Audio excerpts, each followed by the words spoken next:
Vaheguru Ji Ka Khalsa, Vaheguru Ji Ki Fateh. Thank you to Jagdeep Singh from Toronto. ਇਹਨਾਂ ਨੇ ਬੜੀ ਵਧੀਆ ਗੱਲ ਕੀਤੀ ਆ ਕਿ ਜਿਹੜੀ ਕਿ ਆਪਾਂ ਸ਼ਬਦਾਵਲੀ ਯੂਜ਼ ਕਰਦੇ ਆ ਆਪਣੇ ਲਾਈਫ ਟੂ ਲਾਈਫ ਉਹਦਾ ਆਪਣੇ ਤੇ ਕਿਹੜਾ ਇਫੈਕਟ ਆਉਂਦਾ ਆ ਮੈਂ ਵੀ ਇੱਕ ਬੁੱਕ ਪੜ੍ਹੀ ਸੀਗੀ ਜਿਹੜਾ ਕਿ ਮੈਂ ਇੱਕ ਛੋਟੀ ਜਿਹੀ ਲਾਈਨ ਸ਼ੇਅਰ ਕਰਨਾ ਚਾਹੂੰਗੀ ਕਿ ਜਿਵੇਂ ਪਹਿਲਾਂ ਜਿਹੜੇ ਸਿੰਘ ਹੁੰਦੇ ਸੀ ਉਹ ਕਹਿੰਦੇ ਸੀਗੇ ਕਿ ਅਸੀਂ ਕੜਾਕੇ 'ਚ ਆ ਪਰ ਅੱਜ ਆਪਾਂ ਕਹਿੰਦੇ ਕਿ ਸਾਨੂੰ ਭੁੱਖ ਲੱਗੀ ਆ ਸੋ ਉਹ ਜਿਹੜੇ ਖਾਲਸੇ ਦੇ ਜਿਹੜੇ ਬੋਲ ਵਾਲੇ ਸੀਗੇ ਉਹਨਾਂ ਦੇ ਵਿੱਚ ਡਿਫਰੈਂਸ ਹੁੰਦਾ ਸੀ ਤੇ ਉਹ ਤੋਂ ਪਤਾ ਚੱਲਦਾ ਸੀ ਕਿ ਹਮੇਸ਼ਾ ਚੜ੍ਹਦੀ ਕਲਾ 'ਚ ਰਹਿੰਦੇ ਸੀਗੇ So it was a really good presentation. Thank you to Jagdeep Singh. And he has made great contributions, like you see, to the World Sikh Parliament and United Sikhs. ਤੇ ਜੇ ਆਪਾਂ ਨੂੰ ਕੋਈ ਵੀ ਕੁਐਸਚਨ ਆ ਤੇ ਆਪਾਂ ਨੂੰ ਪ੍ਰੈਜੈਂਟੇਸ਼ਨ ਚਾਹੀਦੀ ਆ ਤੇ ਆਪਾਂ at the end of the event you can ask the question ਆਪਾਂ ਸਾਰੇ ਬੁਲਾਰੇ ਇੱਥੇ ਬੁਲਾਵਾਂਗੇ ਆਪਣੇ ਸਟੇਜ ਤੇ ਜੇ ਤੁਸੀਂ ਆਲਸੋ ਸਾਈਨ ਅਪ ਕੀਤਾ ਆ ਇਨਟੂ ਆਰ WhatsApp groups ਅਸੀਂ ਉੱਥੇ ਵੀ ਸ਼ੇਅਰ ਕਰ ਦਾਂਗੇ ਪ੍ਰੈਜੈਂਟੇਸ਼ਨ ਤੁਹਾਡੇ ਨਾਲ So now for 15 minutes we will have Jasveer Singh and he will be covering the topic media challenges from the Panth. And Jasveer Singh works in Sikh Press Association and BBC. So we want to welcome Jasveer Singh from World Sikh Parliament. Vaheguru Ji Ka Khalsa, Vaheguru Ji Ki Fateh.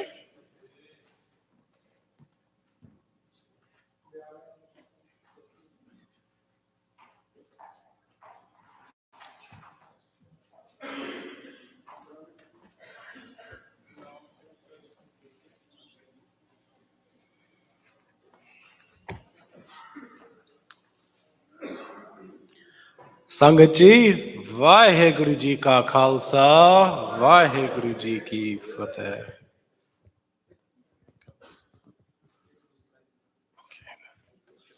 ਹਾਂਜੀ ਠੀਕ ਹੈ ਹਾਂਜੀ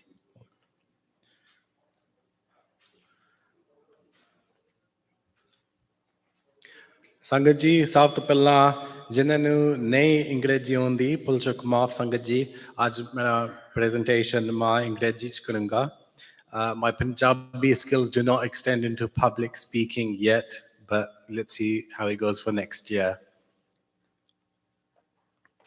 I'd also like to say thank you to the World Sikh Parliament. It is a complete honor to be asked to speak at such an event for an organization with such vision and ambition for the Panth. So thanks for having me here to speak to you all today.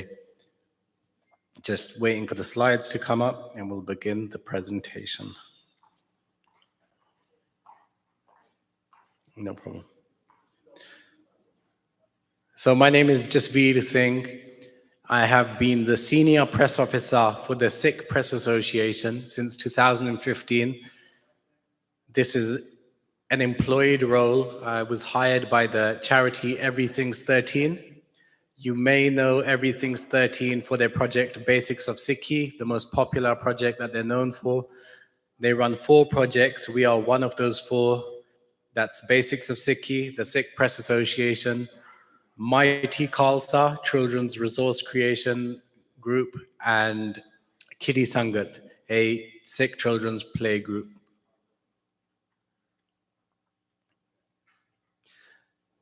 A little bit more about myself. So my background is in journalism. I graduated from Kingston University as a journalist in 2008. I spent approximately 7 years freelancing, working in regional news, working in sports news, and all types of different roles until 2014. In 2014, as you will all be aware, it was the 30th anniversary since the 1984 Sikh genocide. And I was working in some way, shape or form with the BBC Asian network. I saw that they were covering a lot to do with the Sikh genocide because of the 30th anniversary. And I started campaigning for them to have appropriate Sikh speakers on, one of which was the late Bhai Jagraj Singh. And upon seeing this, someone who was working with Bhai Jagraj Singh reached out to me and said, I'm working with him right now. And he's actually trying to do something similar to what you're doing in terms of getting the right Sikhs speaking to the media in spaces important for us. So ever since 2014, I've been working with the organization. After approximately 6 months to a year of seva, Bhai Jugraj Singh Ji asked me to come on board full-time to work as a senior press officer for the Sikh Press Association, and I've been doing it ever since. It's a role that I'm very passionate about, and I do want to share my experiences, which are very vast. It includes working with politicians, political groups. It involves working with media across the world, from Australia to Germany to Japan, Sweden, and of course, with all different types of Sangat groups of all kinds. Oh, there we go. Okay, so with that introduction, the first thing I wanted to say is that you might not be getting the best version of me today, because recently I've had a new roommate move in. The new roommate is the loudest, messiest person that I've ever had to live with, and he's impacted my sleep greatly. Next slide. And that's my newborn son, Anok Singh. So just a little joke there, but I just wanted to share that in the sense that we're always trying to work around life experiences, and that requires a lot of effort, and that means there needs to be more of us that are working in such positions. And I'm also cheating. I wanted to stand out from the other speakers, so I thought I'd use my cute son. Next slide, please. Getting on to who the Sikh PA are, if you could click, please. I've explained myself and my role. I'm Jasveer Singh Gill. Click, please. I'm the Senior Press Officer of the Sikh Press Association. We have Harai Kaur. That's not her real picture. Hopefully you guys can tell. We've just had her employed recently in the last month. She's assisting myself. She is a master's student of a very high academic background. My last employee was also an Oxford graduate as well. The Sikh Press Association, we're looking for the best and the brightest to come and work with us from the Sikh community. Those that are achieving high academically, we provide them with a space where they'll have a vast range of learning with us and get to build up a lot of skills that they can take forward or keep with the Sikh Press Association. And finally, we have Rupinder Kaur, who's a co-founder, giving us overseeing and guidance. Next slide, please. So as mentioned already, Everything's 13 is the charity which is behind the Sikh Press Association. They're a UK-based charity, Savgosh Tena. They fund 4 different projects, which I've named: Basics of Sikhi, the Sikh Press Association, Mighty Khalsa, and Kiddie Sangat. We are one of those 4 projects. They're based in the UK. Next slide, please. We have an advisory board that are of diverse skills and different backgrounds that give us guidance as well. Next slide, please. And of course, we are founded by the late, great Bhai Jugraj Singh Ji. And this is his last statement on the Sikh Press Association before he passed away. I'll just quickly read it out. What the Sikh Press Association started off trying to do, I can see it working. If Sikh PA is to grow, it needs to do more, not just here, but abroad as well. The Sikh community is a global community. So for that larger organization, we need more personnel. The growth is only going to come from Sangat support. Please do support us so we can carry on growing. Next slide, please. So our aims, this is what we were founded to do. Click, please. So firstly is to raise the public profile of Sikhs. If you ask the average person what do they know about Sikhs, a few years ago, if they knew anything at all, it would be the very basics. They might say they have beards and turbans. They might tell you that they fought in World War I and World War II for the British, for the Western Allies. They might also say stuff like, we know that they have big weddings and they like to do Bhangra. These are all very limited at best, or complete misinformation at worst when it comes to understanding the Sikh community. So we have been working since 2015, 2014 actually, to raise the public profile of Sikhs and create a greater understanding. And to my mind, that has worked. If you ask people about the Sikh community now, one of the first things they'll tell you about is Seva. They say, we have seen them help with the floods. We've seen them help with the forest fires. We've seen them help with various other things. They're serving langar to the homeless in our local area. And that's something that we've tried to do. We've tried to shine a spotlight on that. Number 2 is empowering Sikhs by developing skills in media. Very simply, I'm a trained journalist. Those working with us as well are media professionals. And we try and impart those skills in the Sangat we're working with whether that means preparation for interviews, whether that means how to write a press release, or whether that means how can we actually get a story in the media in the first place. And finally, simply providing a media source for facts, resources, and promoting articulate Sikh speakers. One of the most important things we do is, as I've said earlier, promote articulate Sikh speakers to speak to the media. Too often, we have seen the media go out and they want to know something about the Sikh community. So who do they speak to? They speak to a random politician who probably hasn't been mixing with Sangat for years. Ujjal Dosanjh in Canada, for example. They'll go and they'll speak to someone. Maybe here they'll speak to Nikki Haley to find out more about the Punjabi Sikh community. And that's inappropriate. So one of the most important things we do is direct media towards speaking to the right people. Next slide, please. Examples of what we do. Anyone shout out, who's that person in the picture? Yogi Bhajan, Hanji. So about 18 months ago, we found out that HBO, probably the world's biggest production company, TV production company of documentaries and films, they're doing a documentary on Yogi Bhajan. There's been great concern for a long time within certain Sangat circles about Yogi Bhajan's reputation impinging on the Sikh Qawm because of his disguise as a practicing Sikh. Even at times, he's been described as a Sikh guru. So we've been in touch with HBO and we've been come on board as advisors for this documentary, and we've been advising them of how to avoid making this mistakes of conflating Yogi Bhajan with the Sikh Qawm and with being a Sikh, and making sure that everything that he did understood that it was not part of the ways of the Sikh community. Next slide, please. Another example of what we do. We organize events where people can come and hear from Sikh communities figures in important spaces, in public spaces. So if anyone wants to understand anything about us, they know that we're completely accessible. We're open to speaking about things publicly. This is an event we did just a couple of weeks ago. We're an official supporter of this event with CBC, Canada's biggest media organization, and various other Sikh organizations, including the World Sikh Organization of Canada. Next slide, please. Another example of what we do, like I said, we get the right people speaking to the media.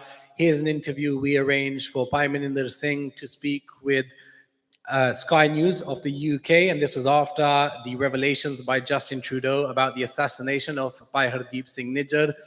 Bhai Maninder Singh is the head of the Khalistan Centre in BC, Surrey. Next slide, please.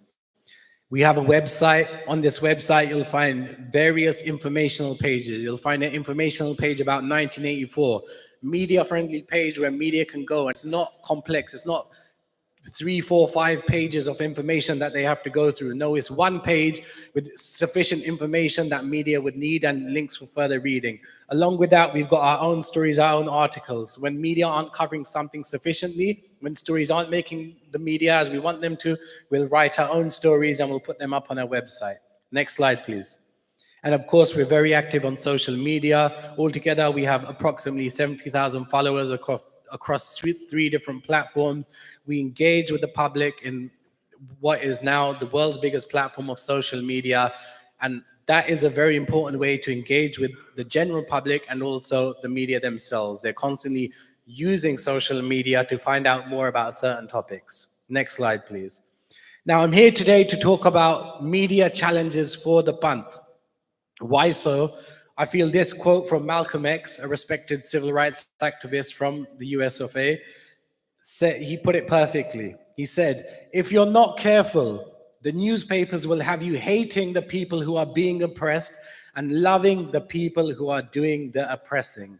Again, the newspapers will have you hating the people who are being oppressed, but loving the people who are doing the oppressing. And I think that summarizes the biggest crux of the issue we face when it comes to information in the media about the Sikh community. Next slide, please. And here we see exactly what we're facing. If you can't see the picture too clearly, it's a clever way to show that the media can show a story at a different angle and the narrative changes completely.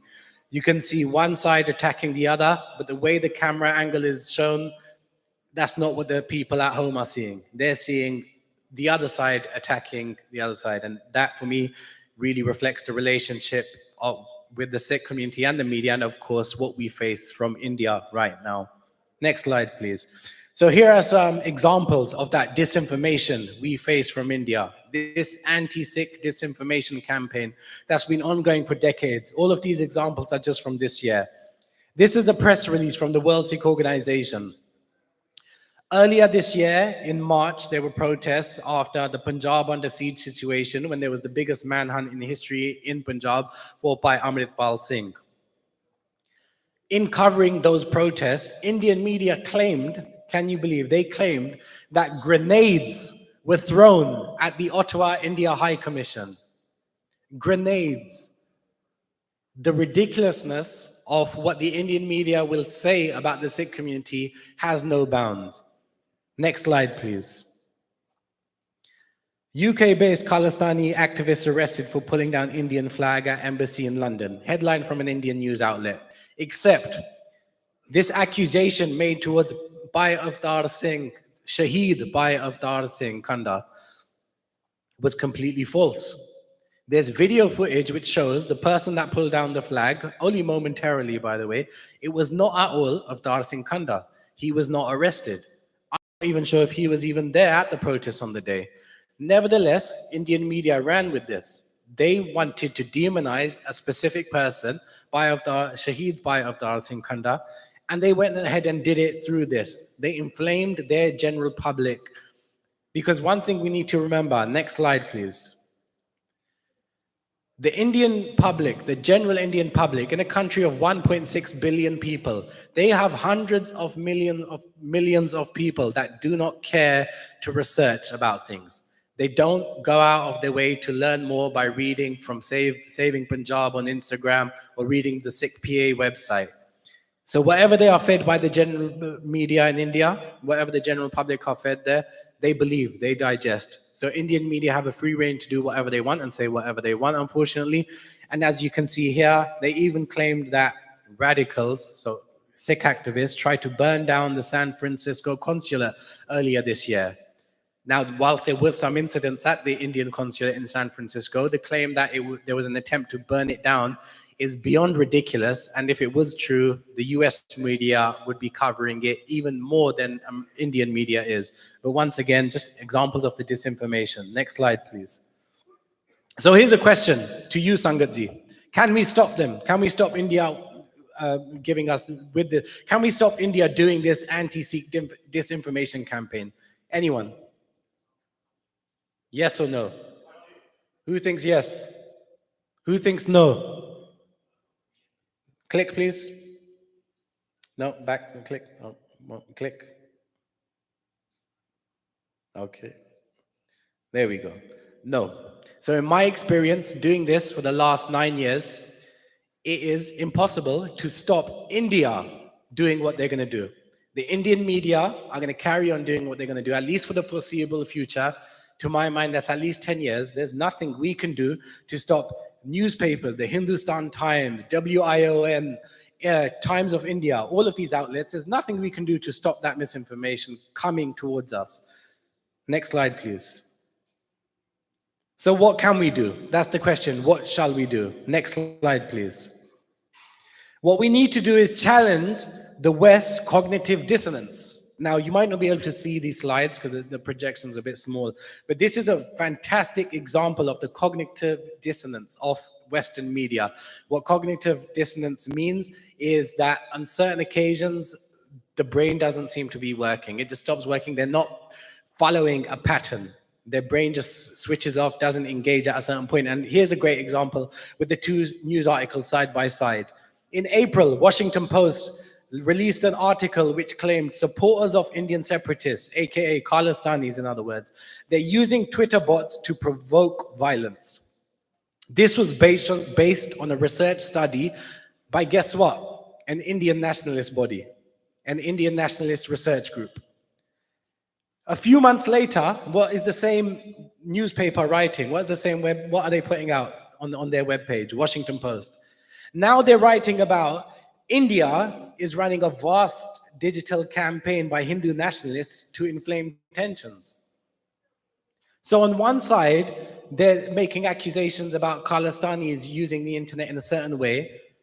Then they're coming back a few months later and saying the source of that information is also noted as running a disinformation campaign on social media.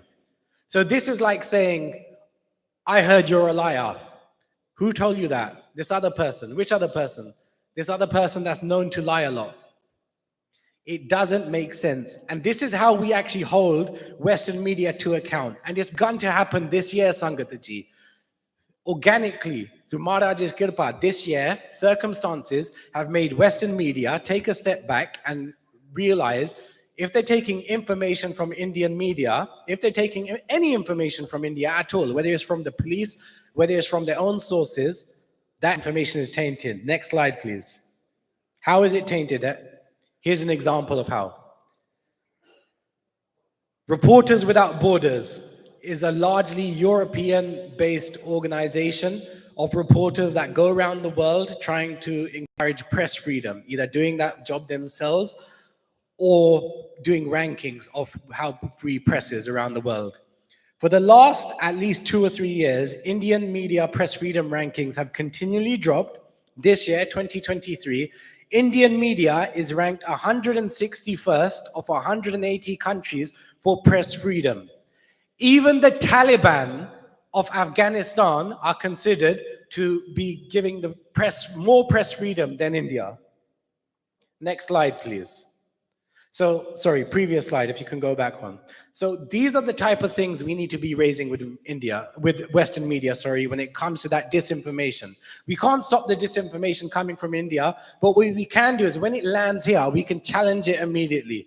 We can say, here's proof of issues of disinformation campaigns. We have various studies. The Sikh Press Association, we did a research study with a group called the Center for Information Resilience. They found a vast network of fake Sikh profiles using Twitter. We've done another study, an article on an app called Bully Bhai, which was out in India, where this is a quote from an Indian journalist. Upper caste, higher educated Hindus were running fake Sikh profiles, calling themselves things like Khalsa supremacist, things of that nature, and they were saying the horrible things about like Muslim women and the kind to denigrate the Sikh community. And we need to raise things like this. When we know press, if tomorrow Seattle Times are going to write something about India, if tomorrow an article comes out about information about something that's happening in Punjab to do with the Khalistan movement, we need to challenge them and say, are you aware of how press freedom is ranked in India? Have you double-checked your sources? Have you spoken to your local Sikh community about how this is taken in? That's what we need to be doing. Next slide, please. The next challenge, social media censorship. We all know there's social media censorship that we face. Just a couple of weeks ago, I sent Gurpreet Singh of Saving Punjab a video. I showed him that his tag of Saving Punjab, it doesn't come up when searched on my laptop and Twitter. Next slide, please. Couple of examples of the social media censorship. Did you know that the word Shaheed is the most moderated term on Instagram and Facebook? Shaheed, it's written there that this is an Arabic term. We know better. We know who's going to be using that word more frequently than any other group. Maybe not as much because we're outnumbered by the Muslim community by about 1,000,000 to 1, but we would be using it more prominently. And that word being moderated more than any others says a lot about where the focus of Instagram and Facebook is. The next picture talks about censorship on Twitter, and finally, the article at the bottom highlights how in 2020, the hashtag Sikh, the very word Sikh, was censored itself on Facebook and Instagram in 2020. Next slide, please. Can we do anything about it? This one's a bit different. This one's yes, but no. Next slide, please. Okay, so here's how it is yes. Yes, because what do these entities care about? Only their reputation. In 2020, when the Sangat found out, when Sikhs around the world found out that the word Sikh was censored off Facebook and Instagram, there was such an uproar that for the first time, these massive corporations, some of the biggest corporations to have ever existed, the most influential corporations arguably ever, they came to us suddenly. Suddenly they were running to the Sikh community when their reputation got smashed, and they were saying, we want to talk to you now. Can we organize an event where we sit together and we're going to learn from you? Why did they do that? It wasn't because Sikh PA was sending them email after email talking about their censorship, which we still do to this day. It was because publicly their reputation was tarnished. Once their reputations get damaged, that's when we see them jump up. Because make no mistake, Sangatji, it's not that they want to do the right thing, but they want to be seen to do the right thing. Again, they don't want to do the right thing, they don't care, but they want to be seen to be doing the right thing. We can attack their reputations about this censorship and we can make them jump up and react for us. Next slide, please. Next slide, please. What else do we do? When I also said no, there's actually not much we can do about it. In 2020, after that censorship occurred, Facebook invited the Sikh Press Association and several other organizations, maybe some representatives in this room today, to speak to them directly. We've had a relationship ever since with some of Facebook's most senior people when it comes to policy about the censorship issue. I would say 95% of what we have raised with them, they've ignored. But like I said, when we attack their reputation, they jump up for us. Now, what we need to know is if we validate our own spaces, if we say the information the Sikh community holds most valuable is on savingpunjab.com, it's on the World Sikh Parliament website, that's where it is, then they're going to have to come to us. So we can influence them, but it's not by directly, it's by our own action. Next slide, please. I'm wrap up. Okay, no problem. The final point. I just mentioned 2 points. I could go on forever about the media challenges we face. What's the answer to taking that on? It's about challenging ourselves. Next slide, please. We don't have a Bantik English news channel on YouTube. There are studies now that say the majority of people, when they find out about a news story, their next step is to go on social media, which includes YouTube and TikTok, and they search that story on those platforms. We do not have an English language Bantik news channel on YouTube yet. We are desperate for that. The amount of misinformation about the Khalsa Panth that's on YouTube is incredible. We need to challenge that. We need to penetrate feature columns. We need writers. We have skilled, educated people, as we know. We need them churning out articles regularly and reaching out to your New York Times, your Washington Post. All of these outlets, they have opinion columns. Our opinions matter too. Our opinions matter too, Sangatji. We should have no hesitancy to step forward and say, take forward our opinion. Have our opinion featured in your column. But what does that require? That requires work. That requires people to be actually writing those articles quickly and efficiently as possible. Last thing, we need full-time staff doing this. People can't do it in their breaks. Media moves quick. If a news story breaks right now, if something happens in this very hall, by tomorrow afternoon, it might not be a news story. So if we haven't given the media everything they want from it, they won't want to hear from us. So Sangatji, I'll wrap up there. I got through this as quick as I could.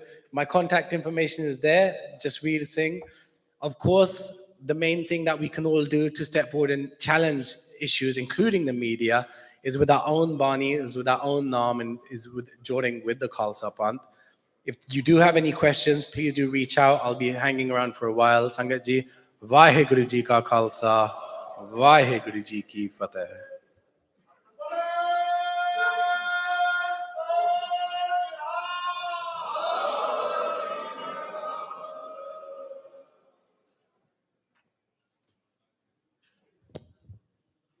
Okay, Vaheguru Ji Ka Khalsa, Vaheguru Ji Ki Fateh.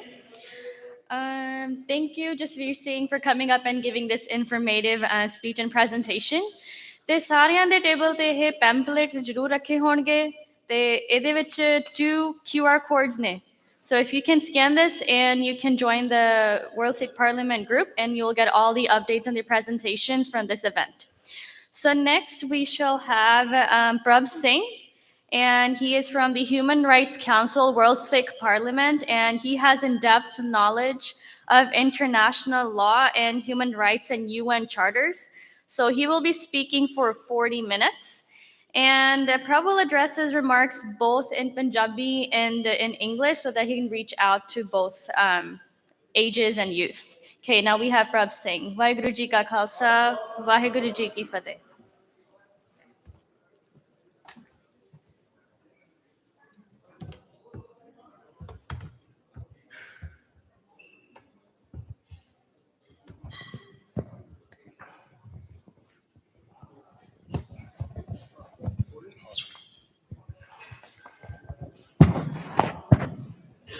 ਗੁਰੂ ਪਿਆਰੀ ਸਾਧ ਸੰਗਤ ਜੀ, ਗੱਜ ਕੇ ਫਤਿਹ ਬੁਲਾਓ। ਕੋਈ ਵੀ ਰਸਨਾ ਫਤਿਹ ਤੋਂ ਵਾਂਝੀ ਨਾ ਰਵੇ। ਵਾਹਿਗੁਰੂ ਜੀ ਕਾ ਖਾਲਸਾ, ਵਾਹਿਗੁਰੂ ਜੀ ਕੀ ਫਤਿਹ। ਖਾਲਸਾ ਜੀ, ਜੋ ਸਾਡਾ ਅੱਜ ਦਾ ਇਕੱਠ ਹੈ ਉਹ ਇੱਕ ਚੁਣਵੇਂ ਨਿਸ਼ਾਨੇ ਤੇ ਹੈ। World Sikh parliament mission to envisioning Khalistan. And each and every one of you is part of that legacy. ਕਿਉਂਕਿ ਜਦੋਂ ਅਸੀਂ ਇਹੋ ਜਿਹਾ ਇਕੱਠ ਦੇਖਦੇ ਹਾਂ ਤੇ ਇਹ ਜਾਗਦੀਆਂ ਜ਼ਮੀਰਾਂ ਦਾ ਇਕੱਠ ਆ। ਗਿਆਨੀ ਜਰਨੈਲ ਸਿੰਘ ਖਾਲਸਾ ਪਿੰਡਰਾਲਿਆਂ ਦੀ ਜੋ ਉਹ ਰੈਵੋਲੂਸ਼ਨਰੀ ਸਟੇਟਮੈਂਟ ਆ, ਜਿਹੜੀ ਸਟੇਟਮੈਂਟ ਅੱਜ ਵੈਸਟਰਨ ਮਿਲਟਰੀ ਵੀ ਜਿਹੜੀ ਆ ਉਹ ਵੀ ਇੰਪਲੀਮੈਂਟ ਕਰਦੀ ਆ ਕਿ physical death I don't fear, death of conscience is sure death. ਬੜੀ ਕੌਨਸਾਇੰਸ ਆ, ਉਹ ਜਾਗਦੀ ਜ਼ਮੀਰ ਆ। ਸੋ ਰਾਜ ਬਿਨਾ ਨਾ ਧਰਮ ਚਲੇ ਹੈ, ਧਰਮ ਬਿਨਾ ਸਭ ਦਲੇ ਮਲੇ ਹੈ।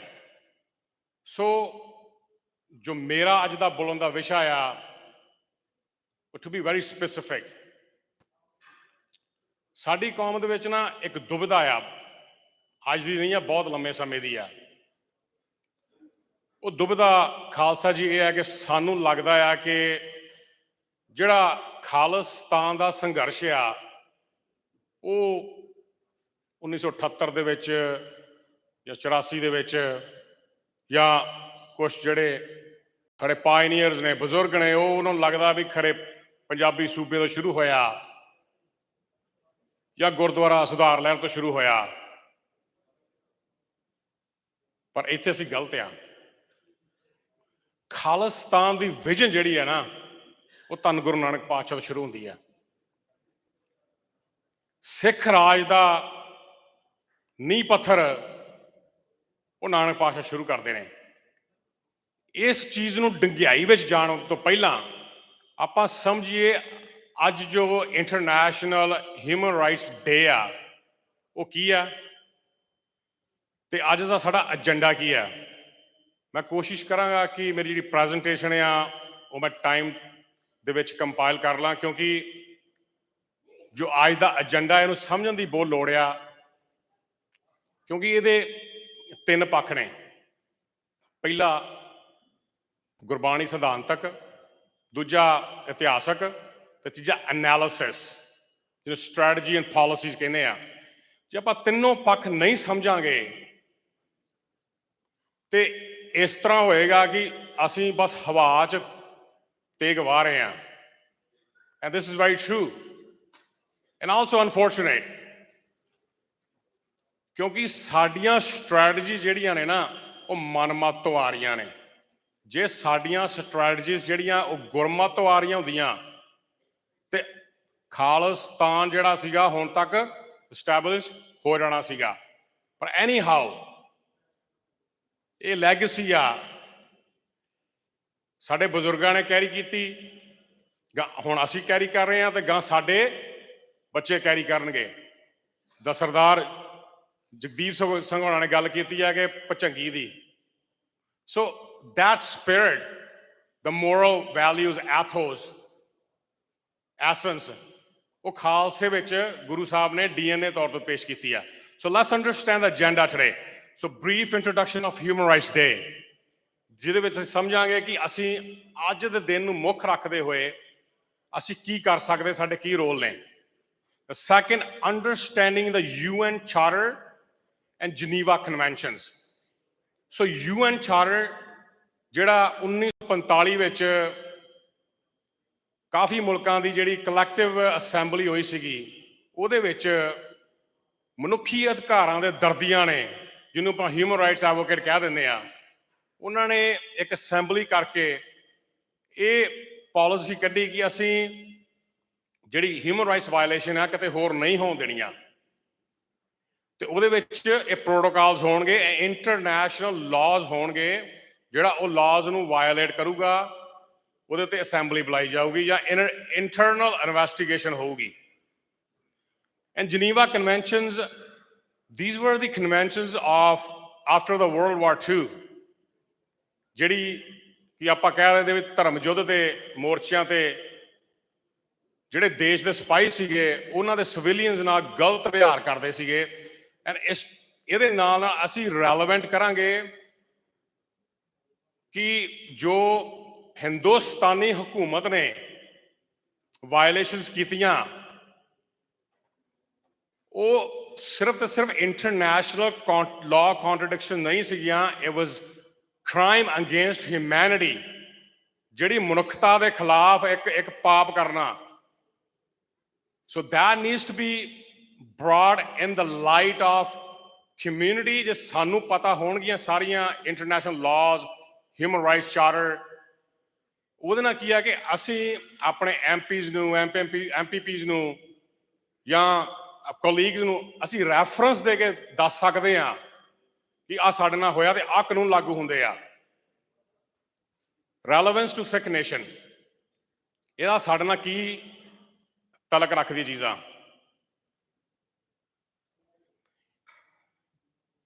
ਸਿੱਖ ਕਨਫੈਡਰੇਸ਼ਨ, ਸਿੱਖ ਰਾਜ ਬਣਨ ਤੋਂ ਪਹਿਲਾਂ ਅਸੀਂ ਕੀ ਸੰਘਰਸ਼ ਲੜਿਆ ਤੇ ਸਿੱਖ ਰਾਜ ਕਿੱਦਾਂ ਬਣਿਆ ਤੇ ਉਹਦੀ ਡਿਕਲਾਈਨ। ਉਸ ਤੋਂ ਪਹਿਲਾਂ I miss that part, human rights revolution.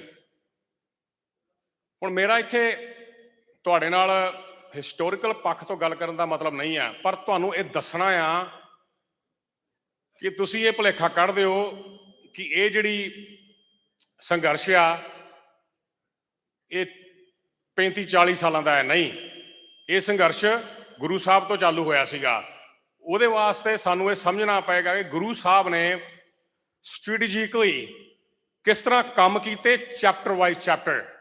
Guru Nanak Sahib ਤੋਂ ਲੈ ਕੇ ਧੰਨ ਗੁਰੂ ਗੋਬਿੰਦ ਸਿੰਘ ਪਾਤਸ਼ਾਹ ਤੱਕ ਹਲੀਮੀ ਰਾਜ ਦੀ ਜਿਹੜੀ ਨੀਂਹ ਕਿੱਦਾਂ ਰੱਖੀ ਗਈ, ਉਹਨਾਂ ਦੀ ਲੈਗੇਸੀ ਗਾਂ ਕਿੱਦਾਂ ਕੈਰੀ ਹੁੰਦੀ ਆ। ਫਿਰ ਐਂਜਲੋ ਸਿੱਖ ਵਾਰ ਹੁੰਦੀ ਆ। ਉਸ ਤੋਂ ਬਾਅਦ 47 ਤੋਂ ਬਾਅਦ ਜਿਹੜੀ ਪਾਰਟੀਸ਼ਨ ਆ ਉਹਦੇ 'ਚ ਸਾਨੂੰ ਕੀ ਅਸਿਮੀਲੇਸ਼ਨ, ਮੈਨੀਪੂਲੇਸ਼ਨ, ਜੈਨੋਸਾਈਡਸ ਹੁੰਦੀਆਂ। You have to understand this deeply.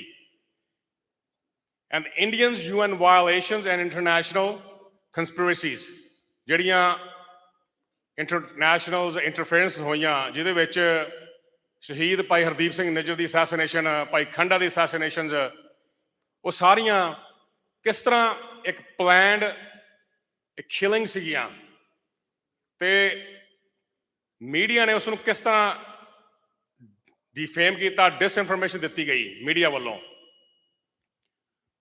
And understanding ਰੈਜ਼ਿਲੀਅੰਸ, ਵੀ ਸਿੱਖਾਂ ਦੀ ਤਾਕਤ ਕੀ ਆ।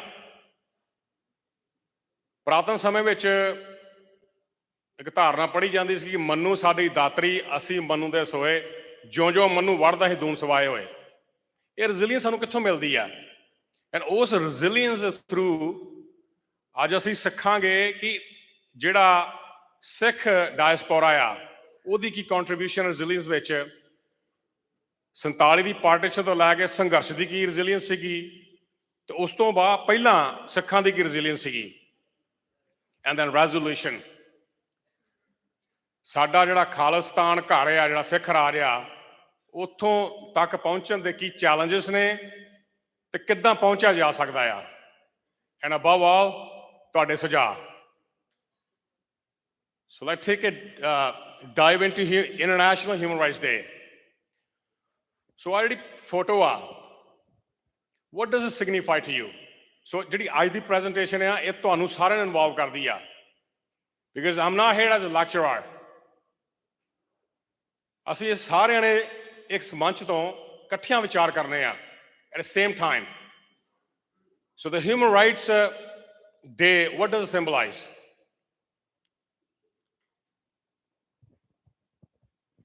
What do those chains means to you? So I think it resonates something alongside what Gyani Jarnail Singh Pindrawala stated. The physical death I don't fear, the death of conscience. Jameer. The death of conscience is sure death. So ਅੱਜ ਦਾ ਦਿਨ ਆ, it allows you to get together and self-reflect on our past experiences, our stories, and our legacies. ਅੱਜ ਦਾ ਦਿਨ ਜਿਹੜਾ ਹੈ ਨਾ, it serves and raise awareness, not only issues within the community, across the world. What does it signify? I would say, apart from celebration, ਅਸੀਂ ਜੋ ਸਾਡੇ ਨਾਲ ਧੱਕੇ ਹੋਏ ਉਸ ਨੂੰ ਅਸੀਂ ਡਿਸਕਸ ਕਰਨਾ ਆ ਐਟ ਦ ਸੇਮ ਟਾਈਮ ਜੋ ਸਾਡਾ ਆਪ ਦਾ ਫਰਜ਼ ਆ ਦੂਸਰਿਆਂ ਨੂੰ ਕਿੱਦਾਂ ਦੱਸਣਾ। ਜਿੱਦਾਂ ਵੀਰ ਜਸਵੀਰ ਸਿੰਘ ਨੇ ਦੱਸਿਆ ਕਿ ਮੀਡੀਆ ਜਿਹੜਾ ਆ ਉਹ ਕਿਸ ਤਰ੍ਹਾਂ ਤੁਹਾਡੀ ਆਵਾਜ਼ ਸੁਪਰੈਸ ਕਰਦਾ because they have the sources, ਉਹਨਾਂ ਕੋਲ ਸੈਲਜ਼ ਨੇ। ਪਰ ਐਟ ਦ ਸੇਮ ਟਾਈਮ ਤੁਹਾਡਾ ਕੀ ਰੋਲ ਆ as an individual? So I call it shared leadership, multiply factor. ਹੁਣ ਤੁਹਾਨੂੰ ਉਦਾਹਰਨ ਦੇਣਾ।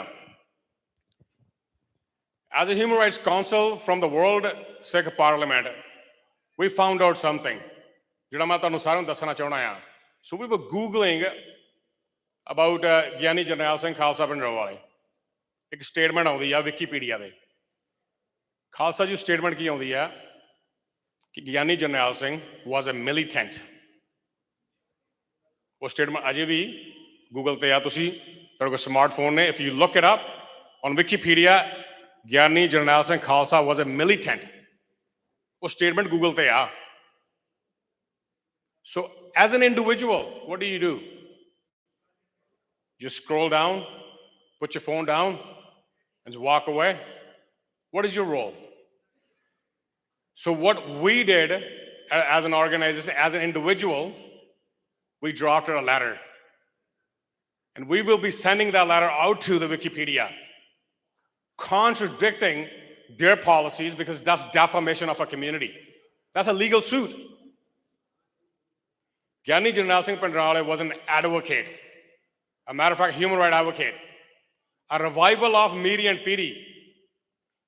ਸਾਨੂੰ ਸਾਡੇ ਸ਼ਹੀਦਾਂ ਵਿੱਚ ਆਪ ਜਿਹੜਾ ਆ ਨਾ ਸਾਨੂੰ ਮਾਣ ਪੇਸ਼ ਕਰਨਾ ਪੈਣਾ। We have to invest our honor into our shaheeds. If we don't do that, no one will. This is our individual responsibility.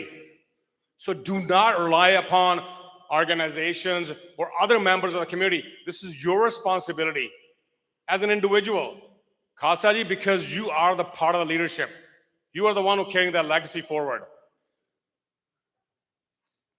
And reflection. Not only within the community, ਆਪਣੇ ਪਰਿਵਾਰਾਂ ਵਿੱਚ ਵੀ ਆਪਾਂ ਡਿਸਕਸ ਕਰਨਾ ਆ ਕਿ ਅੱਜ ਹਿਊਮਨ ਰਾਈਟਸ ਡੇ ਆ, ਸਾਡੇ ਸਕੂਲਾਂ ਦੇ ਵਿੱਚ ਸਾਡੇ ਬੱਚੇ ਜਾਂਦੇ ਆ ਕਿ ਅਸੀਂ ਉਹਨਾਂ ਨੂੰ ਕੋਈ ਚਿੱਠੀ ਪਾਈ ਇਸ ਚੀਜ਼ ਦੀ ਕਿ ਅੱਜ ਇੰਟਰਨੈਸ਼ਨਲ ਹਿਊਮਨ ਰਾਈਟਸ ਡੇ ਆ।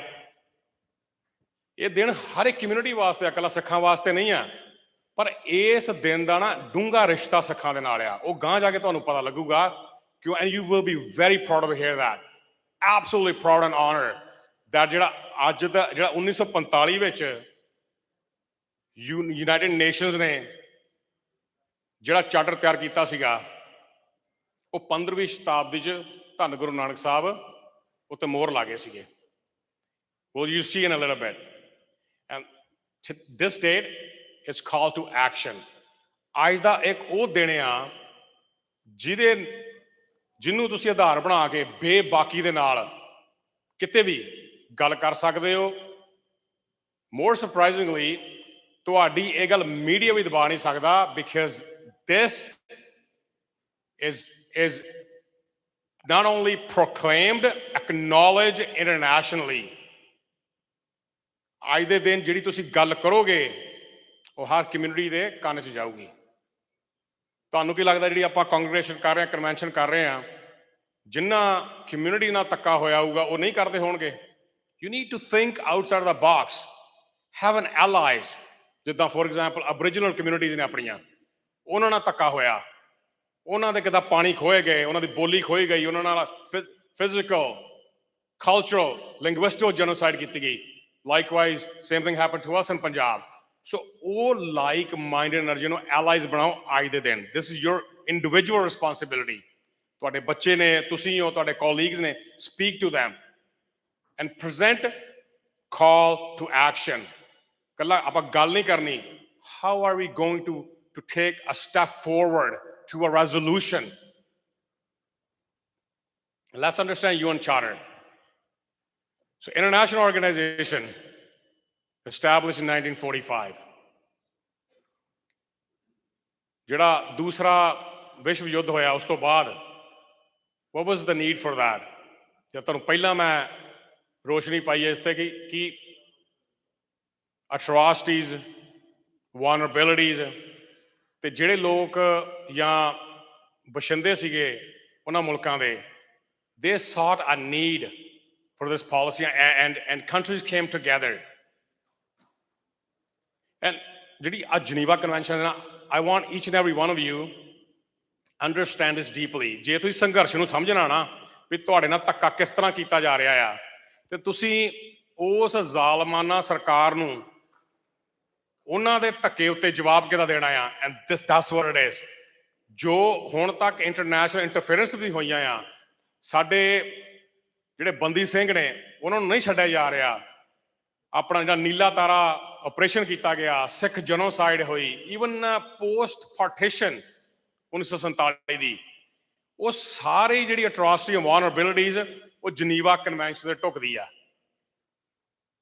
So these are the 4 Geneva Conventions.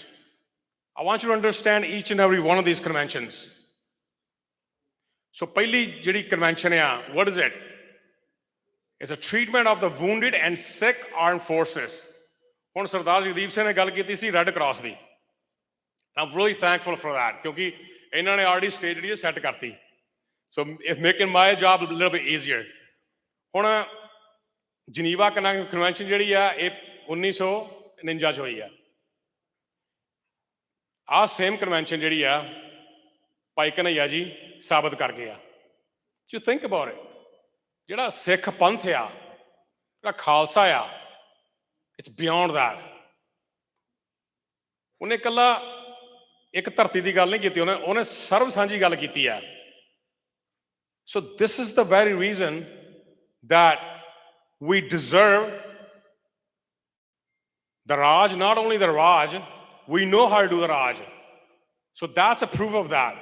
Second convention is for the religious and personal of sea-going ships.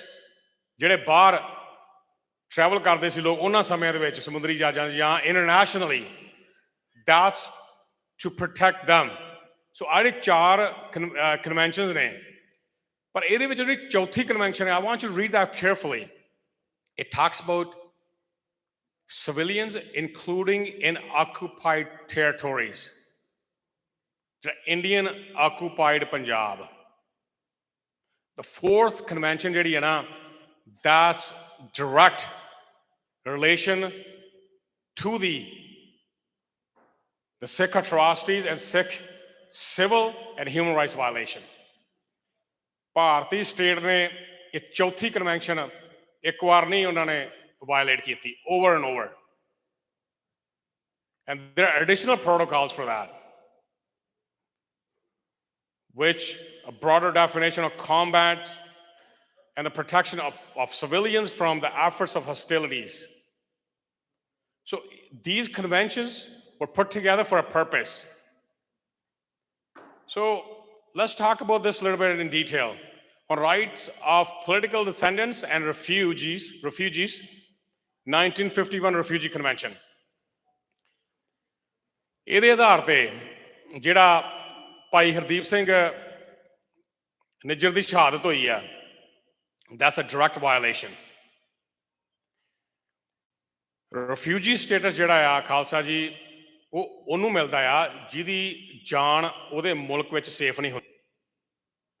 ਤੇ ਜਦੋਂ ਉਹ ਬਸ਼ਿੰਦਾ ਖਾਸ ਕਰਕੇ ਵੈਸਟਰਨ ਜਿਹੜੀਆਂ ਕੰਟਰੀਜ਼ 'ਚ ਆਉਂਦਾ ਆ, ਸੋ ਅੰਡਰ ਜਿਹੜੇ ਕੈਨੇਡੀਅਨ ਇਮੀਗ੍ਰੇਸ਼ਨ ਜਿਹੜਾ ਲਾਅ ਆ, ਉਹਦੀ ਤੁਸੀਂ ਆਬਲੀਗੇਸ਼ਨ ਪੜ੍ਹੋਗੇ ਨਾ immigration law the, the purpose and objectives, ਉੱਥੇ ਖਾਸ ਕਰ ਲਿਖਿਆ ਆ ਕਿ ਕੋਈ ਵੀ ਉਹ ਇਨਸਾਨ, ਚਾਹੇ ਉਹ ਰਿਫਿਊਜੀ ਆ, ਚਾਹੇ ਉਹ ਵਿਜ਼ਟਰ ਆ, ਸਟੂਡੈਂਟ ਆ, ਪਰਮਾਨੈਂਟ ਰੈਜ਼ੀਡੈਂਟ ਆ, ਉਹਨਾਂ ਨੂੰ ਮਨੁੱਖੀ ਅਧਿਕਾਰਾਂ ਦੇ ਪਾਲਿਸੀ ਦੇ ਅਧੀਨ ਹਿਊਮੈਨਿਟੇਰੀਅਨ ਟ੍ਰੀਟਮੈਂਟ ਦਿੱਤੀ ਜਾਂਦੀ ਆ ਤੇ ਉਹਨਾਂ ਨੂੰ ਹੱਕ ਦਿੱਤਾ ਜਾਂਦਾ ਆ ਇੱਥੇ ਰਿਫਿਊਜ ਲੈਣ ਦਾ, even though they have to satisfy the authorities.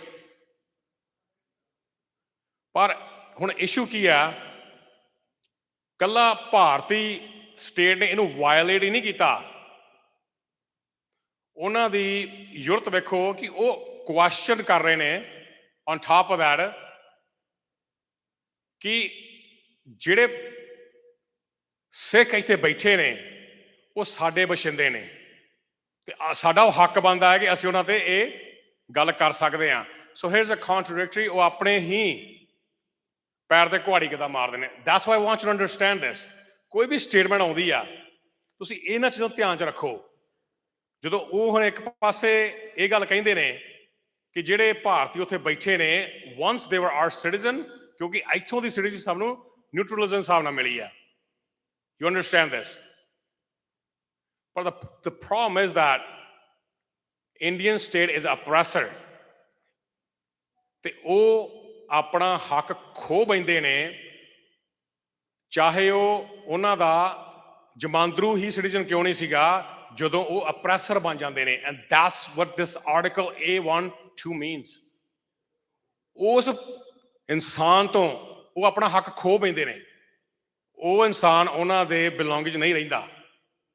ਸੋ ਇਹ ਜਿਹੜਾ ਐਕਟ ਆ ਤੁਹਾਨੂੰ 100% ਅਸ਼ੋਰਟੀ ਦਿਵਾਉਂਦਾ ਆ, you can advocate for your brother and sister who has sought refuge within North America. And moving on to the next one. So next slide is non-refoulement. ਹੁਣ ਜਿਹੜੇ ਤੇ internationally ਪਨਾਹ ਲੈਂਦੇ ਨੇ, ਹੁਣ ਜਿਹੜੇ ਭਾਰਤ ਵਿੱਚ ਆਪਣੇ ਆਪ ਨੂੰ ਫੀਲ ਸੇਫ ਨਹੀਂ ਕਰਦੇ ਜਾਂ ਸੰਘਰਸ਼ ਉੱਥੇ ਕਰ ਰਹੇ ਨੇ ਜਾਂ ਉਹਨਾਂ ਨੇ ਸ਼ਹੀਦ ਕਰ ਦਿੱਤੇ, ਯੂਨਾਈਟਿਡ ਨੇਸ਼ਨ ਤਾਂ ਵੀ ਤੁਹਾਨੂੰ ਹੱਕ ਦਿੰਦੀ ਆ, you can file a claim against them within their own country under this act, Article 33. These are for you to use to defend your own faith. ਹੁਣ ਇਹਦਾ ਸਾਡੇ ਨਾਲ ਕੀ ਰਿਸ਼ਤਾ ਆ? So it resonates with a Sikh community. ਸਾਡੇ ਇਹ ਧਰਮ ਦੇ ਨਾਲ, ਸਾਡੀਆਂ ਕੁਆਲਿਟੀਜ਼ ਦੇ ਨਾਲ ਅੱਜ ਦਾ ਦਿਨ ਮੈਚ ਕਰਦਾ ਆ, ਬਿਕਾਜ਼ ਜਿਹੜਾ ਸਿੱਖ ਧਰਮ ਆ is the religion of human rights. ਇਹ ਗੱਲ ਤੁਸੀਂ ਆਪਣੇ ਜ਼ਿਹਨ 'ਚ ਪਾ ਲਓ, ਕਿਉਂਕਿ ਸਾਨੂੰ ਸਿੱਖ ਧਰਮ ਦੇ ਜਿਹੜੇ ਪਿਲਰ ਦੱਸੇ ਗਏ ਆ day 1 ਤੋਂ, ਕੀ ਸੀ ਉਹ? ਨਾਮ ਜਪਣਾ, ਵੰਡ ਛਕਣਾ, ਕਿਰਤ ਕਰਨੀ। ਇੱਕ ਪਿਲਰ ਤੁਹਾਨੂੰ ਦੱਸਿਆ ਨਹੀਂ ਗਿਆ, ਪ੍ਰਚਾਰਕ ਪ੍ਰਣਾਲੀ ਨੇ ਉਹ ਪਿਲਰ ਨਹੀਂ ਦੱਸਿਆ। ਉਹਦੇ ਵਿੱਚ ਅਸੀਂ ਗਾਂਹ ਵੀ ਗੱਲ ਕਰਾਂਗੇ, ਇਟਸ ਕਾਲਡ ਮੈਨੀਪੂਲੇਸ਼ਨਸ। ਤੁਹਾਨੂੰ ਕਿਉਂ ਵਾਂਝੇ ਰੱਖਿਆ ਗਿਆ ਇਸ ਪਿਲਰਸ ਤੋਂ? ਜਿਹੜਾ ਮੇਨ ਪਿਲਰ ਸੀ, ਮੇਨ ਅੰਬਰੇਲਾ, ਜਿਹੜੀ ਆਪਾਂ ਨਹੀਂ ਕਹਿ ਦਿੰਦੇ ਆ ਫਾਊਂਡੇਸ਼ਨ, ਉਹ ਮਨੁੱਖੀ ਅਧਿਕਾਰ ਸੀਗੇ। ਉਸ ਫਾਊਂਡੇਸ਼ਨ ਤੇ ਜਿਹੜੀ ਆ ਮਹਿਲ ਉਸਰਿਆ, ਉਹ ਕਿਰਤ ਕਰਨੀ, ਨਾਮ ਜਪਣਾ ਤੇ ਵੰਡ ਛਕਣੀ। ਔਨ ਦੈਟ ਫਾਊਂਡੇਸ਼ਨ, ਜਦੋਂ ਖਾਲਸਾ ਜੀ ਮਨੁੱਖੀ ਅਧਿਕਾਰ ਹੀ ਨਹੀਂ ਰਹਿਣਗੇ, ਜਦੋਂ ਮਨੁੱਖਤਾ ਦੀਆਂ ਕਦਰਾਂ ਕੀਮਤਾਂ ਨਹੀਂ ਰਹਿਣਗੀਆਂ, how are you going to prevail justice? ਕਿਹਦੀ ਸੇਵਾ ਕਰੋਗੇ? ਕਿਹਦਾ ਵੰਡ ਛਕੋਗੇ? You have to understand, ਇਹ ਬੜੀ ਸੋਚੀ ਸਮਝੀ ਸਾਜ਼ਿਸ਼ ਸੀਗੀ ਭਾਰਤੀ ਸਰਕਾਰ ਦੀ। ਐਂਡ ਬਿਯੋਂਡ ਦੈਟ, ਇਹ ਮਨੂਵਾਦੀ ਜਿਹੜੀ ਮਨੂ ਸਮ੍ਰਿਤੀ ਸੋਚ ਸੀ ਨਾ, ਉਹਦੇ ਪਿੱਛੇ ਕੰਮ ਕਰਦੀ ਸੀ। ਸੋ this is not a new, ਇਹ ਬਹੁਤ ਲੰਮੇ ਅਰਸੇ ਤੋਂ ਕੰਮ ਚੱਲਦਾ ਆ ਰਿਹਾ ਆ। ਸੋ ਨਾਓ ਅੱਗੇ ਵਧਣ ਤੋਂ ਪਹਿਲਾਂ ਮੈਨੂੰ ਸੰਗਤ ਦੀ ਜਿਹੜੀ ਹੈ ਨਾ, ਉਹ ਇੰਗੇਜਮੈਂਟ ਦੀ ਲੋੜ ਆ, because we cannot go forward. ਕੋਈ ਜਿਹੜਾ ਖਾਲਿਸਤਾਨ ਦਾ ਨਿਸ਼ਾਨਾ ਹੈ ਨਾ, ਇੱਦਾਂ ਉਹ ਹੱਲ ਨਹੀਂ ਹੋਣਾ ਜਿੰਨਾ ਚਿਰ ਤੱਕ ਅਸੀਂ ਸਾਡਾ ਆਪਣਾ ਵਜੂਦ ਨਹੀਂ ਸਮਝਦੇ। ਸਾਡਾ ਵਜੂਦ ਕੀ ਆ, ਅਸੀਂ ਹੈ ਕੌਣ ਆ? ਕਿਉਂਕਿ ਕਨਵੈਨਸ਼ਨਸ ਹੁੰਦੀਆਂ ਨੇ, ਅੱਜ ਦੀਆਂ ਨਹੀਂ ਹੋ ਰਹੀਆਂ, ਬਹੁਤ ਲੰਮੇ ਸਮੇਂ ਤੋਂ ਕਨਵੈਨਸ਼ਨਸ ਹੁੰਦੀਆਂ ਨੇ। ਅਸੀਂ ਹਰ ਸਾਲ ਸ਼ਹੀਦੀ ਦਿਹਾੜੇ ਵੀ ਮਨਾਉਂਦੇ ਹਾਂ। ਅਸੀਂ ਇਕੱਠੇ ਹੋ ਕੇ ਚਰਚਾ ਵੀ ਕਰਦੇ ਹਾਂ, ਚਿੰਤਨ ਵੀ ਕਰਦੇ ਹਾਂ, ਪਰ ਹੱਲ ਕਿਉਂ ਨਹੀਂ ਲੱਭਦਾ? ਸੋ ਪਹਿਲਾ ਸਵਾਲ ਸਾਨੂੰ ਇਹ ਕਰਨਾ ਵੀ ਹੂ ਐਮ ਆਈ। ਇਹ ਮੇਰੇ ਤੇ ਵੀ ਲਾਗੂ ਹੁੰਦਾ ਆ। ਮੈਂ ਹੈ ਕੌਣ ਆ ਅਸਲ 'ਚ? ਜੇ ਤੇ ਮੈਂ ਸਿੱਖ ਹਾਂ ਫਿਰ ਤੇ ਮਸਲਾ ਹੱਲ ਆ। ਤੇ ਜੇ ਮੈਂ ਕਹਾਂ ਮੈਂ ਸਿੱਖ ਹਾਂ ਸੈਲਫ ਇੰਟਰਪ੍ਰੀਟੇਸ਼ਨ ਦੇ ਹਿਸਾਬ ਨਾਲ, ਹੈ ਮੈਂ ਸਿੱਖ ਪਰ ਇੰਟਰਪ੍ਰੀਟੇਸ਼ਨ ਜਿਹੜੀ ਹੈ ਨਾ ਉਹ ਮੇਰੀ ਆ। ਸਿੱਖੀ ਵੀ ਮੈਂ ਆਪਣੇ ਵਾਲੀ ਲਾਗੂ ਕਰਨੀ ਆ ਜਿਸ ਹਿਸਾਬ ਨਾਲ ਮੈਨੂੰ ਚੰਗੀ ਲੱਗਦੀ ਆ। ਪਰ ਜੇ ਤੁਸੀਂ ਗੁਰਮਤਿ ਦੇ ਧਾਰਨੀ ਹੋ ਤੇ ਫਿਰ ਤੇ ਅਸੀਂ ਗਾਂਹ ਵੱਧ ਸਕਦੇ ਹਾਂ। ਜਿਹਦੇ ਤੁਹਾਡਾ ਨਿਸ਼ਾਨਾ ਇੱਕ ਆ, ਜਿੱਦਾਂ ਸਰਦਾਰ ਜਗਦੀਪ ਸਿੰਘ ਨੇ ਕਿਹਾ ਕਿ ਆਰਗੇਨਾਈਜੇਸ਼ਨਲੀ ਜਿਹੜੇ ਨੇ ਉਹ ਦੈਟਸ ਫਾਈਨ, ਆਪੋ ਆਪਣੇ ਪਰਸਨਲ ਵਿਸ਼ੇ ਹੋ ਸਕਦੇ ਨੇ, ਪਰ ਜੇ ਸਿਧਾਂਤਕ ਵਿਸ਼ਾ ਸਾਡਾ ਇੱਕ ਨਹੀਂ ਨਾ, then we cannot move on. That is the biggest problem. And you will see this will implement further down. ਸਿੱਖ ਰਾਜ ਕਿੱਦਾਂ ਕਾਇਮ ਹੋਇਆ ਸੀਗਾ? ਉਹਨਾਂ ਨੂੰ ਪਤਾ ਸੀ ਉਹ ਕੌਣ ਆ। ਉਹਨੂੰ ਪਤਾ ਸੀਗਾ ਕਿ ਅਸੀਂ ਗੁਰੂ ਨਾਨਕ ਦੇ ਸਿੱਖ ਹਾਂ, ਅਸੀਂ ਸ਼ਬਦ ਦੇ ਉਪਾਸਕ ਹਾਂ, ਅਸੀਂ ਦੀਦਾਰ ਖਾਲਸੇ ਦਾ ਕਰਨਾ ਹੈ ਤੇ ਪਰਚਾ ਸ਼ਬਦ ਦੇ ਦੇਣਾ। They knew it. That was the very reason that ਉਹ ਫੇਲ ਨਹੀਂ ਹੋ ਸਕੇ ਕਿਸੇ ਵੀ ਮਨਸੂਬੇ ਵਿੱਚ। And then the second role is, what's my role? ਇਹਦੇ 'ਚ ਇਹ ਸਾਰੇ ਸੰਘਰਸ਼ 'ਚ ਮੇਰਾ ਕੀ ਕੰਟਰੀਬਿਊਸ਼ਨ ਆ, ਜਾਂ ਗਾਂ ਮੈਂ ਕੀ ਕੰਟਰੀਬਿਊਸ਼ਨ ਕਰਨੀ ਆ। You have to understand this. ਕਿਉਂਕਿ ਇਕੱਲਾ ਲਿਖ ਕੇ ਸੁਣ ਕੇ ਗੱਲ ਨਹੀਂ ਬਣਨੀ। ਜਿੰਨਾ ਚਿਰ ਤੱਕ ਇੰਪਲੀਮੈਂਟ ਨਹੀਂ ਕਰਦੇ ਆਪਾਂ ਸਿਧਾਂਤ ਨੂੰ, you cannot achieve anything. So you have to assign yourself a role. ਜੇ ਕੋਈ ਵੀ ਸਿੱਖ ਕਿਸੇ ਵੀ ਪ੍ਰੋਫੈਸ਼ਨ 'ਚ ਆ, ਉਸ ਪ੍ਰੋਫੈਸ਼ਨ ਨੂੰ ਆਪਣਾ ਪੈਸ਼ਨ ਬਣਾ ਕੇ ਉਹਦੇ ਵਿੱਚ ਸਿੱਖੀ ਵੈਲਿਊ ਲੈ ਕੇ ਆਓ।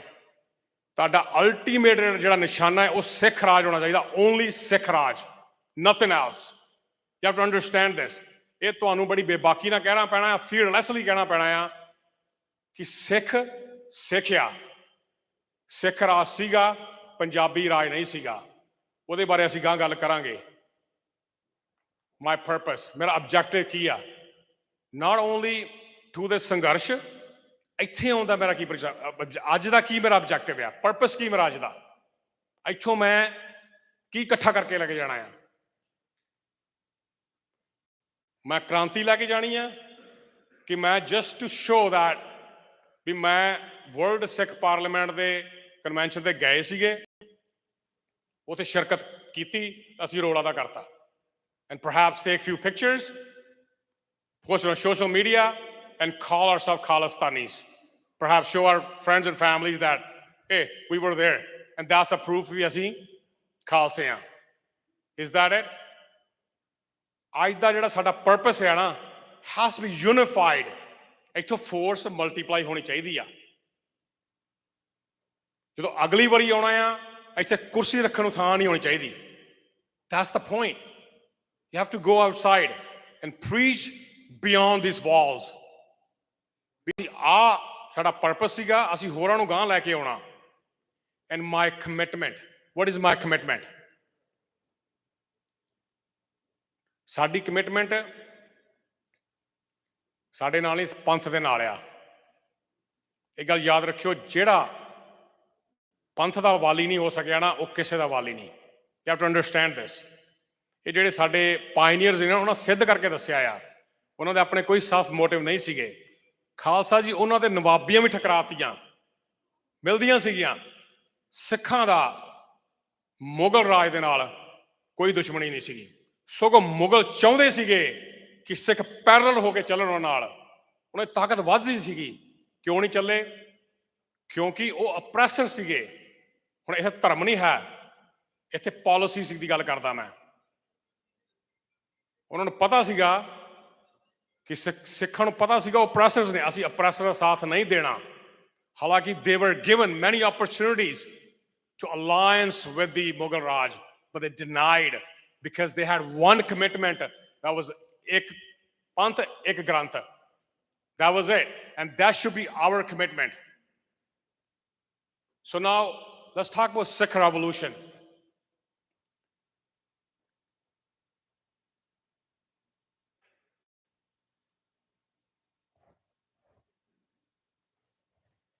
As we spoke about the rise of human rights,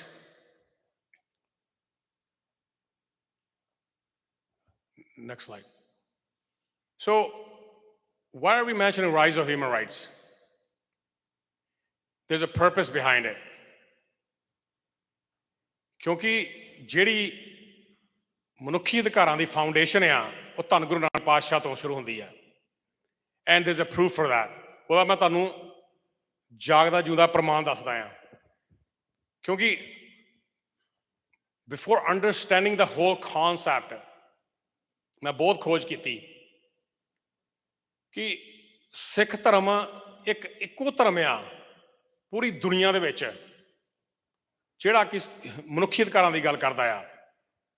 I studied, I read, I compared other scriptures.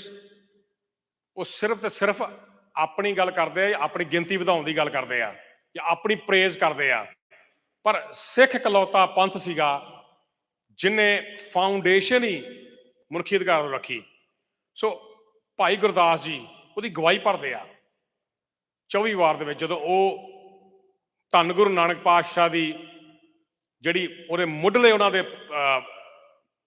Project ਸੀਗੇ ਜਾਂ ਉਹਨਾਂ ਦੇ ਕਦਮ ਸੀਗੇ ਸੁਸਾਇਟੀ ਨੂੰ ਸੁਧਾਰਨ ਲਈ, ਉਹ ਪਹਿਲੀ ਪ੍ਰਸੰਗ ਜਿਹੜਾ ਹੈ ਉਹਨਾਂ ਦਾ ਬਾਬਾ ਦੇਖੇ ਧਿਆਨ ਧਰ। ਅੰਡਰਸਟੈਂਡ ਦਿਸ ਲਾਈਨ, ਬਾਬਾ ਦੇਖੇ ਧਿਆਨ ਧਰ। So there is a concern right there. ਇਹ ਕੰਸਰਨ ਕੌਣ ਸ਼ੋਰ ਕਰਦਾ ਆ? ਜਾਲਤੀ ਸਭ ਪ੍ਰithvi ਦੇ ਸਿਆਈ। ਸੋ Guru Nanak Sahib he observed with concern ਪੂਰੀ ਜਿਹੜੀ ਦੁਨੀਆ ਨਾ ਉਹਦੀ ਅੱਗ ਕਾਹਦੀ ਲੱਗੀ ਆ? atrocities, social and religious loot। ਨੀਵੇਂ ਨੂੰ ਸਮਝਿਆ ਨਹੀਂ ਜਾਂਦਾ, ਆਵਾਜ਼ ਜਿਹੜੀ ਆ ਉਹ ਸਪਰੈਸ ਕੀਤੀ ਜਾਂਦੀ ਆ। ਸੋ what he did, ਬਾਝੋ ਗੁਰੂ ਗਵਾਰ ਹੈ। ਇਹਦੇ 'ਚ ਵੀ ਖਾਲਸਾ ਜੀ ਦੋ ਐਸਪੈਕਟਸ ਨੇ। ਬਾਝੋ ਗੁਰੂ ਗਵਾਰ ਹੈ, ਇੱਕ ਤਾਂ ਨੌਲੇਜ ਐਸਪੈਕਟ ਆ ਜਿਹਨੂੰ ਆਪਾਂ ਸ਼ਬਦ ਕਹਿੰਦੇ ਆ, ਪਰ ਇਹਨੂੰ ਤੁਸੀਂ ਡੰਗਿਆਈ ਨਾ ਹੋਰ ਸੋਚੋ ਵੀ ਗੁਰੂ ਕੌਣ ਹੈ ਇਹਦੇ 'ਚ? ਐਨ ਐਡਵੋਕੇਟ, ਆਵਾਜ਼। ਉਸ ਸਮੇਂ ਦੀ ਜੋ ਸਥਿਤੀ ਸੀ ਨਾ ਉਹਦੇ ਵਿੱਚ ਇੱਕ ਆਵਾਜ਼ ਦੀ ਕਮੀ ਸੀ। ਕੋਈ ਵੀ ਕਿਸੇ ਦੀ ਹੱਕ ਦੀ ਆਵਾਜ਼ ਬਣੂ ਰਾਜੀ ਨਹੀਂ ਸੀਗਾ। ਹੈ ਕਰਦੇ ਸੁਣੀ ਲਕਾਈ। So there was violations, atrocities and genocides. That's the whole concept of that. ਬਾਬੇ ਭੇਖ ਬਣਾਇਆ, ਉਦਾਸੀਗੀਰੀ ਚਲਾਈ। ਹੁਣ ਭੇਖ ਕਿਹੜਾ ਬਣਾਇਆ? So what does Bhekh mean? It's a commitment. That's what the Bhekh means. It's a commitment. ਉਦਾਸੀਗੀਰੀ ਚਲਾਈ। ਹੁਣ what does ਉਦਾਸੀ means? ਉਦਾਸੀ ਦਾ ਮਤਲਬ ਕੋਈ ਪ੍ਰਚਾਰਕ ਪ੍ਰਚਾਰਕ ਕਹਿ ਜਾਂਦਾ ਆ, ਕੋਈ ਮੈਸੇਂਜਰ ਕਹਿੰਦਾ ਆ। To my analysis, udasi means an advocate, a voice for the weak, who committed to walk an extra mile for others. Unna dera nahi banaya koi. He went to individuals. He went to the weak. Above all, he went to the scholars. ਸਮੇਰ ਪਰਬਤ ਜਾ ਕੇ ਵੀ ਉਹਨਾਂ ਨੇ ਲਲਕਾਰ ਮਾਰੀ ਸੀ, ਜਿਹੜੇ ਉੱਥੇ ਸਾਧੂ ਬੈਠੇ ਸੀਗੇ ਵੀ ਤੁਸੀਂ ਪਰਬਤਾਂ ਚੜ੍ਹ ਕੇ ਬੈਠੇ ਹੋ ਤੇ ਆਪਣੇ ਨੂੰ ਸਾਧੂ ਦੇ ਇੰਟੈਲੈਕਚੁਅਲ ਕਹਿੰਦੇ ਹੋ ਤੇ ਜਗਤ ਨੂੰ ਕੌਣ ਪਾਰ ਉਤਾਰੂਗਾ? So that's a revolution. ਇਹੋ ਜਿਹਾ ਰੈਵੋਲੂਸ਼ਨ ਕਿਸੇ ਨੇ ਨਹੀਂ ਦੇਖਿਆ ਸੀਗਾ। To further support my comment, Baba Kabir, Baba Farid ਉਹਨਾਂ ਤੋਂ ਪਹਿਲਾਂ ਹੋਏ ਆ।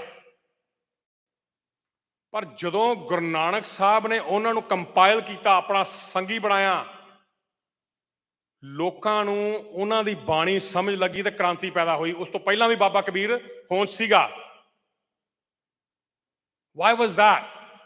ਇਹ ਗੁਰੂ ਨਾਨਕ ਦਾ ਹੀ ਕਮਾਲ ਸੀਗਾ ਕਿ ਜਿਹੜੇ ਕ੍ਰਾਂਤੀਕਾਰੀ ਅਲੋਪ ਹੋ ਚੁੱਕੇ ਸੀਗੇ ਉਸ ਮੁਲਕ ਦੀ ਧਰਤੀ ਤੋਂ ਜਿਹੜੀ ਆਵਾਜ਼ ਉਹਨਾਂ ਕ੍ਰਾਂਤੀਕਾਰੀ ਦਬਾ ਦਿੱਤੀ ਗਈ, Guru Nanak brought that revolution back, and that's why it was the rise of human rights. ਹੁਣ here's another thing, ਜੇ ਆਪਾਂ ਗੁਰਬਾਣੀ ਦੇ ਐਸਪੈਕਟ ਤੋਂ ਗੱਲ ਕਰਦੇ ਹਾਂ, ਗੁਰੂ ਨਾਨਕ ਸਾਹਿਬ ਸਿਰ ਰਾਗ ਵਿੱਚ ਬਹੁਤ ਖੂਬਸੂਰਤੀ ਦੇ ਨਾਲ ਸੰਸਾਰ ਨੂੰ ਨਾ ਸਿੱਧੇ ਪੱਧਰੇ ਲਫ਼ਜ਼ਾਂ 'ਚ ਹਿੱਕ ਠੋਕ ਕੇ ਗੱਲ ਕਰਦੇ ਆ ਕਿ ਨੀਚਾ ਅੰਦਰ ਨੀਚ ਜਾਤ, ਨੀਚੀ ਹੂੰ ਅਤ ਨੀਚ, ਨਾਨਕ ਤਿਨ ਕੇ ਸੰਗ ਸਾਥ, ਵੱਡਿਆਂ ਸਿਓ ਕਿਆ ਰੀਸ, ਜਿੱਥੇ ਨੀਚ ਸੰਭਾਲੀਏ ਤਿੱਥੇ ਨਦਰ ਤੇਰੀ ਬਖਸ਼ੀਸ। ਹੁਣ ਨੀਚ ਦਾ ਕੀ ਐਨਾਲਿਸਿਸ ਕਰੋਗੇ ਤੁਸੀਂ? ਨੀਵੀਂ ਜਾਤ।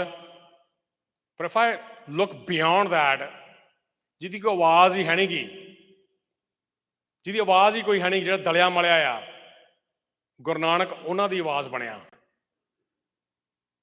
ਜਿਨ੍ਹਾਂ ਨੂੰ ਕੋਈ ਆਪਣੇ ਨਾਲ ਨਹੀਂ ਸੀ ਬਿਠਾਉਂਦਾ। ਗੁਰੂ ਨਾਨਕ ਸਾਹਿਬ ਨੇ ਉਹਨਾਂ ਦੇ ਸਿਰਾਂ 'ਤੇ ਦਸਤਾਰਾਂ ਬਣਾਤੀਆਂ। ਉਸ ਸਮੇਂ ਦਾ ਜਿਹੜਾ ਕਲਚਰ ਸੀ ਖਾਲਸਾ ਜੀ, ਜਦੋਂ ਕੋਈ ਅਹਿਲਕਾਰ ਕਿਸੇ ਦੇ ਲਾਗੋਂ ਲੰਘਦਾ ਸੀ ਨਾ,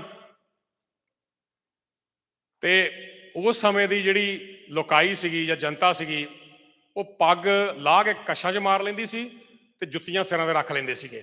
ਆਹ ਆਲਮ ਸੀਗਾ ਉਦੋਂ ਮੱਧ ਏਸ਼ੀਆ ਦਾ। ਗੁਰੂ ਨਾਨਕ ਸਾਹਿਬ ਨੇ ਐਸੀ ਕੌਮ ਤਿਆਰ ਕੀਤੀ, ਜਿਸ ਕੌਮ ਨੂੰ ਗੁਰੂ ਨਾਨਕ ਸਾਹਿਬ ਨੇ ਸਕਾਲਰਸ਼ਿਪ, ਮੈਜੈਸਟੀ ਐਂਡ ਇੰਟੈਗਰਿਟੀ, ਆਹ ਤਿੰਨ ਚੀਜ਼ਾਂ ਬਖਸ਼ੀਆਂ, ਜਿਹੜੀਆਂ ਤਿੰਨੇ ਚੀਜ਼ਾਂ ਕਿਹਨੂੰ ਸੀਗੀਆਂ ਅਲਾਊਡ? ਜਾਂ ਤੇ ਵਾਈਸਮੈਨ ਨੂੰ, ਜਿਹੜੇ ਪੰਡਤ ਜਾਂ ਮੌਲਵੀ ਹੋ ਜਾਂਦੇ ਆ, ਜਾਂ ਕਿੰਗਸਮੈਨ, ਜਾਂ ਬਿਜ਼ਨਸ ਕਲਾਸ। ਸੋ ਗੁਰੂ ਨਾਨਕ ਪਾਤਸ਼ਾਹ ਨੇ ਇੱਕ ਐਸਾ ਰਾਜ ਕਾਇਮ ਕੀਤਾ ਜਿਹਦੇ ਵਿੱਚ ਉਹਨੇ ਆ ਸਾਰੀਆਂ ਵੈਲਿਊਜ਼ ਸਿੱਖਾਂ ਦੇ ਸਿਰ ਤੇ ਲਾ ਕੇ ਰੱਖ ਦਿੱਤੀਆਂ। So you have to understand this. ਇਹ ਸੀ ਗੁਰੂ ਨਾਨਕ ਦਾ ਕਮਾਲ। And then moving on to the establish of ਹਲੀਮੀ ਰਾਜ। ਹੁਣ ਜਿਹੜੀ ਡਿਲੂਜਨ ਦੀ ਮੈਂ ਗੱਲ ਕਰ ਰਿਹਾ ਆ, ਇਹ ਉਹੀ ਡਿਲੂਜਨ ਆ। ਅਸੀਂ ਹਮੇਸ਼ਾ ਹਲੀਮੀ ਰਾਜ ਦੀ ਜਿਹੜੀ ਗੱਲ ਕਰਦੇ ਹਾਂ, ਅਸੀਂ 10 ਪਾਤਸ਼ਾਹ ਦੇ ਬਾਅਦ ਦੀ ਗੱਲ ਕਰਦੇ ਹਾਂ, and that is not true ਦੋ। ਗੱਲ ਉਦੋਂ ਬਣਨੀ ਆ ਜਦੋਂ ਅਸੀਂ ਇਹ ਗੱਲ ਆਪਣੇ ਖਾਨੇ ਪਾਲੀ ਕਿ ਸਾਡਾ ਰਾਜ 15ਵੀਂ ਸ਼ਤਾਬਦੀ 'ਚ ਹੀ ਸਟੈਬਲਿਸ਼ ਹੋ ਗਿਆ ਸੀਗਾ। ਉਹਦੇ ਚੈਪਟਰਸ ਗਾਂ ਫਾਊਂਡੇਸ਼ਨਸ ਆਫਟਰ ਫਾਊਂਡੇਸ਼ਨਸ ਬਣਦੀਆਂ ਗਈਆਂ, ਤੇ ਉਹਦਾ ਜਿਹੜਾ ਨਿਚੋੜ ਆ ਉਹ ਇੰਨਾ ਕੁ ਜ਼ਿਆਦਾ ਪ੍ਰਭਾਵਸ਼ਾਲੀ ਹੋ ਗਿਆ ਕਿ ਲੋਕਾਈ ਦੇ ਜ਼ਿਹਨ ਵਿੱਚ ਜੋ ਸਿੱਖ ਪ੍ਰਿੰਸੀਪਲ ਦੀ ਛਾਪ ਇੱਥੋਂ ਤੱਕ ਪਹੁੰਚ ਗਈ ਕਿ ਉਹਨਾਂ ਨੇ ਧੰਨ ਗੁਰੂ ਗ੍ਰੰਥ ਸਾਹਿਬ ਦੀ ਜਿਹੜੀ ਬਾਣੀ ਆ ਉਹ ਸਾਇੰਟੀਫਿਕਲੀ ਐਕਸੈਪਟ ਕਰ ਲਈ। This is a factor. ਹੁਣ Guru Nanak Sahib Foundation of Human Rights. So I'm not going to go through this thoroughly. Just examples ਵੀ ਉਹਨਾਂ ਦੀ ਟੀਚਿੰਗਸ ਕੀ ਸੀ ਆ ਤੇ ਉਹਨਾਂ ਨੂੰ ਕਿਹੜੇ ਚੈਲੰਜ ਦਾ ਸਾਹਮਣਾ ਕਰਨਾ ਪਿਆ, ਕਿਉਂਕਿ ਰਾਜ ਖਾਲਸਾ ਜੀ ਐਵੇਂ ਨਹੀਂ ਕਾਇਮ ਹੁੰਦਾ। You have to face those challenges. So moving on to Guru Angad ਦੇ ਪਾਤਸ਼ਾਹ। ਤੇ ਮੈਂ ਇਹ ਤੋਂ ਮਾਫੀ ਮੰਗਦਾ, ਸਰਦਾਰ ਜਗਦੀਪ ਸਿੰਘ ਨੇ ਗੱਲ ਕਹੀ ਸੀ ਵੀ ਜਿਹੜਾ ਦੇਵ ਸ਼ਬਦ ਆ, ਸੋ I do admit my mistake, apologize. So consolidated community. ਹੁਣ ਧੰਨ ਗੁਰੂ ਅੰਗਦ ਦੇ ਪਾਤਸ਼ਾਹ ਨੇ ਜਿਹੜੀ ਕਮਿਊਨਿਟੀ ਕੰਸੋਲੀਡੇਸ਼ਨ ਸੀ ਉਹ ਬਾਖੂਬੀ ਇੱਕ ਚੈਪਟਰ ਦੇ ਤੌਰ ਤੇ ਤੁਹਾਨੂੰ ਪੇਸ਼ ਕੀਤੀ ਕਿ ਅਸੀਂ ਇਹ ਚੀਜ਼ ਲਾਗੂ ਕਰਦੇ ਹਾਂ। ਅਸੀਂ ਗੁਰੂ ਨਾਨਕ ਪਾਤਸ਼ਾਹ ਤੋਂ ਸਿੱਧਾ 10ਵੇਂ ਪਾਤਸ਼ਾਹ ਤੱਕ ਜਾਂ ਕਿਤੇ ਮੇਰੀ ਪੀਰੀ ਦੇ ਮਾਲਕ ਤੱਕ ਯਾਦ ਕਰ ਲੈਂਦੇ ਹਾਂ। Do we ever study the 10th gurus in details and chapter by chapter? That's another downfall of our failure, I would say a challenge, an obstacle to the Khalistan journey, ਕਿ ਅਸੀਂ ਆਪਣੇ ਗੁਰੂ ਸਾਹਿਬ ਦੇ ਜਿਹੜੇ ਟੀਚੇ ਸੀਗੇ ਉਹਨਾਂ ਸਿੱਖਿਆਵਾਂ ਨੂੰ ਲਾਗੂ ਹੀ ਨਹੀਂ ਕਰ ਸਕੇ, ਪੜ੍ਹ ਨਹੀਂ ਸਕੇ, ਸਮਝ ਨਹੀਂ ਸਕੇ। ਧੰਨ ਗੁਰੂ ਅਮਰਦਾਸ ਪਾਤਸ਼ਾਹ ਸੋਸ਼ਲ ਰਿਫਾਰਮ ਐਂਡ ਇਕੁਆਲਿਟੀ, ਤੀਸਰਾ ਚੈਪਟਰ ਸਿੱਖ ਰਾਜ ਦਾ ਸੋਸ਼ਲ ਰਿਫਾਰਮ, ਜਿਹਦੇ ਵਿੱਚ ਜੈਂਡਰ ਇਕੁਆਲਿਟੀ ਨੂੰ ਨਾ ਇਕੱਲਾ ਪ੍ਰਮੋਟ ਹੀ ਨਹੀਂ ਕੀਤਾ ਗਿਆ ਉਹਦੇ ਜਿਹੜੇ ਚੈਲੰਜਸ ਸੀਗੇ ਉਹਨੂੰ ਕਿਸ ਤਰ੍ਹਾਂ ਕਾਊਂਟਰ ਕਰਕੇ ਤੇ ਇੱਕ ਐਲਾਈਸ਼ਿਪ ਬਣਾਈ ਗਈ ਉਸ ਸਮੇਂ ਦੇ ਐਲਕਾਰਾਂ ਦੇ ਨਾਲ। ਸੋ ਦੈਟ ਸ਼ੋਜ਼ ਰਾਜ ਲੀਡਰਸ਼ਿਪ, ਇੱਕ ਰਾਜਾ ਹੀ ਰਾਜਾ ਦੇ ਨਾਲ ਇਹ ਡੀਲ ਕਰ ਸਕਦਾ ਆ, ਆਮ ਵਿਅਕਤੀ ਨਹੀਂ ਕਰ ਸਕਦਾ। ਤੁਸੀਂ ਭਾਰਤ ਜਾ ਕਹਿ ਦਿਓ ਹਾਂ ਵੀ ਸਾਡੀ ਗੱਲ ਮੰਨੋ, ਸਾਡੀ ਪਾਲਿਸੀਜ਼ ਮੰਨੋ, ਕਰਾ ਸਕਦੇ ਹੋ? ਨਹੀਂ ਹੋ ਸਕਦੀ। ਧੰਨ ਗੁਰੂ ਅਮਰਦਾਸ ਪਾਤਸ਼ਾਹ ਨੇ ਕਿੱਦਾਂ ਕਰਤੀ? ਜੇ ਤੁਸੀਂ ਆਪਣੇ ਗੁਰੂ ਸਾਹਿਬ ਨੂੰ ਇੱਕ ਉਦਾਸੀ ਤੌਰ ਤੇ ਟਰੀਟ ਕਰੋਗੇ, ਖਾਲਸਾ ਜੀ ਨਿਸ਼ਾਨੇ ਤੇ ਨਹੀਂ ਪਹੁੰਚ ਸਕਾਂਗੇ। ਮੰਨੋ ਕਿ ਸਾਡਾ ਬਾਪ ਇੱਕ ਰਾਜਾ ਸੀਗਾ ਤਾਂ ਅਸੀਂ ਰਾਜੇ ਦੇ ਪੁੱਤ ਬਣ ਸਕਦੇ ਹਾਂ। ਸਾਡਾ ਰਾਜ ਸੀਗਾ, ਸਾਡਾ ਰਾਜ ਹੈ, ਸਾਡਾ ਰਾਜ ਰਹੇਗਾ। ਇਹ ਜਿਹੜਾ ਪੋਜ਼ਿਟਿਵ ਮਾਈਂਡ ਸੈਟ ਆ, ਇਹੋ ਹੀ ਸਾਨੂੰ ਆਪਣੇ ਨਿਸ਼ਾਨੇ ਤੱਕ ਲੈ ਕੇ ਜਾਊਗਾ। ਮੂਵਿੰਗ ਔਨ ਟੂ ਧੰਨ ਗੁਰੂ ਰਾਮਦਾਸ ਜੀ ਮਹਾਰਾਜ, emphasize service and humility and devotion. So ਜਿਹੜੀ ਚੀਜ਼ ਹੈ ਨਾ, it's bringing human values into politics. ਹੁਣ ਗੁਰੂ ਰਾਮਦਾਸ ਮਹਾਰਾਜ ਦੀ ਤੁਸੀਂ ਕਮਾਲ ਦੇਖੋ ਕਿ ਅਸੀਂ ਮੀਰੀ ਪੀਰੀ ਦੀ ਗੱਲ ਕਰਦੇ ਹਾਂ, but we never spoke about his work. ਕਿਸ ਤਰ੍ਹਾਂ ਤੁਸੀਂ devotion, compassion and human values ਨੂੰ ਤੁਸੀਂ ਇੱਕ social reform ਵਿੱਚ ਕੰਪਾਈਲ ਕਰਨਾ, ਉਹਨੂੰ ਇੱਕ ਸਿਆਸਤ ਦਾ ਹਿੱਸਾ ਬਣਾਉਣਾ। ਕਿਉਂਕਿ ਜਿਹੜੀਆਂ ਮੀਰੀ ਪੀਰੀ ਦੀਆਂ ਦੋ ਤਲਵਾਰਾਂ ਧੰਨ ਗੁਰੂ ਹਰਗੋਬਿੰਦ ਪਾਤਸ਼ਾਹ ਨੇ ਪਹਿਨੀਆਂ ਖਾਲਸਾ ਜੀ, ਉਹ ਫੌਲਾਦ ਧੰਨ ਗੁਰੂ ਨਾਨਕ ਪਾਤਸ਼ਾਹ ਦੀ ਬਾਣੀ ਤੋਂ ਬਣਿਆ। ਉਹ ਧੰਨ ਗੁਰੂ ਨਾਨਕ ਪਾਤਸ਼ਾਹ ਦੀ ਬਾਣੀ ਤੋਂ ਫੌਲਾਦ ਬਣਿਆ। ਉਹਨਾਂ ਨੇ ਉਹ ਕਿਰਪਾਨਾਂ ਧਾਰਨ ਕੀਤੀਆਂ। ਸੋ ਜਦੋਂ ਅਸੀਂ ਕਿਤਾਬ ਵਿੱਚੋਂ ਖੋਲ੍ਹਦੇ ਹਾਂ, ਅਸੀਂ ਕਿਤੇ ਪਹੁੰਚ ਨਹੀਂ ਸਕਦੇ। ਉਸ ਤੋਂ ਬਾਅਦ 5ਵਾਂ ਚੈਪਟਰ ਸਿੱਖ ਰਾਜ ਦਾ, ਧੰਨ ਗੁਰੂ ਅਰਜਨ ਦੇਵ ਪਾਤਸ਼ਾਹ ਜਿਹੜੇ ਚੈਲੰਜਸ ਉਹਨਾਂ ਨੇ ਫੇਸ ਕੀਤੇ ਤੇ ਆਪਣਾ ਹੈੱਡਕੁਆਟਰ ਜਿਹੜਾ ਆ ਉਹਨਾਂ ਨੇ ਜਿਹੜਾ ਬਣਾਇਆ। ਸੋ ਇਹ ਜਿਹੜਾ ਚੈਲੰਜ ਸੀ ਨਾ, ਇਹ ਮੁਗਲਾਂ ਵਾਸਤੇ ਨਹੀਂ ਸੀਗਾ ਮਾਫ ਕਰਨਾ। You have to look deeper. ਇਹ ਚੈਲੰਜ ਮੁਗਲਾਂ ਵਾਸਤੇ, ਇਹ ਚੈਲੰਜ ਸੀਗਾ ਮਨੂ ਸਮ੍ਰਿਤੀ ਵਾਸਤੇ। ਮੁਗਲਾਂ ਨੇ ਉਹ ਕੀਤਾ ਜੋ ਮਨੂ ਸਮ੍ਰਿਤੀ ਦੇ ਮੰਤਰੀਆਂ ਨੂੰ ਦੱਸਿਆ, ਐਡਵਾਈਜ਼ਰ ਨੇ ਦੱਸਿਆ, because Manu Smriti always been a minister of the ruler. ਕਦੀ ਦੇਖਿਆ ਜੇ ਬਾਹਮਣ ਰਾਜਾ ਬਣਿਆ ਹੋਵੇ? ਨਹੀਂ। ਉਹ ਜਿਹੜੇ ਪਾਲਿਸੀ ਮੇਕਰਸ ਨੇ ਨਾ, ਉਹ ਰਾਜੇ ਤੋਂ ਉੱਪਰ ਹੁੰਦੇ ਆ। ਸੋ ਬਾਹਮਣ has always been as an advisor. ਉਹਦੇ ਇਹ ਸਭ ਚੀਜ਼ਾਂ ਕਰਕੇ ਕੰਨ ਭਰ ਕੇ ਧੰਨ ਗੁਰੂ ਅਰਜਨ ਦੇਵ ਪਾਤਸ਼ਾਹ ਸ਼ਹਾਦਤ ਵੀ ਕਰਾਈ ਗਈ। So you have to understand this. ਸਾਨੂੰ ਹਮੇਸ਼ਾ ਇਸ ਦਿਲੋਂ 'ਚ ਰੱਖਿਆ ਗਿਆ ਕਿ ਸਾਡੀ ਸਿੱਧੀ ਟੱਕਰ ਮੁਗਲਾਂ ਨਾਲ ਸੀਗੀ ਜਾਂ ਤੁਰਕਾਂ ਨਾਲ ਸੀਗੀ। ਸਾਡੀ ਟੱਕਰ ਸੀ ਮਨੂ ਸਮ੍ਰਿਤੀ ਦੀ ਸੋਚ ਨਾਲ। ਹੁਣ ਵੀ ਉਹੀ ਟੱਕਰਿਆ।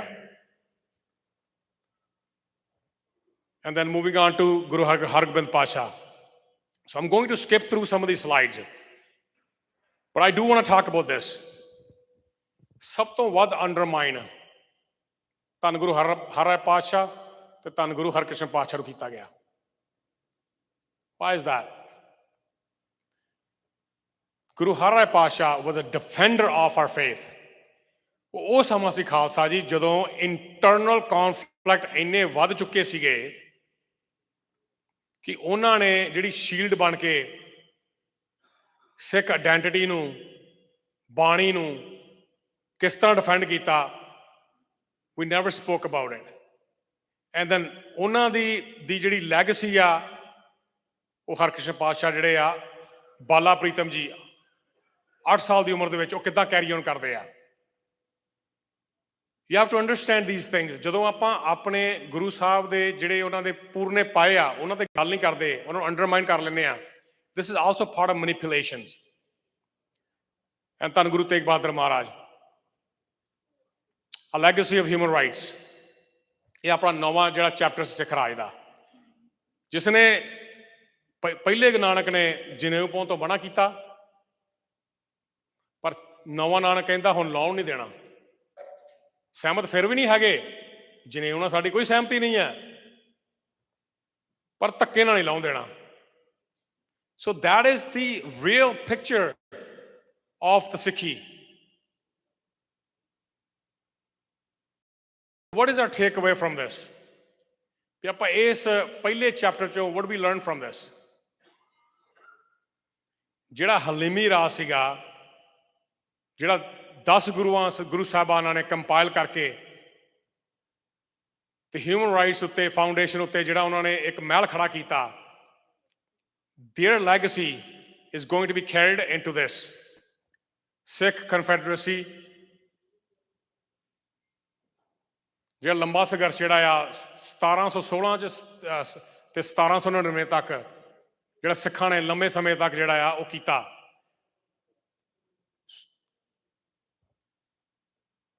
So skip all the other ones. Yeah. So stop and visualize right there. ਇੱਥੇ ਮੈਂ ਥੋੜਾ ਤੁਹਾਡਾ ਸਮਾਂ ਚਾਹੂੰਗਾ ਕਿ let's visualize this ਕਿ 10 ਗੁਰੂ ਸਾਹਿਬਾਨ, ਉਸ ਤੋਂ ਬਾਅਦ ਸਿੱਖ ਰਾਜ ਕਾਇਮ ਹੋਣਾ। How was that possible? ਬਹੁਤ ਲੰਮਾ ਸਮਾਂ ਸੰਘਰਸ਼ ਕੀਤਾ। ਉਹ ਰੀਜ਼ਨ ਕੀ ਸੀਗਾ? What was the strategy?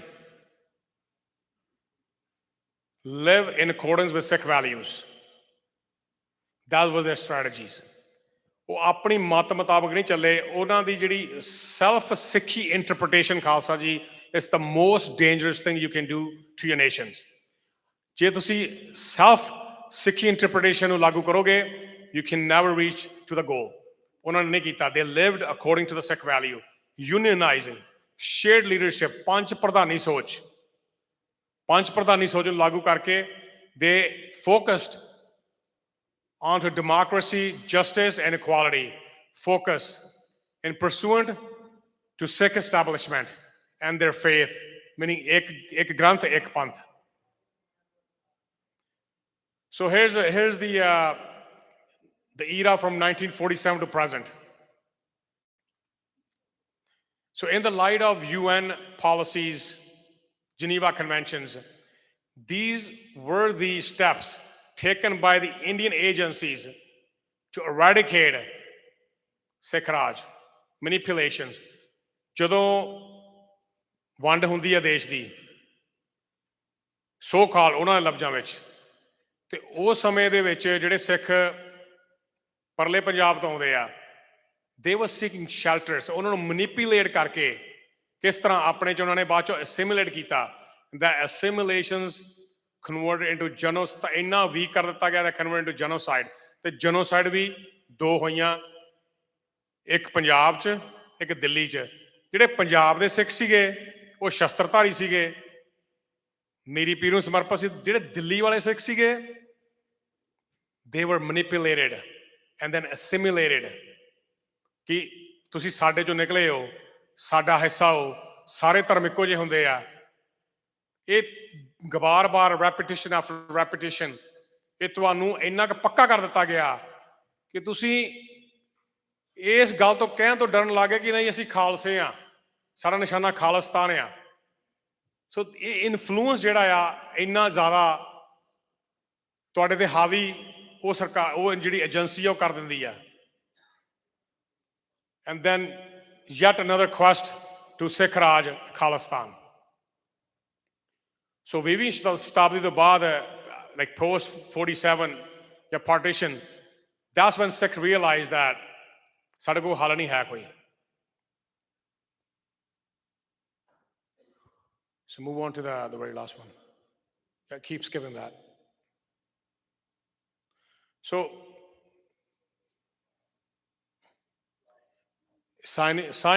India signing UN Charter. Yeah. ਆਹ ਚੀਜ਼ ਸਮਝਣ ਦੀ ਲੋੜ ਆ। ਹੁਣ ਇੰਡੀਆ ਜਿਹੜਾ ਆ ਉਹ UN ਚਾਰਟਰ ਸਾਈਨ ਕਰਦਾ ਆ 1942 ਦੇ ਵਿੱਚ, ਤੇ 1947 ਜਿਹੜਾ ਸਿੱਖਾਂ ਦੇ ਨਾਲ ਇੱਕ ਮਾਸ ਮਾਈਗ੍ਰੇਸ਼ਨ ਦੇ ਆਧਾਰ ਤੇ ਜਿਹੜੀ ਨਸਲਕੁਸ਼ੀ ਕੀਤੀ ਜਾਂਦੀ ਆ। So don't you think that ਵੀ ਉਹਨਾਂ ਨੇ ਜਿਹੜਾ 47 'ਚ ਸੋ ਕਾਲਡ ਵੰਡ ਹੋਈ ਆ, ਪਰ 2 ਸਾਲ ਪਹਿਲਾਂ ਤੇ ਉਹ UN ਦੇ ਨਾਲ ਆਪਣੀ ਟ੍ਰੀਟੀ ਸਾਈਨ ਕਰਦੇ ਨੇ। What was the reason behind that? You have to think about it. ਇਹ policies ਨੇ, the geopolitics, ਇਹ ਕੀ ਸਾਬਤ ਕਰਦੀ ਆ? Why would India sign a UN treaty prior to the so-called independence. Why would they do that?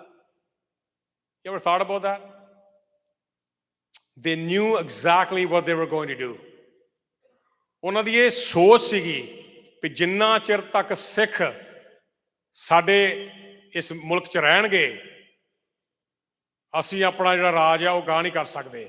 ਇਹ ਸਾਡੇ ਵਾਸਤੇ ਰਾਹ ਦੇ ਰੋੜੇ ਬਣੇ ਰਹਿਣਗੇ ਕਿ ਜਿੰਨਾ ਚਿਰ ਇਹ ਰਹਿਣਗੇ ਇਹ ਗੁਰੂ ਨਾਨਕ ਦਾ ਜਿਹੜਾ ਹਿਊਮਨ ਰਾਈਟਸ ਫਿਲਾਸਫੀ ਆ ਉਹ ਪ੍ਰਵੇਲ ਕਰਦੇ ਰਹਿਣਗੇ। ਇਟ ਵਾਸ ਪਲਾਨਡ ਤਾਂ ਕਿ ਜਿਹੜੇ UN ਉਹਨਾਂ ਦੇ ਜਿਹੜੇ ਐਲਾਈਜ਼ ਨੇ ਜਾਂ ਡਿਪਲੋਮੈਟਸ ਨੇ they will sit in there chamber.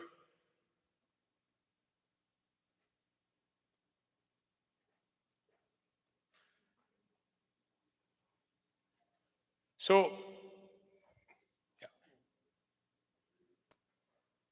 मैं माफी चाहना क्योंकि this chapter is so in detail and condensed, it cannot be explained within the time frame given.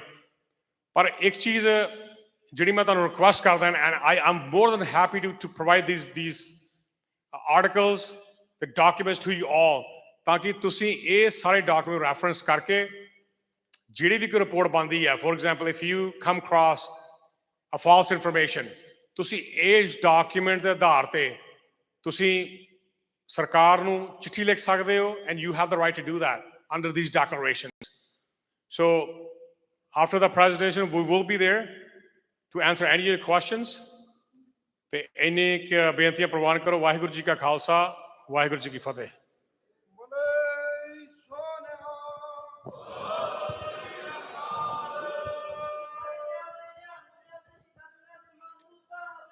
Sat Sri ਅਕਾਲ। ਵਾਹਿਗੁਰੂ ਜੀ ਕਾ ਖਾਲਸਾ, ਵਾਹਿਗੁਰੂ ਜੀ ਕੀ ਫਤਿਹ। ਇਹ ਸਨ ਸਾਡੇ ਵੀਰ ਪ੍ਰਭ ਸਿੰਘ ਜੀ ਜੋ ਸਪੈਸ਼ਲੀ ਟੋਰਾਂਟੋ ਤੋਂ ਆਏ ਆ, ਹਿਊਮਨ ਰਾਈਟ ਕੌਂਸਲ ਦੇ ਜਿਹੜੇ ਕੋਆਰਡੀਨੇਟਰ ਆ ਕੈਨੇਡੀਅਨ ਚੈਪਟਰ ਦੇ ਵਰਲਡ ਸਿੱਖ ਪਾਰਲੀਮੈਂਟ ਤੋਂ। ਸੋ ਵੀਰ ਨੇ ਜੋ ਆਪ ਜੀ ਦੇ ਨਾਲ ਵਿਚਾਰ ਸਾਂਝੇ ਕੀਤੇ ਆ, ਸੋ ਮੈਂ ਸਾਧ ਸੰਗਤ ਨੂੰ ਪੁੱਛਣਾ ਚਾਹਾਂਗਾ ਕਿਵੇਂ ਆਪ ਜੀ ਨੂੰ ਪਸੰਦ ਆ ਰਹੇ ਆ ਬੁਲਾਰੇ ਜਿਹੜੇ ਸਾਡੇ ਨੌਜਵਾਨ ਆ। ਜਕਾਰੇ ਦੇ ਨਾਲ ਸਾਨੂੰ ਇੱਕ ਤੁਹਾਡੇ ਕੋਲੋਂ ਪਤਾ ਲੱਗੇ ਤੁਸੀਂ ਸੁਸਤ ਜੇ ਬੈਠੇ ਆ, ਕਿਉਂਕਿ ਕਾਫੀ ਡਿਟੇਲ ਦੇ ਨਾਲ ਵੀਰ ਜੀ ਸਾਡੇ ਸਾਰੇ ਜਿਹੜੇ ਨੌਜਵਾਨ ਬੁਲਾਰੇ ਆਪ ਜੀ ਨੂੰ ਦੱਸ ਰਹੇ ਆ। ਆਪ ਜੀ ਨੂੰ ਪਸੰਦ ਆ ਰਿਹਾ ਜੀ। ਇੱਕ ਤੁਹਾਡੇ ਨਾਲ ਸਾਂਝ ਬਣਾਉਣੀ ਚਾਹੁੰਦੇ ਆ, ਜਕਾਰੇ ਦੇ ਨਾਲ ਸਾਨੂੰ ਦੱਸਿਓ। ਸਤਿ ਸ੍ਰੀ ਅਕਾਲ। ਬੋਲੇ ਸੋ ਨਿਹਾਲ। ਸੋ ਵਰਲਡ ਸਿੱਖ ਪਾਰਲੀਮੈਂਟ ਦਾ ਇਹ ਜਿਵੇਂ ਮੈਂ ਸਟਾਰਟਿੰਗ ਦੇ ਵਿੱਚ ਆਪ ਜੀ ਦੇ ਨਾਲ ਸਾਂਝ ਪਾਈ ਸੀ ਕਿ ਸਾਡਾ ਜਿਹੜਾ ਏਜੰਡਾ, ਸਾਡਾ ਮਕਸਦ ਨੌਜਵਾਨਾਂ ਨੂੰ ਅੱਗੇ ਲਾ ਕੇ ਪੰਥ ਦੀ ਜਿਹੜੀ ਲੜਾਈ ਆ ਇਹਨਾਂ ਦੇ ਮੋਢਿਆਂ ਤੇ ਲੜੀ ਜਾਣੀ ਆ। ਸੋ ਕਾਫੀ ਲੰਮਾ ਸਮਾਂ ਹੋ ਗਿਆ ਆਪਾਂ ਨੂੰ ਸਾਰਿਆਂ ਨੂੰ ਸਰਵਣ ਕਰ ਰਹੇ ਆ। ਸਾਡੇ ਕੋਲ 1-2 ਬੁਲਾਰੇ ਹੋ ਰਿਹਾ, ਅਸੀਂ 9:15 ਤੱਕ ਸਮਾਪਤੀ ਕਰਾਂਗੇ। ਸਾਰਿਆਂ ਨੂੰ ਬੇਨਤੀ ਆ, ਸੁਣਨਾ ਵੀ ਬਹੁਤ ਔਖਾ ਆ ਕਿਉਂਕਿ ਕਾਫੀ ਲੰਮੇ ਸਮੇਂ ਤੋਂ ਬੈਠੇ ਆ। ਇਸੇ ਤਰ੍ਹਾਂ ਸਹਿਯੋਗ ਦਿਓ ਜੀ। ਸੋ ਕੱਲ੍ਹ ਨੂੰ ਜਿਹੜਾ ਪ੍ਰੋਗਰਾਮ ਹੈ ਗੁਰਦੁਆਰਾ ਸਾਹਿਬ ਸਿੰਘ ਸਭਾ ਰੈਂਟਨ, ਉੱਥੇ 11:15 ਵਜੇ ਤੋਂ ਲੈ ਕੇ 1:30 ਵਜੇ ਤੱਕ ਇਹ ਸਾਡੇ ਵੀਰ ਜਿਹਨੇ ਨੌਜਵਾਨ ਆਏ ਆ, ਸੋ ਇਹਨਾਂ ਨੇ ਉੱਥੇ ਵੀ ਆਪ ਜੀ ਨੂੰ ਕੁਛ ਨਵੀਆਂ ਜਿਹੜੀਆਂ ਵਿਚਾਰਾਂ ਤੁਹਾਡੇ ਨਾਲ ਸਾਂਝ ਪਾਉਣਗੇ। ਸੋ 28 ਜਨਵਰੀ ਨੂੰ ਸਨ ਫਰਾਂਸਿਸਕੋ ਦੇ ਵਿੱਚ ਰੈਫਰੈਂਡਮ ਦੀਆਂ ਜਿਹੜੀਆਂ ਵੋਟਾਂ ਪੈ ਰਹੀਆਂ ਆ ਕੈਲੀਫੋਰਨੀਆ ਸਟੇਟ ਦੇ ਵਿੱਚ। ਸੋ ਸੋਸ਼ਲ ਮੀਡੀਆ 'ਤੇ ਵੀ ਜਾ ਰਿਹਾ ਪ੍ਰੋਗਰਾਮ।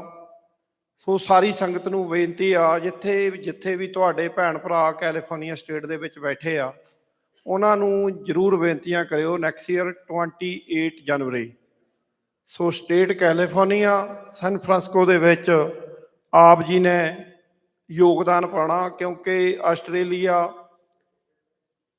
ਇਟਲੀ, UK, ਕੈਨੇਡਾ ਤੋਂ ਬਾਅਦ ਹੁਣ ਸਾਡੀ ਜ਼ਿੰਮੇਵਾਰੀ ਆ ਅਮਰੀਕਾ ਵਾਲਿਆਂ ਦੀ ਕਿ ਵੱਧ ਤੋਂ ਵੱਧ ਜਿਹੜੀਆਂ ਰੈਫਰੈਂਡਮ ਦੇ ਲਈ ਜਿਹੜੀਆਂ ਵੋਟਾਂ ਪਾਈਏ। ਕੌਮੀ ਘਰ ਖਾਲਿਸਤਾਨ ਦੀ ਜਿਹੜੀ ਗੱਲ ਆ ਉਹ ਆਪ ਜੀ ਸਾਰੇ ਸਮਝਦੇ ਹੋ।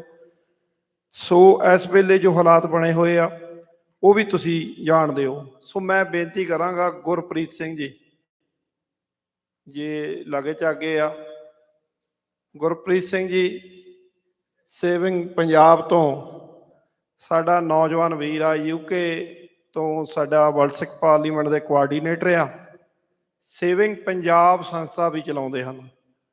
ਸੋ ਸੇਵਿੰਗ ਪੰਜਾਬ ਜਿਹੜੀ ਆ ਆਨਲਾਈਨ ਤੁਸੀਂ ਗੂਗਲ ਕਰ ਸਕਦੇ ਹੋ, ਇੰਸਟਾਗ੍ਰਾਮ, ਸਾਰੇ ਪਾਸੇ ਜਿਹੜੇ ਸੋਸ਼ਲ ਮੀਡੀਆ ਅਕਾਊਂਟ ਜਿਹੜੇ ਆ ਉੱਥੇ ਸਭ ਕੁਝ ਡਿਟੇਲ ਦੇ ਵਿੱਚ ਆਪ ਜੀ ਦੇਖ ਸਕਦੇ ਹੋ। ਇਹ ਨੌਜਵਾਨ ਪਾਣੀਆਂ ਦੇ ਮਸਲੇ ਤੇ, ਪੰਜਾਬ ਦੇ ਜਿਹੜੇ ਪਾਣੀਆਂ ਦੀ ਗੱਲ ਆ ਔਰ ਕਿਸਾਨੀ ਖੁਦਕੁਸ਼ੀਆਂ ਕਰ ਰਹੇ ਕਿਸਾਨ ਜਿਹੜੇ, ਉਹਨਾਂ ਉੱਤੇ ਰੈਜੀਟੇਸ਼ਨ ਹੈਗੀ ਆ। ਪਿਛਲੇ ਦਿਨੀ ਜਦੋਂ ਯੂਨਾਈਟਿਡ ਨੇਸ਼ਨ ਦੇ ਵਿੱਚ ਪਾਣੀਆਂ ਦੇ ਉੱਤੇ ਕਨਵੈਨਸ਼ਨ ਜਿਹੜੀ ਹੋਈ ਸੀ ਵਾਟਰ, ਸੋ ਉਸ ਵਿੱਚ ਜਿਹੜੀ ਕਿ ਭਾਰਤੀ ਹਕੂਮਤ ਆ ਉਹਨਾਂ ਦਾ ਤਾਂ ਕੀ ਕੋਈ ਨੁਮਾਇੰਦਾ ਆਉਣਾ ਸੀ, ਈਵਨ ਕੋਈ ਪੰਜਾਬ ਦੇ ਜਿਹੜੇ ਚੀਫ ਮਿਨਿਸਟਰ ਬਣਦੇ ਆ ਉਹ ਵੀ ਆਪਣਾ ਕੋਈ ਬੰਦਾ ਨਹੀਂ ਭੇਜਦੇ। ਸੋ ਪਾਣੀ ਦੇ ਜਿਹੜੇ ਹਾਲਾਤ ਜੋ ਪੰਜਾਬ ਦੇ ਵਿੱਚ, ਜੋ ਆਪ ਜੀ ਸਾਰਾ ਜਾਣਦੇ ਹੋ, ਸਾਡੇ ਨਾਲੋਂ ਵੱਧ ਜਾਣਕਾਰੀ ਸਰੋਤੇ ਰੱਖਦੇ ਆ, ਸੋ ਉੱਥੇ ਇਸ ਨੌਜਵਾਨ ਨੇ ਆਪਣੇ ਪੰਜਾਬ ਦੀ ਗੱਲ, ਆਪਣੇ ਪਾਣੀਆਂ ਦੀ ਗੱਲ ਜਿਹੜੀ ਆ, ਜਿਹੜਾ ਯੂਨਾਈਟਿਡ ਨੇਸ਼ਨ ਦੇ ਵਿੱਚ ਰੱਖੀ। ਸੋ ਉਹ ਵੀ, ਤੇ ਇਹ ਹੁਣ ਵੀਰ ਜੀ ਹੁਣੀ 40 ਕੁ ਮਿੰਟ ਵਾਸਤੇ ਇਹ ਵੀ ਆਪਣੇ ਵਿਚਾਰਾਂ ਦੀ ਸਾਂਝ ਪਾਣਗੇ। ਸੋ ਅੱਧਾ ਘੰਟਾ ਕਹਿੰਦੇ, ਕਿਉਂਕਿ ਆਪ ਜੀ ਮੇਰੇ ਖਿਆਲ 'ਚ ਚੰਗੀ ਗੱਲ ਹੋਈ ਆ। ਵੈਸੇ ਅਸੀਂ ਚਾਹੁੰਦੇ ਸੀ ਤੁਸੀਂ ਜ਼ਿਆਦਾ ਸਰਵਣ ਕਰਾਓ, ਤੇ ਬਾਕੀ ਦੇ ਬੁਲਾਰੇ ਵੀ ਵੈਸੇ ਜੇ ਤੁਸੀਂ ਲਾਣਾ ਚਾਹੋ ਤਾਂ ਤੁਹਾਡੇ ਲਈ ਕਾਫੀ ਡਿਟੇਲ ਦੇ ਵਿੱਚ ਸਾਰਾ ਇਹਨਾਂ ਨੇ ਤੁਹਾਡੇ ਨਾਲ ਸ਼ੇਅਰ ਕਰਨਾ। ਉਸ ਤੋਂ ਬਾਅਦ ਹਰਮਨ ਕੌਰ ਜਿਹੜੇ ਆ ਸਾਡੀ ਜਨਰਲ ਸੈਕਟਰੀ, ਉਹਨਾਂ ਨੇ ਵਰਲਡ ਸਿੱਖ ਪਾਰਲੀਮੈਂਟ ਬਾਰੇ ਤੇ ਇੱਕ ਰਿਪੋਰਟ ਕਾਰਡ ਅਸੀਂ ਵਰਲਡ ਸਿੱਖ ਪਾਰਲੀਮੈਂਟ ਦਾ ਪਿਛਲੇ ਸਮਿਆਂ ਦੇ ਵਿੱਚ ਕਿਹੜੇ ਕਿਹੜੇ ਕਾਰਜ ਅਮਰੀਕਾ ਦੇ ਵਿੱਚ ਕੀਤੇ, ਬਾਕੀ ਡਿਫਰੈਂਟ ਰੀਜਨ ਦੇ ਵਿੱਚ ਵੀ ਕੰਮ ਹੋਏ ਆ, ਪਰ ਅਸੀਂ ਅਮਰੀਕਾ ਦਾ ਤੁਹਾਡੇ ਨਾਲ ਸ਼ੇਅਰ ਕਰਾਂਗੇ। ਸੋ ਮੈਂ ਸਾਰੇ ਵੀਰਾਂ ਨੂੰ ਬੇਨਤੀ ਕਰਾਂਗਾ, ਥੋੜ੍ਹੇ ਸਮੇਂ ਤੱਕ ਆਪਾਂ ਲੰਗਰ ਵੀ ਬੇਨਤੀ ਕਰਾਂਗੇ ਕਿ ਲਾ ਦੇਣ ਤੇ ਤੁਸੀਂ ਸਹਿਯੋਗ ਦਿਓ। ਤੇ ਥੋੜ੍ਹਾ ਜਿਹਾ ਸੁਸਤ ਬੈਠੇ ਆ, ਆਓ ਆਪਾਂ 5 ਨਾਅਰੇ ਖਾਲਿਸਤਾਨ ਦੇ ਲਾਉਂਦੇ ਆ, ਫਿਰ ਭਾਈ ਵੀਰ ਗੁਰਪ੍ਰੀਤ ਸਿੰਘ ਹੋਣੀ ਜਿਹੜੇ ਆਪ ਜੀ ਦੇ ਨਾਲ ਸ਼ੇਅਰ ਕਰਨਗੇ ਆਪਣੇ। ਖਾਲਿਸਤਾਨ, ਆਵਾਜ਼ ਥੋੜੀ ਉੱਚੀ ਆਉਣੀ ਚਾਹੀਦੀ ਆ। ਖਾਲਿਸਤਾਨ, ਖਾਲਿਸਤਾਨ, ਖਾਲਿਸਤਾਨ, ਖਾਲਿਸਤਾਨ, ਬੋਲੇ ਸੋ ਨਿਹਾਲ। ਸੋ ਵੀਰ ਗੁਰਪ੍ਰੀਤ ਸਿੰਘ ਜੀ।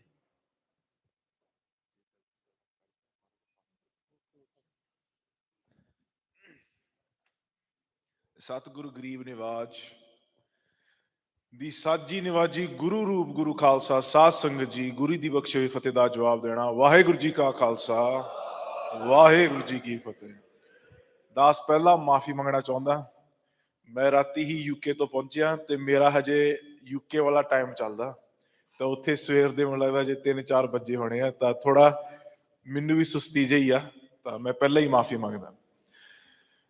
ਸੇਵਿੰਗ ਪੰਜਾਬ ਜਿਹੜੀ ਸੰਸਥਾ ਆ, ਇਹਦੇ ਬਾਰੇ ਮੈਂ ਕਿਉਂਕਿ ਮੈਨੂੰ ਲੱਗਦਾ ਕਿ ਜਿਹੜੀ ਜ਼ਰੂਰੀ ਆ ਗੱਲ ਕਰਨੀ, ਉਹ ਆਪਣੇ ਜਿਹੜੀ ਮਨੁੱਖੀ ਅਧਿਕਾਰਾਂ ਦੀ ਗੱਲ ਆ, ਉਹ ਸਭ ਤੋਂ ਜ਼ਰੂਰੀ ਆ। ਹਾਂਜੀ, ਮੈਂ ਆਪਣੀ ਕਹਾਣੀ ਕਿੱਥੋਂ ਸ਼ੁਰੂ ਕਰਦਾ? ਪਾਣੀ ਤੋਂ। ਪਾਣੀ, 5 ਦਰਿਆਵਾਂ ਦੀ ਧਰਤੀ, 5 ਆਬ। ਪਾਣੀ, ਪਾਣੀ ਕਿਉਂ ਜ਼ਰੂਰੀ ਆ? ਤੁਸੀਂ ਪਾਣੀ ਨੂੰ ਦੇਖੋ, ਜਿੱਥੇ ਵੀ ਕੋਈ ਆਬਾਦੀ ਵਸੀ ਆ ਪੂਰੀ ਧਰਤੀ ਦੇ ਉੱਤੇ, ਉਹ ਪਾਣੀ ਨੂੰ ਮੁੱਖ ਰੱਖ ਕੇ ਵਸੀ ਆ। ਕਿਉਂ? ਕਿਉਂਕਿ ਜਿੱਥੇ ਪਾਣੀ ਆ ਉੱਥੇ ਜੀ ਆ। ਮਹਾਰਾਜ ਕਹਿੰਦੇ ਆ, ਕੀਤਾ ਪਸਾਓ ਏਖੋ ਕੁਆਓ, ਤਿਸਤੇ ਹੋਏ ਲੱਖ ਦਰਿਆਓ। ਕਿ ਉਹ ਪਸਾਓ ਦੇ ਵਿੱਚੋਂ ਪਹਿਲਾਂ ਲੱਖ ਦਰਿਆ ਹੋਏ, ਕਿਉਂਕਿ ਪਹਿਲਾ ਪਾਣੀ ਜੀਉ ਹੈ, ਜਿਤ ਹਰਿਆ ਸਭ ਕੁਝ।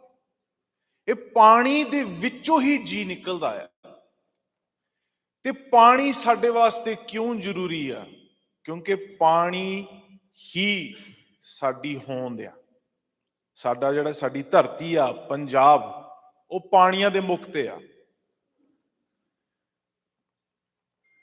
ਪਰ ਤੁਸੀਂ ਪੂਰੀ ਦੁਨੀਆ ਦੇ ਵਿੱਚ ਕਈ ਮਿਸਾਲ ਆ, ਮੈਂ ਤੁਹਾਨੂੰ ਕਈ ਮਿਸਾਲ ਦੱਸਦਾ। ਹੁਣ ਚੀਨ ਦੇ ਵਿੱਚ ਇੱਕ ਯੈਲੋ ਰਿਵਰ ਆ। ਯੈਲੋ ਰਿਵਰ ਜਿੱਥੇ ਚੀਨ 'ਚ ਆ, ਉੱਥੇ ਤਾਂ ਲੋਕ ਜਾ ਕੇ ਵਸੇ ਕਿਉਂਕਿ ਉੱਥੇ ਪਾਣੀ ਸੀਗਾ। ਇੱਕ ਰਿਵਰ ਨਾਈਲ ਆ ਇਜਿਪਟ ਦੇ ਵਿੱਚ, ਤੇ ਉੱਥੇ ਤਾਂ ਆਬਾਦੀ ਬਸੀ ਸੀ ਕਿਉਂਕਿ ਉੱਥੇ ਪਾਣੀ ਸੀ।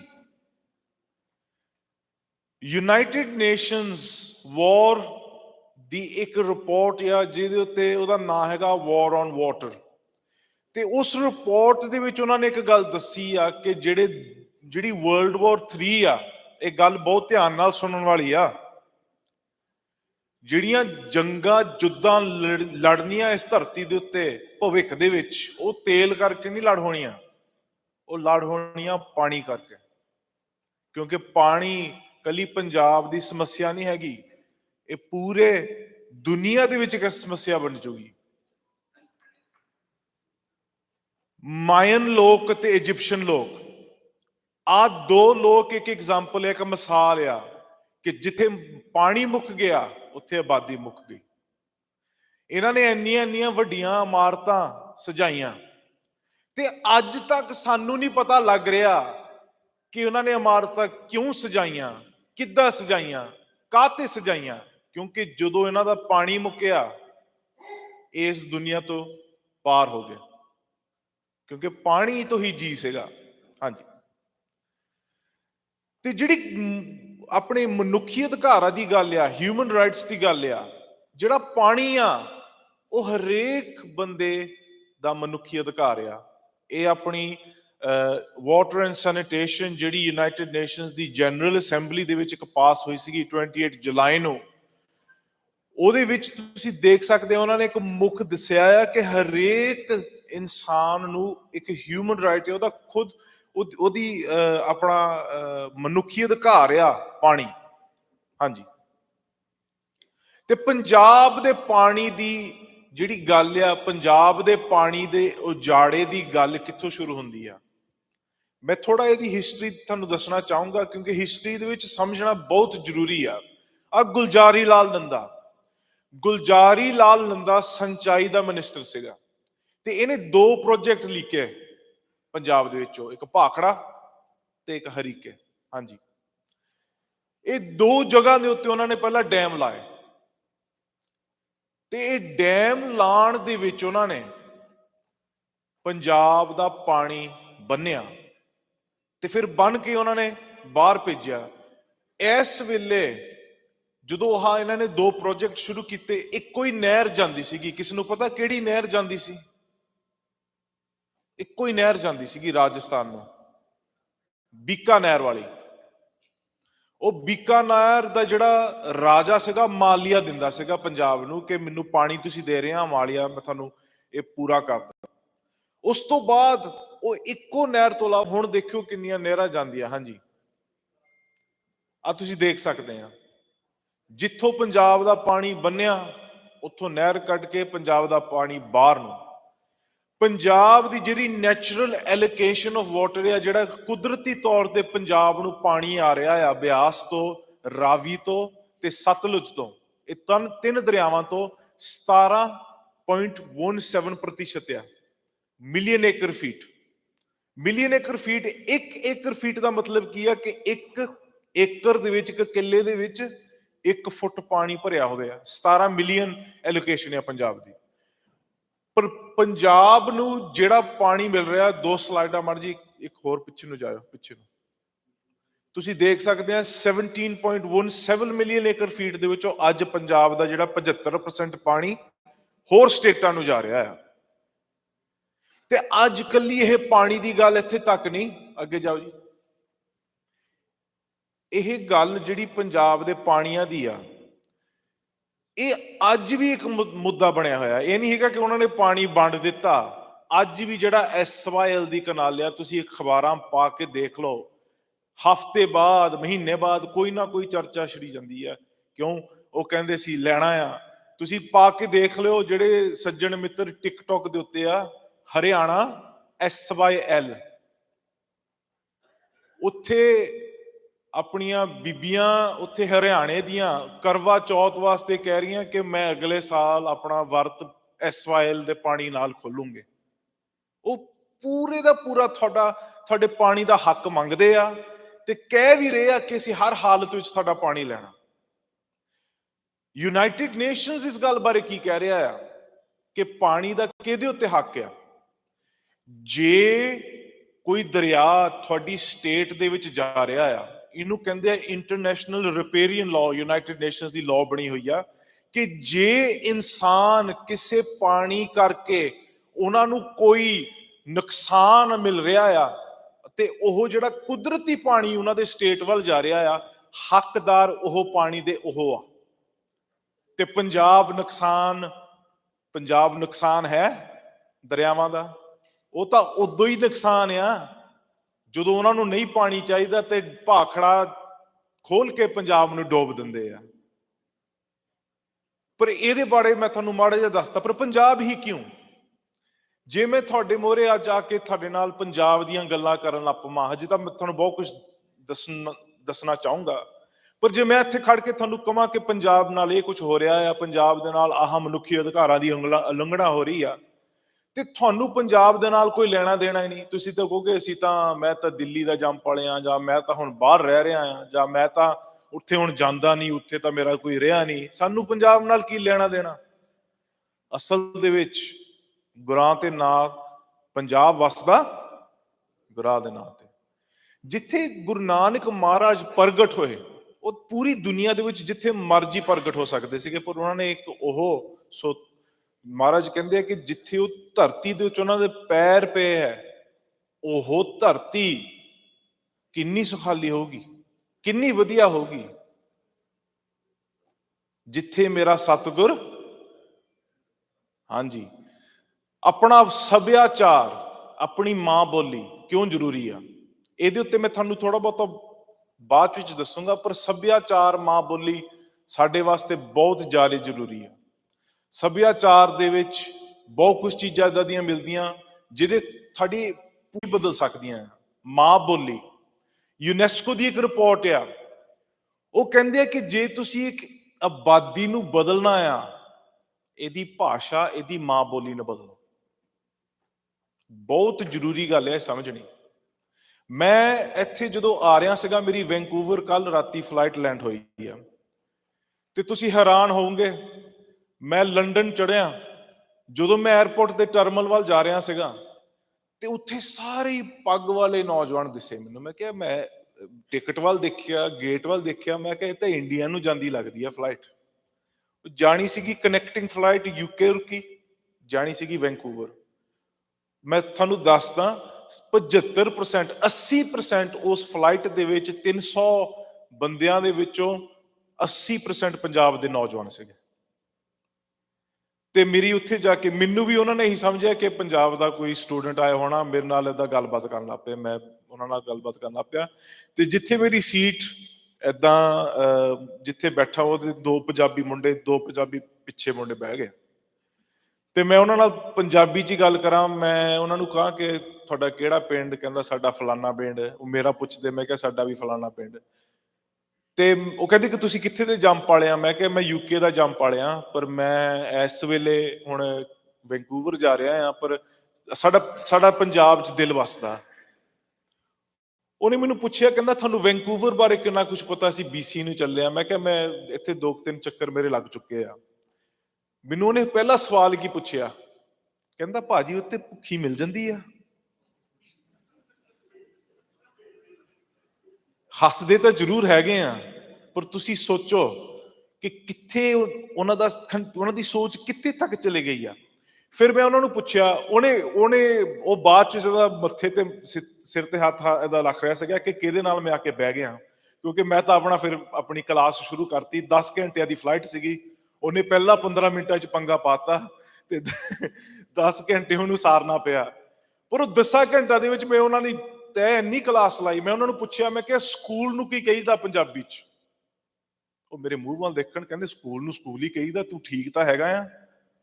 ਮੈਂ ਕਿਹਾ ਪੰਜਾਬੀ ਚ ਕੀ ਕਹੀਦਾ? ਸਕੂਲ ਤਾਂ ਅੰਗਰੇਜ਼ੀ ਦਾ ਲਫ਼ਜ਼ ਆ, ਸਕੂਲ ਨੂੰ ਕੀ ਕਹੀਦਾ? ਕਹਿੰਦੇ ਸਕੂਲ, ਅਸੀਂ ਤਾਂ ਸਕੂਲ ਨਹੀਂ ਕਹਿੰਦੇ। ਮੈਂ ਕਿਹਾ ਚਲੋ ਟੀਚਰ ਨੂੰ ਕੀ ਕਹੀਦਾ? ਮਾਸਟਰ। ਮੈਂ ਕਿਹਾ ਮਾਸਟਰ ਵੀ ਅੰਗਰੇਜ਼ੀ ਦਾ ਲਫ਼ਜ਼। ਕਹਿੰਦੇ ਟੀਚਰ। ਜੇ ਤੁਸੀਂ ਕਿਸੇ ਨੂੰ ਬਦਲਣਾ ਹੈ, ਉਹਦੀ ਭਵਿੱਖ ਨੂੰ ਬਦਲਣਾ ਹੈ, ਉਹਦੀ ਮਾਂ ਬੋਲੀ ਬਦਲੋ, ਉਹਨਾਂ ਨੂੰ ਤਾਂ ਪਤਾ ਹੀ ਨਹੀਂ ਸੀਗਾ ਸਕੂਲ ਨੂੰ ਕੀ ਕਹੀਦਾ, ਕਲਮ ਪੈਨ ਨੂੰ ਕਹੀਦਾ। ਤੇ ਇਹ ਪੰਜਾਬ ਤੋਂ ਨੌਜਵਾਨ ਬਾਹਰ ਨੂੰ ਜਾ ਰਹੇ ਆ, ਤੇ ਇਹਨਾਂ ਨੇ ਪੜ੍ਹਾਈ ਕਾਹਦੀ ਕੀਤੀ? ਇਹਨਾਂ ਦਾ ਪੜ੍ਹਾਈ ਘਣ ਦਾ ਇੱਕੋ ਹੀ ਕਾਰਨ ਸੀਗਾ, ਆਈਲੈਟਸ ਕਰਕੇ ਅਸੀਂ ਬਾਹਰ ਜਾਣਾ। ਇਹਦੇ ਉੱਤੇ ਮੈਂ ਗੱਲ ਕਰਦਾ। ਹਾਂਜੀ ਅੱਗੇ ਜਾਓ। ਅੱਛੀ ਇੱਕ ਪਿੱਛੇ ਜਾਓ। ਪਰ ਸਭ ਤੋਂ ਜ਼ਰੂਰੀ, ਇਤਿਹਾਸ ਵੀ ਭੁੱਲ ਜਾਓ, ਮਾਂ ਬੋਲੀ ਵੀ ਭੁੱਲ ਜਾਓ, ਸਭ ਕੁਝ ਭੁੱਲ ਜਾਓ, ਮੇਰੇ ਵਾਸਤੇ ਪੰਜਾਬ ਕਿਉਂ ਜ਼ਰੂਰੀ ਹੈ ਇਸ ਵੇਲੇ? ਜੇ ਅਸੀਂ ਕਹਿੰਦੇ ਆ ਪੰਥ ਵਸੈ ਮੈਂ ਉਜੜਾਂ, ਸਾਡਾ ਜਿਹੜਾ ਪੰਥ ਆ ਅੱਜ ਕਿੱਥੇ ਵਸ ਰਿਹਾ? 75% ਸਾਡਾ ਪੰਥ ਹਜੇ ਵੀ ਅੱਜ ਪੰਜਾਬ 'ਚ ਵਸ ਰਿਹਾ। ਤੇ ਜੇ ਮੈਂ ਪੰਜਾਬ, ਆਪਣੇ ਸਿੱਖਾਂ ਬਾਰੇ, ਸਿੱਖੀ ਬਾਰੇ, ਆਪਣੇ ਪੰਥ ਬਾਰੇ ਚਿੰਤਕ ਆ, ਤਾਂ ਪੰਜਾਬ ਤਾਂ ਮੇਰੇ ਵਾਸਤੇ ਤਾਂ ਪਿਆਰਾ ਹੈ। ਹਾਂਜੀ ਅੱਗੇ ਜਾ। ਮੈਂ ਤੁਹਾਨੂੰ ਮਾੜਾ ਜਿਹਾ 2-3 ਸਲਾਈਡਾਂ ਦੇ ਵਿੱਚ ਪੰਜਾਬ ਦੀ ਹਿਸਟਰੀ ਦਾ ਤੁਸੀਂ ਸਾਰੇ ਜਾਣੂ ਹੋਗੇ, ਤੇ ਇਹ ਇੱਕ ਲੰਬਾ ਵਿਸ਼ਾ ਆ। ਪਰ ਮੈਂ ਤੁਹਾਨੂੰ ਮਾੜਾ ਜਿਹਾ ਇੱਕ ਟ੍ਰੇਲਰ ਹੀ ਦਿਖਾਣਾ ਕਿ ਸਾਡੇ ਨਾਲ ਕੀ ਅਨਿਆਏ ਹੋਇਆ, ਸਾਡੇ ਨਾਲ ਕੀ ਬੇਇਨਸਾਫੀ ਹੋਈ, ਸਾਡੇ ਨਾਲ ਕੀ ਉਹਨਾਂ ਨੇ ਕੀਤਾ, ਜਿੱਥੇ ਤੱਕ ਕੀ ਸਾਡਾ ਰਾਜ ਸੀਗਾ। ਤੁਸੀਂ ਸਾਰੇ ਰਾਜਿਆਂ ਦੇ ਵਾਰਿਸ ਆ, ਤੇ ਰਾਜ ਤੋਂ ਲੈ ਕੇ ਅੱਜ ਤੱਕ ਸਾਡੀ ਕੀ ਕਹਾਣੀ ਹੈ। ਹਾਂਜੀ, ਮਹਾਰਾਜਾ ਰਣਜੀਤ ਸਿੰਘ ਦਾ ਰਾਜ ਸੀਗਾ, ਸਿੱਖਾਂ ਦਾ ਰਾਜ ਸੀਗਾ ਪੰਜਾਬ। ਤੁਸੀਂ ਦੇਖ ਸਕਦੇ ਆ ਸਿੱਖਾਂ ਦਾ ਰਾਜ ਕਿੰਨਾ ਵੱਡਾ, ਕਿੱਥੇ ਤੱਕ ਸੀਗਾ। ਇਹ ਕਈ ਤੁਹਾਡੇ ਮੂਹਰੇ ਤੱਥ ਅਸੀਂ ਲਿਖੇ ਹੋਏ ਆ ਕਿ ਇਹਦੇ ਵਿੱਚ ਤੁਸੀਂ ਪੜ੍ਹ ਸਕਦੇ ਆ, ਪਰ ਮੈਂ ਇਹਨੂੰ ਥੋੜਾ ਸੰਖੇਪ ਚ ਦੱਸੂਗਾ। ਹਾਂਜੀ ਅੱਗੇ ਜਾਓ। ਇਹ ਮਹਾਰਾਜਾ ਰਣਜੀਤ ਸਿੰਘ ਦਾ ਰਾਜ ਤੁਸੀਂ ਦੇਖੋ, ਤੇ ਕਿਸੇ ਮੁਲਕ ਨਾਲ ਹੁਣ ਤੁਸੀਂ ਤਾਲਮੇਲ ਖਾਣਾ ਚਾਹੋਗੇ, ਕਿਹੜੇ ਮੁਲਕ ਨਾਲ ਤਾਲਮੇਲ ਖਾ ਸਕਦਾ ਹੈ? ਜੇ ਤੁਸੀਂ ਇੰਗਲੈਂਡ ਦੀ ਧਰਤੀ, ਹਾਲੈਂਡ ਦੀ ਧਰਤੀ, ਨਿਊਜ਼ੀਲੈਂਡ ਦੀ ਧਰਤੀ, ਇਟਲੀ ਦੀ ਧਰਤੀ, ਸਾਰੀਆਂ ਧਰਤੀਆਂ ਨੂੰ ਇਕੱਠੀਆਂ ਕਰਕੇ ਇਹਦਾ ਜਿਹੜਾ ਭੂਗੋਲਿਕ ਖੇਤਰ ਆ, ਜਿਓਗ੍ਰਾਫਿਕਲ ਏਰੀਆ ਆ, ਫਿਰ ਵੀ ਮਹਾਰਾਜਾ ਰਣਜੀਤ ਸਿੰਘ ਦੇ ਰਾਜ ਨਾਲੋਂ ਛੋਟਾ ਸੀਗਾ। ਕੀ ਹੋਇਆ? ਅੰਗਰੇਜ਼ ਆਏ, ਅੰਗਰੇਜ਼ਾਂ ਨੇ ਆਪਣੇ ਪੰਜਾਬ ਦਾ ਇੱਕ ਹਿੱਸਾ ਤੋੜ ਦਿੱਤਾ। ਹਾਂਜੀ, ਤੇ ਅੰਗਰੇਜ਼ਾਂ ਦੇ ਖਿਲਾਫ ਸੰਘਰਸ਼ ਕਿਹਨੇ ਲੜਿਆ? ਤੁਹਾਡੇ ਦਾਦਿਆਂ ਪੜਦਾਦਿਆਂ ਨੇ, ਗੱਦਰੀ ਬਾਬਰਿਆਂ ਨੇ, ਇਸ ਧਰਤੀ ਤੋਂ ਜਿਹੜੇ ਗਏ, ਬੱਬਰ ਅਕਾਲੀਆਂ ਨੇ, ਕਰਤਾਰ ਸਿੰਘ ਸਰਾਭਿਆਂ ਨੇ, ਜਿਨ੍ਹਾਂ ਨੇ ਜਾ ਕੇ ਉੱਥੇ ਕਿੱਦਾਂ ਗੋਰਿਆਂ ਦੀ ਜੜ ਪੱਟੀ। ਤੁਹਾਨੂੰ ਸਾਰਿਆਂ ਨੂੰ ਪਤਾ। ਇਹ ਮੈਂ ਨਹੀਂ ਆਪਣੇ ਵੱਲੋਂ ਗੱਲ ਕਹਿ ਰਿਹਾ, ਇਹਦੇ ਤੱਥ ਸਾਰੇ ਦੱਸ ਰਹੇ ਆ ਕਿ ਜੋ ਉੱਥੇ ਪੰਜਾਬ ਦੇ ਵਿੱਚ ਜੋ ਕੁਝ ਹੋਇਆ, ਕਿ ਜੋ ਉਹਨਾਂ ਨੇ ਪੰਜਾਬ ਦੇ ਵਿੱਚ ਕਾਲਾ ਪਾਣੀ ਦੇ ਵਿੱਚ, ਜਲਿਆਂਵਾਲੇ ਬਾਗ ਦੇ ਵਿੱਚ ਜਿਨ੍ਹਾਂ ਨੇ ਕੁਰਬਾਨੀਆਂ ਕੀਤੀਆਂ, ਉਹ ਸਿੱਖਾਂ ਨੇ ਤੇ ਪੰਜਾਬੀਆਂ ਨੇ ਕੀਤੀਆਂ। ਸਾਡਾ ਮੁਲਕ ਹੀ ਪਿਆ ਇਸ ਕਰਕੇ। ਹਾਂਜੀ, ਮੁਲਕ ਹੀ ਪਿਆ। ਜਿਹੜਾ ਸਾਡੀ ਸਟੇਟ ਸੀਗੀ ਪੰਜਾਬ, ਅਸਲ ਦੇ ਵਿੱਚ ਭਾਰਤ ਦੀ ਨਹੀਂ ਵੰਡ ਹੋਈ ਪੰਜਾਬ ਦੀ। ਅੱਜ ਵੀ ਤੁਸੀਂ ਪਾਕਿਸਤਾਨ ਪੰਜਾਬ 'ਚ ਜਾ ਕੇ ਪੁੱਛੋ ਬਜ਼ੁਰਗਾਂ ਨੂੰ, ਉਹ ਤਾਂ ਕਹਿੰਦੇ ਆ ਕਿ ਸਾਨੂੰ ਤਾਂ ਉਹ ਜਲੰਧਰ, ਲੁਧਿਆਣਾ, ਉਹ ਤਾਂ ਸਾਨੂੰ ਚੰਡੀਗੜ੍ਹ, ਉਹ ਅੱਜ ਵੀ ਪਿਆਰਾ ਆ। ਉੱਥੇ ਜਾ ਕੇ ਪੰਜਾਬੀਆਂ ਨੂੰ ਪੁੱਛੋ ਕਿ ਪੰਜਾਬ ਕਿਹਨੂੰ ਪਿਆਰਾ ਆ? ਪੰਜਾਬ ਤਾਂ ਪੰਜਾਬੀਆਂ ਨੂੰ ਪਿਆਰਾ ਆ। ਜਿਨ੍ਹਾਂ ਨੇ ਵੰਡੀ ਕੀਤੀ ਉਹਨਾਂ ਨੂੰ ਤਾਂ ਨਹੀਂ ਪੰਜਾਬ ਪਿਆਰਾ ਸੀਗਾ। ਤੇ ਵੰਡੀ ਦੇ ਵਿੱਚ ਹੋਇਆ ਕੀ? 40% ਸਿੱਖਾਂ ਦੀ ਆਬਾਦੀ ਉਸ ਵੇਲੇ ਬੇਘਰ ਹੋਈ, ਤੇ 2% ਤੁਹਾਡੀ ਕੌਮ ਮਾਰੀ ਗਈ। ਇਹ ਤੁਸੀਂ ਮੁੱਲ ਪਾਇਆ ਕੁਰਬਾਨੀਆਂ ਦੇਣ ਦਾ। ਹਾਂਜੀ,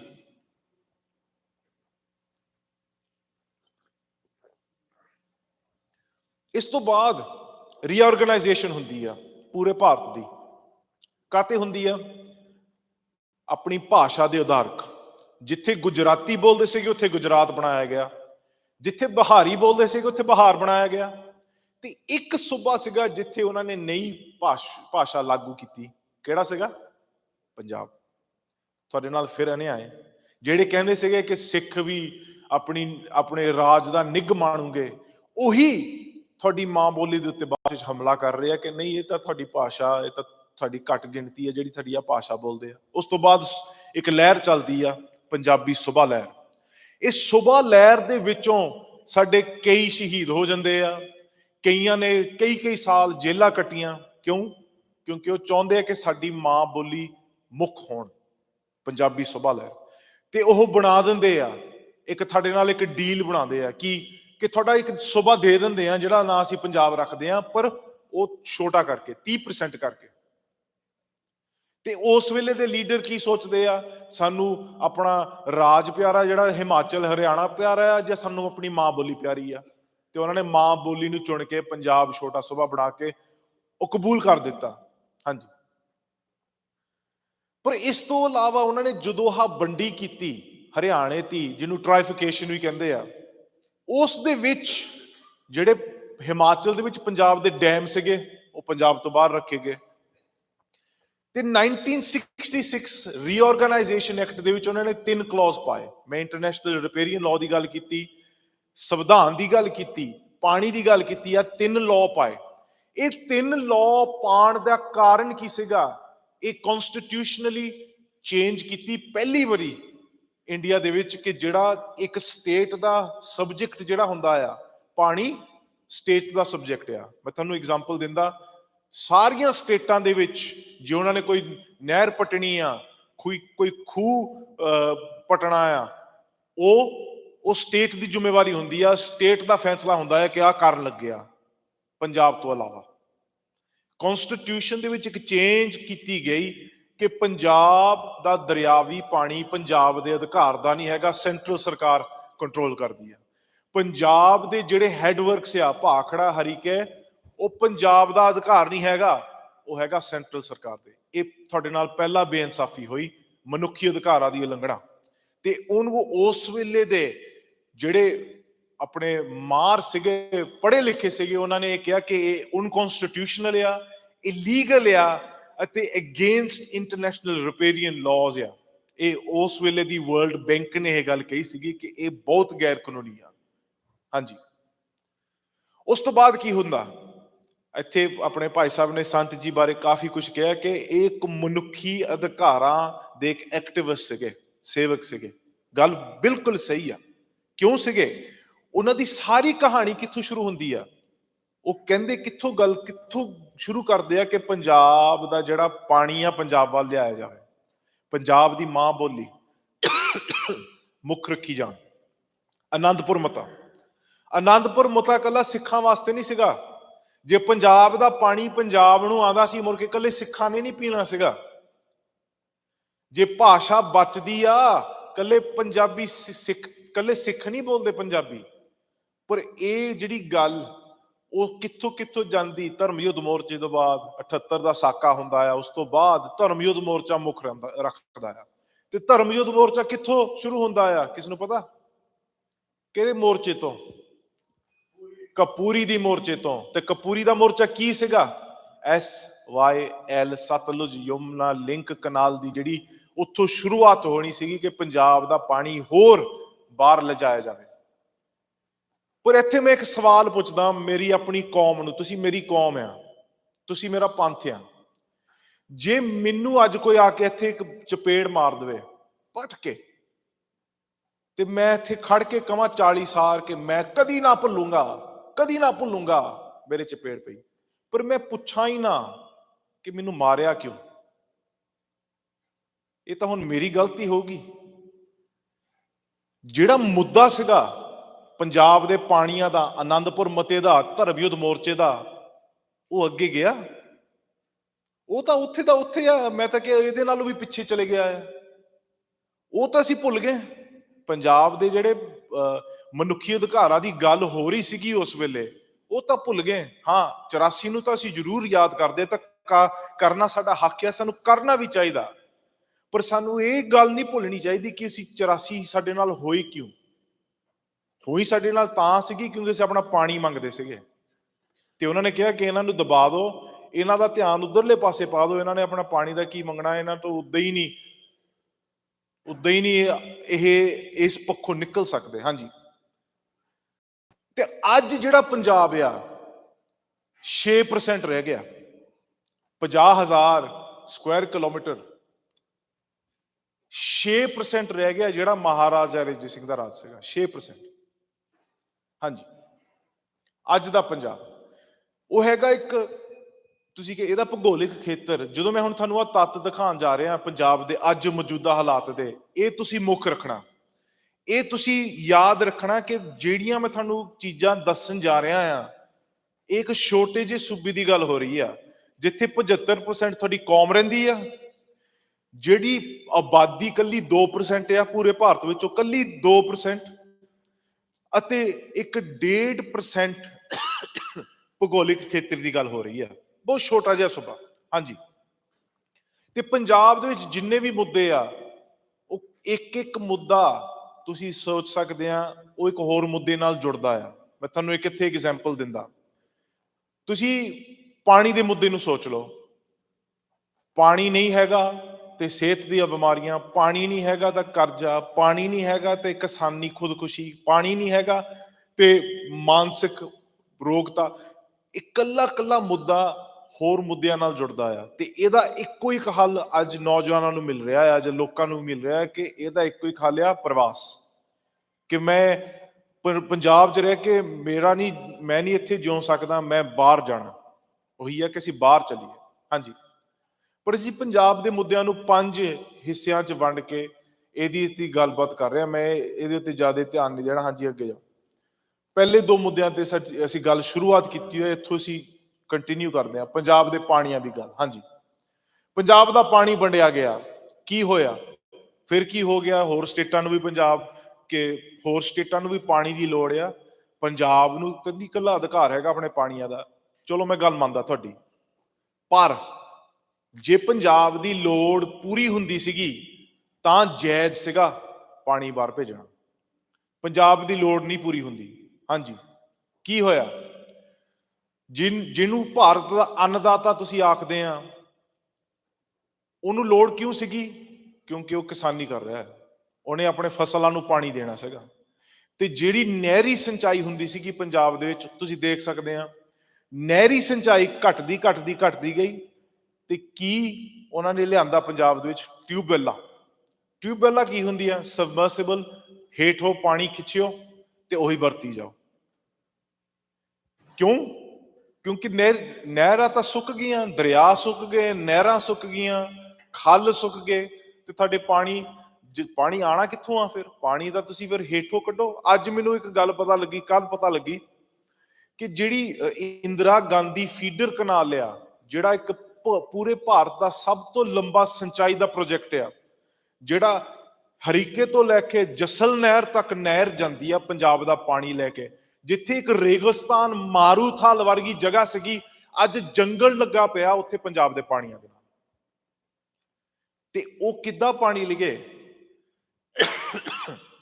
ਸਾਧ ਸੰਗਤ ਜੀ, ਇਹ ਇਕੱਲਾ ਦਰਿਆਵੀ ਪਾਣੀ ਨਹੀਂ ਲਿਗੇ।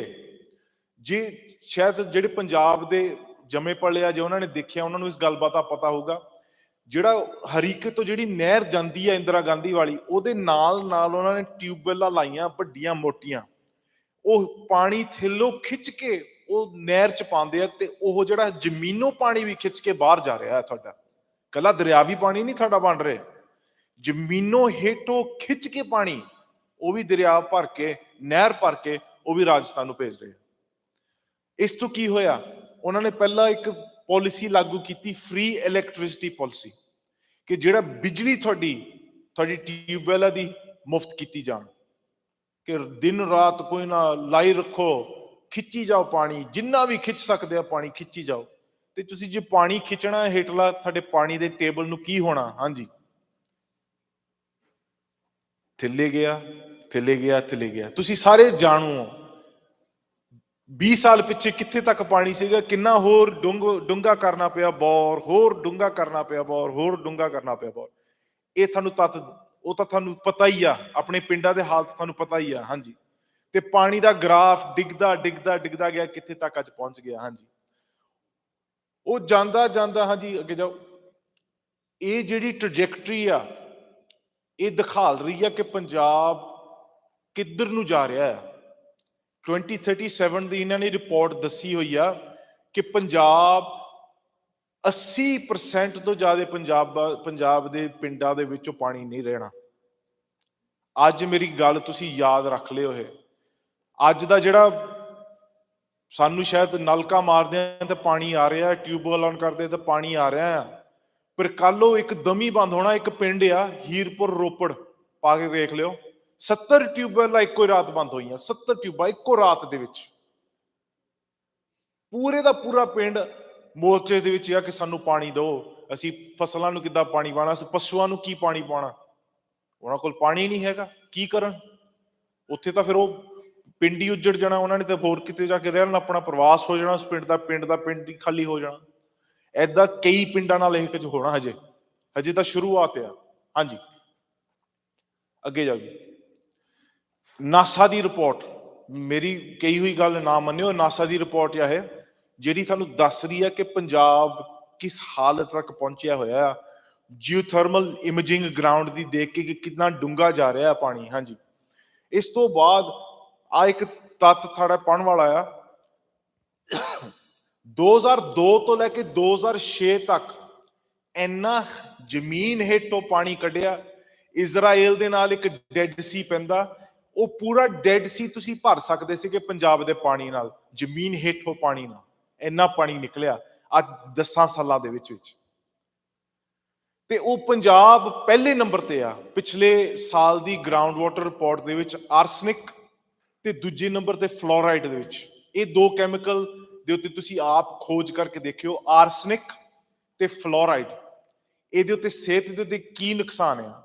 ਆਰਸਨਿਕ ਏਦਾਂ ਦਾ ਕੈਮੀਕਲ ਆ ਜਿਹੜਾ ਕੈਮੀਕਲ ਵਾਰਫੇਅਰ ਦੇ ਵਿੱਚ ਪਾਇਆ ਜਾਂਦਾ ਜਦੋਂ ਲੋਕਾਂ ਨੂੰ ਮਾਰਨਾ ਹੁੰਦਾ।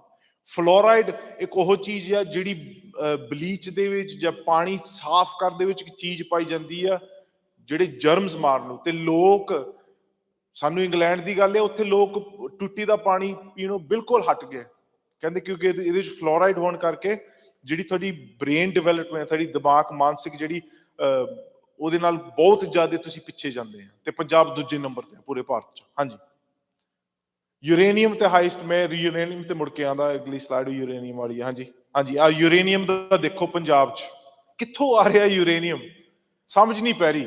ਪੰਜਾਬ ਦੇ ਵਿੱਚ ਇੰਨਾ ਯੂਰੇਨੀਅਮ, ਇੰਨਾ, ਤੁਸੀਂ ਪਿਛਲੇ ਸਾਲ ਦੀ ਗਰਾਊਂਡ ਵਾਟਰ ਰਿਪੋਰਟ ਪੜ੍ਹ ਕੇ ਦੇਖੋ ਪੰਜਾਬ ਦਾ ਯੂਰੇਨੀਅਮ ਦਾ ਕਿੱਥੇ ਤੱਕ ਲੈਵਲ ਆ, ਤੁਸੀਂ ਹੈਰਾਨ ਹੋ ਜਾਓਗੇ। ਤੁਸੀਂ ਦੇਖ ਸਕਦੇ ਆ ਆਪੀ ਕਿ ਕਿੱਥੇ ਤੱਕ ਪੰਜਾਬ ਦੇ ਯੂਰੇਨੀਅਮ ਦਾ ਲੈਵਲ ਪਹੁੰਚਿਆ ਹੋਇਆ ਆ। ਇਹ ਹੁਣ ਸਮਝ ਨਹੀਂ ਆ ਰਹੀ ਕਿ ਯੂਰੇਨੀਅਮ ਕਿੱਥੋਂ ਆ ਰਿਹਾ ਆ। ਯੂਰੇਨੀਅਮ ਇੱਕ ਨੈਚੁਰਲ ਚੀਜ਼ ਤਾਂ ਨਹੀਂ ਹੁੰਦੀ ਕਿ ਜਿਹੜੀ ਆਪਣੇ ਪਾਣੀ 'ਚ ਚਲੀ ਜਾਂਦੀ ਆ। ਹੁਣ ਕਈ ਕਹਿੰਦੇ ਕਿ ਕੁਝ ਚੀਜ਼ਾਂ ਹੋ ਸਕਦੀਆਂ, ਇੱਕ ਬੋਰਿੰਗ ਕਰਕੇ ਯੂਰੇਨੀਅਮ ਪਾਇਆ ਗਿਆ ਗਰਾਊਂਡ ਦੇ ਵਿੱਚ, ਇਹ ਵੀ ਹੋ ਸਕਦਾ ਆ। ਕਈ ਕਹਿੰਦੇ ਆ ਬਠਿੰਡੇ ਦੇ ਇਲਾਕੇ ਦੇ ਵਿੱਚ ਇੱਕ ਗਰਾਊਂਡ ਦੇ ਵਿੱਚ ਇੱਕ ਬੇਸ ਆ, ਨਿਊਕਲੀਅਰ ਬੇਸ ਆ, ਜਦੋਂ ਭਾਰਤ ਨਾਲ ਜੰਗ ਲੱਗੂਗੀ ਉੱਥੇ ਸਾਡੇ ਕੋਲ ਨਿਊਕਲੀਅਰ ਵੈਪਨ ਪਏ ਹੋਏ ਆ। ਪਰ ਉਹ ਫਿਰ ਜਿਹੜਾ ਨਿਊਕਲੀਅਰ ਬਠਿੰਡੇ ਦੇ ਵਿੱਚ ਵੈਪਨ ਪਏ ਹੋਏ ਆ, ਉਹ ਪਾਣੀ 'ਚ ਕਿੱਦਾਂ ਜਾ ਰਹੇ ਆ ਜਿਹੜਾ ਯੂਰੇਨੀਅਮ। ਪਰ ਯੂਰੇਨੀਅਮ ਦੇ ਨਾਲ ਇੱਕ ਸਿੱਧੇ ਤੌਰ ਤੇ ਤਾਲਮੇਲ ਆ ਕੈਂਸਰ ਦੇ ਨਾਲ, ਹੋਰ ਬਹੁਤ ਭਿਆਨਕ ਬਿਮਾਰੀਆਂ ਦੇ ਨਾਲ। ਹਾਂਜੀ, ਹੈਵੀ ਮੈਟਲਸ ਦੀ ਵੀ ਰਿਪੋਰਟ ਤੁਹਾਡੀ ਪੜ੍ਹਨ ਵਾਲੀ ਹੈ। ਹੈਵੀ ਮੈਟਲਸ ਤੁਸੀਂ ਪਾ ਕੇ ਦੇਖਿਓ, ਐਲੂਮੀਨੀਅਮ, ਹੋਰ ਜਿਹੜੇ ਮੈਟਲਸ ਆ ਨਾਈਟ੍ਰੇਟਸ ਕਰਕੇ, ਉਹ ਜਿਹੜੇ ਪੰਜਾਬ ਦੇ ਪਾਣੀ 'ਚ ਆ, ਸਿਹਤ ਨੂੰ ਕੀ ਕਰ ਰਹੇ ਨਾ, ਇਹ ਹੋ ਕਿਉਂ ਰਿਹਾ ਆ, ਕਿਉਂ ਆ। ਪਹਿਲਾਂ ਪੰਜਾਬ ਜਿੱਦਾਂ ਨੌਜਵਾਨਾਂ ਨੂੰ ਨਸ਼ਾ ਲਗਾਇਆ ਗਿਆ, ਇਸ ਤਰ੍ਹਾਂ ਪੰਜਾਬ ਦੀ ਜ਼ਮੀਨ ਨੂੰ ਨਸ਼ਾ ਲਾਇਆ ਗਿਆ। ਹਰੀ ਕ੍ਰਾਂਤੀ ਵੇਲੇ ਪੰਜਾਬ ਨੂੰ ਇੱਕ ਐਕਸਪੈਰੀਮੈਂਟਲ ਸਟੇਟ ਨਾਲ ਵਰਤਿਆ ਗਿਆ। ਕਿਸਾਨਾਂ ਨੂੰ ਆ ਕੇ ਦੱਸਿਆ ਗਿਆ, ਆ ਮਾੜੇ ਜਿਹੇ ਆਪਣੇ ਫਸਲਾਂ ਨੂੰ ਲਾ ਕੇ ਦੇਖ ਲਓ ਕਿ ਸਾਡਾ ਝਾੜ ਵੱਧਦਾ ਆ, ਕੀ ਹੁੰਦਾ ਆ। ਤੇ ਕਿਸਾਨ ਸੋਚਦੇ ਕਿ ਯਾਰ ਇਹ ਤਾਂ ਬਹੁਤ ਵਧੀਆ ਚੀਜ਼ ਆ। ਤੁਸੀਂ ਦੇਖ ਸਕਦੇ ਆ ਕਿੱਦਾਂ ਪੈਸਟੀਸਾਈਡ, ਕੀਟਨਾਸ਼ਕ ਦਵਾਈਆਂ, ਖਾਦਾਂ ਕਿੱਦਾਂ ਪੰਜਾਬ 'ਚ ਲਿਆਈਆਂ ਗਈਆਂ, ਤੇ ਉਹ ਜ਼ਮੀਨ ਨੂੰ ਇੱਕ ਨਸ਼ਾ ਲਾਇਆ ਗਿਆ ਕਿ ਤੁਸੀਂ ਖਿੱਚੀ ਜਾਓ। ਭਾਰਤ ਦਾ ਅੰਨਦਾਤਾ ਬਹੁਤ ਚੰਗੇ ਆ, ਸਾਨੂੰ ਖਿਲਾਉਂਦੇ ਆ ਤੁਸੀਂ। ਕੀ ਹੋਇਆ ਜਦੋਂ ਤੁਸੀਂ, ਹਾਂਜੀ ਅੱਗੇ ਜਾਓ ਜੀ, ਜਦੋਂ ਤੁਸੀਂ ਫਸਲਾਂ ਦੇ ਉੱਤੇ ਸਪਰੇਅ ਮਾਰਨੀ ਆ, ਜਦੋਂ ਪਾਣੀ ਲਾਣਾ ਆ, ਕਿੱਥੇ ਜਾਣਾ ਆ, ਉਹ ਤਾਂ ਥੱਲੇ ਉੱਥੇ ਹੀ ਜਾ ਕੇ ਜਾਣਾ ਹੈ ਬਸਣਾ, ਜਿੱਥੇ ਤੁਸੀਂ ਪਾਣੀ ਕੱਢ ਕੇ ਪੀਂਦੇ ਆ। ਇਹਨੂੰ ਕਹਿੰਦੇ ਆ ਲੀਚਿੰਗ, ਤੇ ਸਾਇੰਟਿਫਿਕ ਟਰਮ ਇਹਦਾ ਬਾਇਓ ਅਕਿਊਮੂਲੇਸ਼ਨ ਤੇ ਬਾਇਓ ਮੈਗਨੀਫਿਕੇਸ਼ਨ ਆ। ਕਿ ਜੇ ਤੁਸੀਂ ਸਪਰੇਆਂ ਉੱਤੇ ਮਾਰਦੇ ਆ, ਉਹ ਥੱਲੇ ਹੇਠਲੇ ਪਾਣੀ 'ਚ, ਸਾਡੇ ਕੋਲ ਤਾਂ ਦਰਿਆਵੀ ਪਾਣੀ ਤਾਂ ਹੈ ਨਹੀਂ ਪੀਣ ਨੂੰ, ਤੁਸੀਂ ਤਾਂ ਥੱਲੇੋਂ ਕੱਢ ਕੇ ਪਾਣੀ ਪੀਣਾ ਆ। ਤੇ ਉਹੀ ਜਿਹੜੀ ਕੈਮੀਕਲ ਤੁਸੀਂ, ਤੁਹਾਡਾ ਫਿਰ ਉਹੀ ਪਾਣੀ ਦੂਸ਼ਿਤ ਹੋ ਰਿਹਾ ਜਿਹੜਾ ਤੁਸੀਂ ਪੀ ਰਹੇ ਆ। ਉਹਦੇ ਕਰਕੇ, ਹਾਂਜੀ ਅੱਗੇ ਜਾਓ, ਉਹਦੇ ਕਰਕੇ ਪੰਜਾਬ ਦਾ ਪਾਣੀ ਜਿਹੜਾ ਬਹੁਤ ਜ਼ਿਆਦਾ ਦੂਸ਼ਿਤ ਹੋ ਰਿਹਾ ਹੈ। ਅੱਗੇ ਜਾਓ ਜੀ। ਅੱਗੇ ਜਾਓ। ਇਸ ਕਰਕੇ ਪੰਜਾਬ ਨੂੰ ਇੱਕ ਕੈਂਸਰ ਦਾ ਕੈਪੀਟਲ ਅੱਜ ਆਖਿਆ ਜਾ ਰਿਹਾ ਹੈ। ਅੱਗੇ ਜਾਓ ਜੀ। ਹਾਂਜੀ ਹਾਂਜੀ, ਅੱਗੇ ਜਾਓ ਜੀ। ਚਲੋ ਜੀ, ਚਲੋ ਜੀ। ਹਾਂਜੀ, ਇੱਥੇ ਹੁਣ ਇੱਕ ਸਲਾਈਡ ਪਿੱਛੇ ਜਾਓ, ਇੱਕ ਸਲਾਈਡ ਹੋਰ ਪਿੱਛੇ ਜਾਓ। ਆ ਤੁਸੀਂ ਆਪ ਪੜ੍ਹ ਲਓ। ਸਿਹਤ ਦੀਆਂ ਬਿਮਾਰੀਆਂ, ਹਾਰਟ ਡਿਜ਼ੀਜ਼ ਪਹਿਲੇ ਨੰਬਰ ਤੇ ਪੰਜਾਬ, ਮੋਟਾਪੇ 'ਚ ਪਹਿਲੇ ਨੰਬਰ 'ਚ ਪੰਜਾਬ, ਹਾਈਪਰਟੈਂਸ਼ਨ ਬਲੱਡ ਪ੍ਰੈਸ਼ਰ ਪਹਿਲੇ ਨੰਬਰ 'ਚ ਪੰਜਾਬ, ਪੀਲੀਏ ਦੀ ਬਿਮਾਰੀ 'ਚ ਪਹਿਲੇ ਨੰਬਰ ਚ ਪੰਜਾਬ। ਇੱਕ ਛੋਟੇ ਜਿਹੇ ਸੂਬੇ ਦੀ ਗੱਲ ਕਰ ਰਹੇ ਹਾਂ, 2% ਪ੍ਰਤੀਸ਼ਤ ਦੀ ਗੱਲ ਕਰ ਰਹੇ ਹਾਂ। ਪੰਜਾਬ ਦੇ ਲੋਕ ਪਹਿਲੇ ਨੰਬਰ ਤੇ, ਪਹਿਲੇ ਨੰਬਰ ਤੇ, ਪਹਿਲੇ ਨੰਬਰ ਤੇ। HIV ਏਡਸ ਪਹਿਲੇ ਨੰਬਰ ਤੇ। ਕੀ ਹੋ ਰਿਹਾ ਆ? ਤੇ ਇੱਕ ਮਨੁੱਖੀ ਅਧਿਕਾਰ ਆ। ਹਾਂਜੀ, ਆ ਯੂਨਾਈਟਿਡ ਨੇਸ਼ਨਸ ਦੇ ਵਿੱਚ ਇੱਕ ਗੱਲ ਆ। ਅੱਗੇ ਜਾਓ ਜੀ। ਜਿਹੜੀ international covenant of social cultural rights ਦੀ ਜਿਹੜੀ ਗੱਲ ਆ, ਉਹਦੇ ਵਿੱਚ ਆਹ ਗੱਲ ਦੱਸੀ ਹੋਈ ਆ ਕਿ ਜਿਹੜਾ ਤੁਹਾਡਾ ਆਰਟੀਕਲ 7 ਆ ਉਹਦਾ, ਕਿ ਹਰੇਕ ਇਨਸਾਨ ਨੂੰ ਉਹਦਾ ਮਨੁੱਖੀ ਅਧਿਕਾਰ ਆ ਕਿ ਉਹਦੀ ਸਿਹਤ ਦਾ ਖਿਆਲ ਸਰਕਾਰਾਂ ਦਾ ਉਹਨਾਂ ਦੀ ਜ਼ਿੰਮੇਵਾਰੀ ਆ ਕਿ ਰੱਖਣੀ। ਤੇ ਜਿਹੜਾ ਕੈਮੀਕਲ ਜਾ ਰਿਹਾ ਆ ਪੰਜਾਬ 'ਚ, ਜਾਂ ਫੈਕਟਰੀਆਂ ਸਪਿਲ ਕਰ ਰਹੀਆਂ ਆ, ਜੋ ਹੋਰ ਕੁਝ ਨੁਕਸਾਨ ਕਰ ਰਿਹਾ, ਉਹ ਸਰਕਾਰਾਂ ਦੇ ਅੰਡਰ ਹੀ ਹੋ ਰਿਹਾ ਹੈ ਸਾਰਾ ਕੁਝ। ਸਰਕਾਰਾਂ ਜੇ ਰੋਕਣਾ ਚਾਹਣ ਰੋਕ ਸਕਦੀਆਂ ਆ। ਸਿੱਕਮ ਵੀ ਇੱਕ ਸਟੇਟ ਆ ਇੰਡੀਆ ਦੇ ਵਿੱਚ, ਤੇ ਸਿੱਕਮ ਇੱਕ ਏਦਾਂ ਦੀ ਸਟੇਟ ਆ ਜਿਹੜੀ ਪੂਰੀ 100% ਜੈਵਿਕ ਕਿਸਾਨੀ ਕਰਦੀ ਆ। ਸਿੱਕਮ ਦੇ ਵਿੱਚ ਇੱਕ ਵੀ ਕਿਸਾਨ ਨਹੀਂ ਕੋਈ ਕੈਮੀਕਲ ਲਾਉਂਦਾ, ਕਿਉਂਕਿ ਸਰਕਾਰ ਨੇ ਉਹਨਾਂ ਨੂੰ ਸਪਾਂਸਰ ਕੀਤਾ ਹੈ ਕਿ ਤੁਸੀਂ 100% ਆਪਣਾ ਜੈਵਿਕ ਕਿਸਾਨੀ ਵੱਲ ਜਾਓ। ਪੰਜਾਬ ਦਾ ਉਜਾੜਾ ਹੀ ਕਿਉਂ? ਹਾਂਜੀ, ਅੱਗੇ ਜਾਓ ਜੀ। ਆਹ ਦੋ ਸਰਕਾਰੀ ਤੱਥ ਆ। ਇੱਕ ਹੈਗੀ ਆ ਫਰਟੀਲਿਟੀ ਰੇਟਸ, ਜਿਹੜੀ ਕਿੱਦਾਂ ਆਬਾਦੀ ਵੱਧ ਰਹੀ ਆ ਘਟ ਰਹੀ ਆ। ਤੇ ਇੱਕ ਹੈਗੀ ਭਾਸ਼ਾ, ਭਾਰਤ ਵਿੱਚੋਂ ਜਿੱਥੇ ਭਾਸ਼ਾ ਬੋਲ ਹੁੰਦੀ ਆ ਹਿੰਦੀ, ਤੇ ਜਿੱਥੇ ਨਹੀਂ ਹਿੰਦੀ ਬੋਲ ਹੁੰਦੀ। ਤੇ ਤੁਸੀਂ ਦੇਖੋ ਕਿ ਇਹ ਦੋ ਜਿਹੜੇ ਤੱਤਾਂ ਦੇ ਨਾਲ ਕੋਈ ਮੇਲ ਖਾਂਦਾ ਆ। ਪਰ ਇਹਦਾ ਕਿਉਂ? ਜਿੱਥੇ ਹਿੰਦੀ ਬੋਲ ਹੁੰਦੀ ਆ ਉੱਥੇ ਆਬਾਦੀ ਵੱਧ ਕਿਉਂ ਰਹੀ ਆ, ਤੇ ਜਿੱਥੇ ਨਹੀਂ ਹਿੰਦੀ ਬੋਲ ਹੁੰਦੀ ਉੱਥੇ ਆਬਾਦੀ ਘਟ ਕਿਉਂ ਰਹੀ ਆ? ਇਹਦੇ ਬਾਰੇ ਤੁਸੀਂ ਆਪ ਸੋਚਣਾ, ਇਹ ਕਿਉਂ ਹੋ ਰਿਹਾ ਆ। ਮੈਂ ਤਾਂ ਤੁਹਾਡੇ ਮੂਹਰੇ ਤਾਤੀ ਦਿਖਾ ਰਿਹਾ। ਹਾਂਜੀ, ਆ ਬਹੁਤ ਜ਼ਰੂਰੀ ਸਮਝਣ ਵਾਲਾ ਹੈ।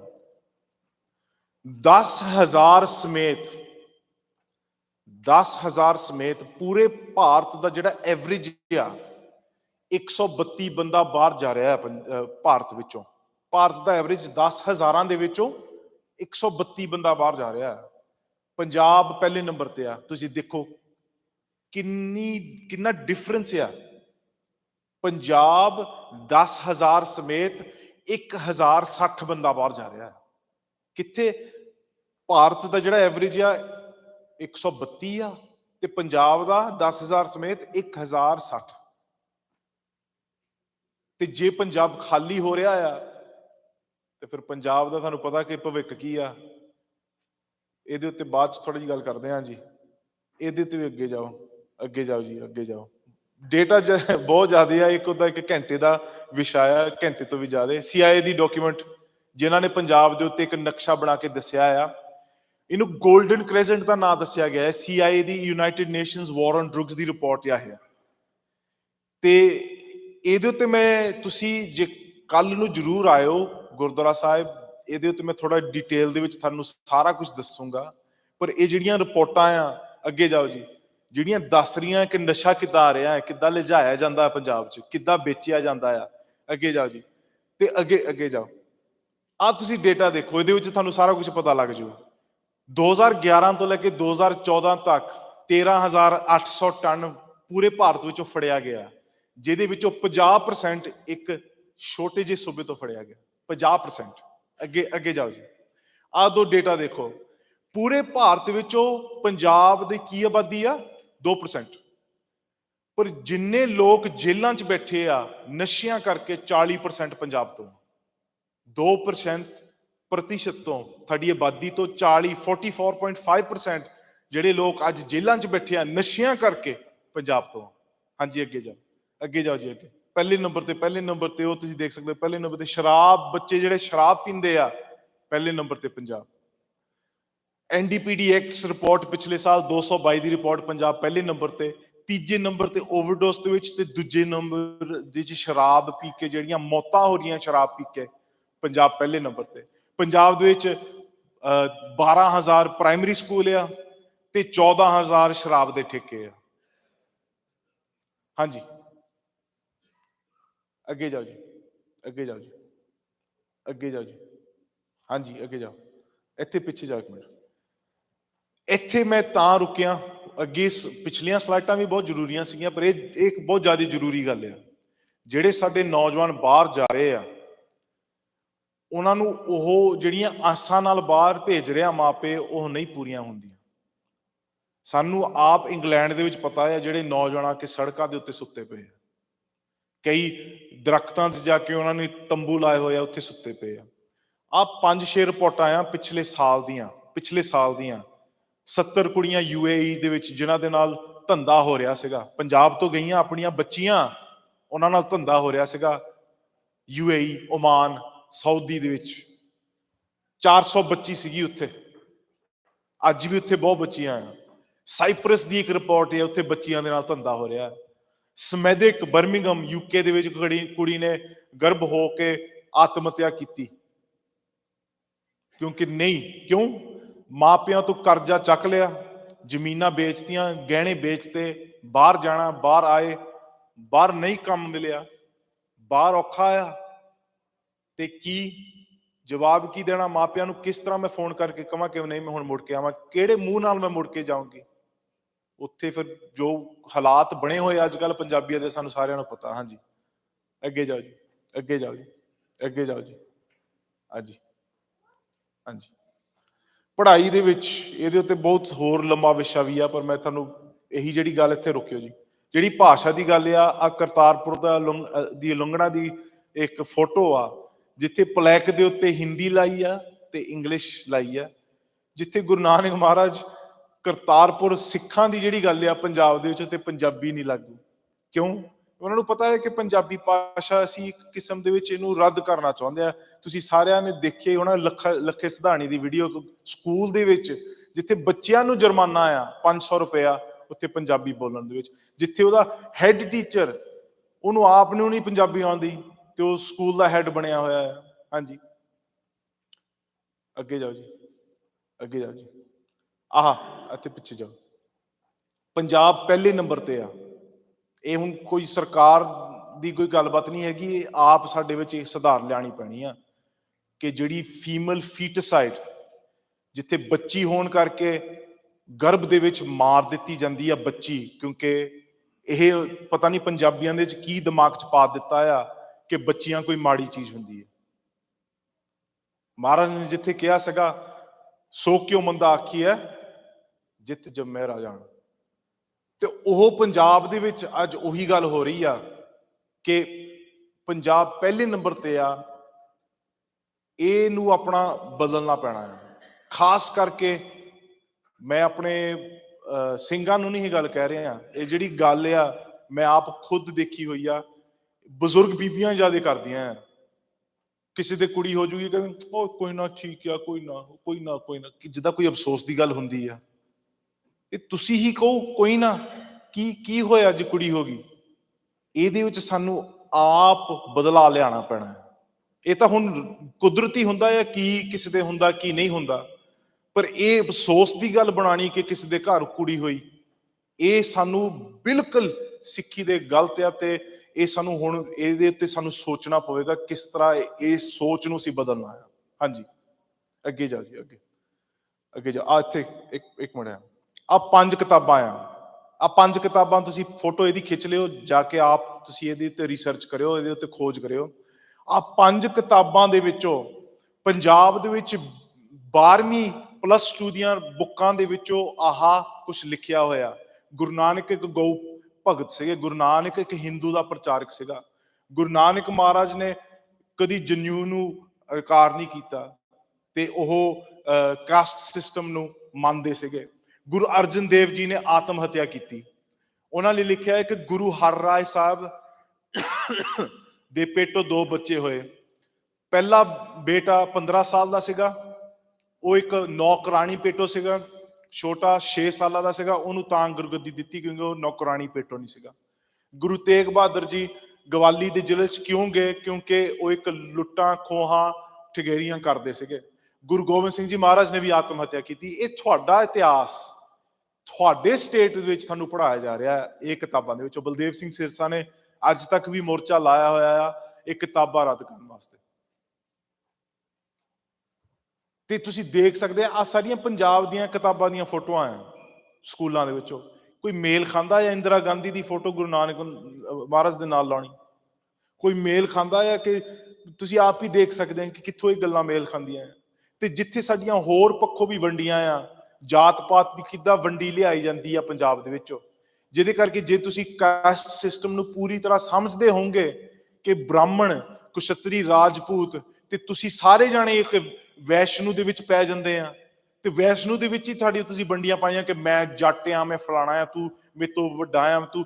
ਜੇ ਤੁਸੀਂ ਆਪਣੇ ਆਪ ਨੂੰ ਪੂਰੀ ਤਰ੍ਹਾਂ ਮੈਂ ਜੱਟ ਆਖਦੇ ਆ, ਉਹਦਾ ਮਤਲਬ ਕਿ ਤੁਹਾਡੇ ਸਿਰ ਦੇ ਉੱਤੇ ਬ੍ਰਾਹਮਣ ਬੈਠਾ ਆ।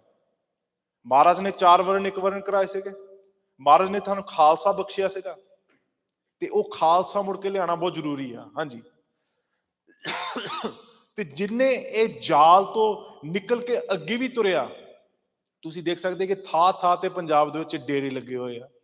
ਜਿਹੜੇ ਲੋਕ ਕੋਈ ਚਾਹੁੰਦੇ ਵੀ ਆ ਕਿ ਅਸੀਂ ਤੁਰੀਏ ਆਪਣੇ ਭਗਤੀ ਵੱਲ, ਜਾਂ ਆਪਣਾ ਕੋਈ ਕੋਸ਼ਿਸ਼ ਕਰੀਏ ਕਿ ਰੱਬ ਤੋਂ ਕੁਝ ਮੰਗਣ ਦੀ ਚੀਜ਼, ਤੇ ਏਦਾਂ ਦੇ ਥਾਂ ਤੇ ਡੇਰੇ, ਤਾਂ ਕਿਉਂਕਿ ਉਹਨਾਂ ਨੂੰ ਗੁੰਮਰਾਹ ਕਰਨ ਵਾਸਤੇ। ਹਾਂਜੀ, ਆ ਮੇਰੀ ਆਖਰੀ ਸਲਾਈਡ ਆ, ਪਿੱਛੇ ਜਾਓ ਜੀ, ਪਿੱਛੇ।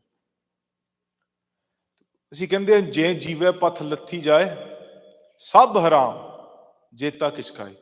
ਅਸੀਂ ਗੁਰੂ ਗ੍ਰੰਥ ਸਾਹਿਬ ਜੀ ਨੂੰ ਕੀ ਆਖਦੇ ਆ? ਤੂੰ ਮੇਰਾ ਪਿਤਾ, ਤੂੰ ਮੇਰਾ ਮਾਤਾ, ਤੂੰ ਮੇਰਾ ਬੰਧਪ, ਤੂੰ ਮੇਰਾ ਰਾਖਾ, ਤੂੰ ਮੇਰਾ ਭਰਾਤਾ, ਸਭਨੀ ਥਾਈਂ।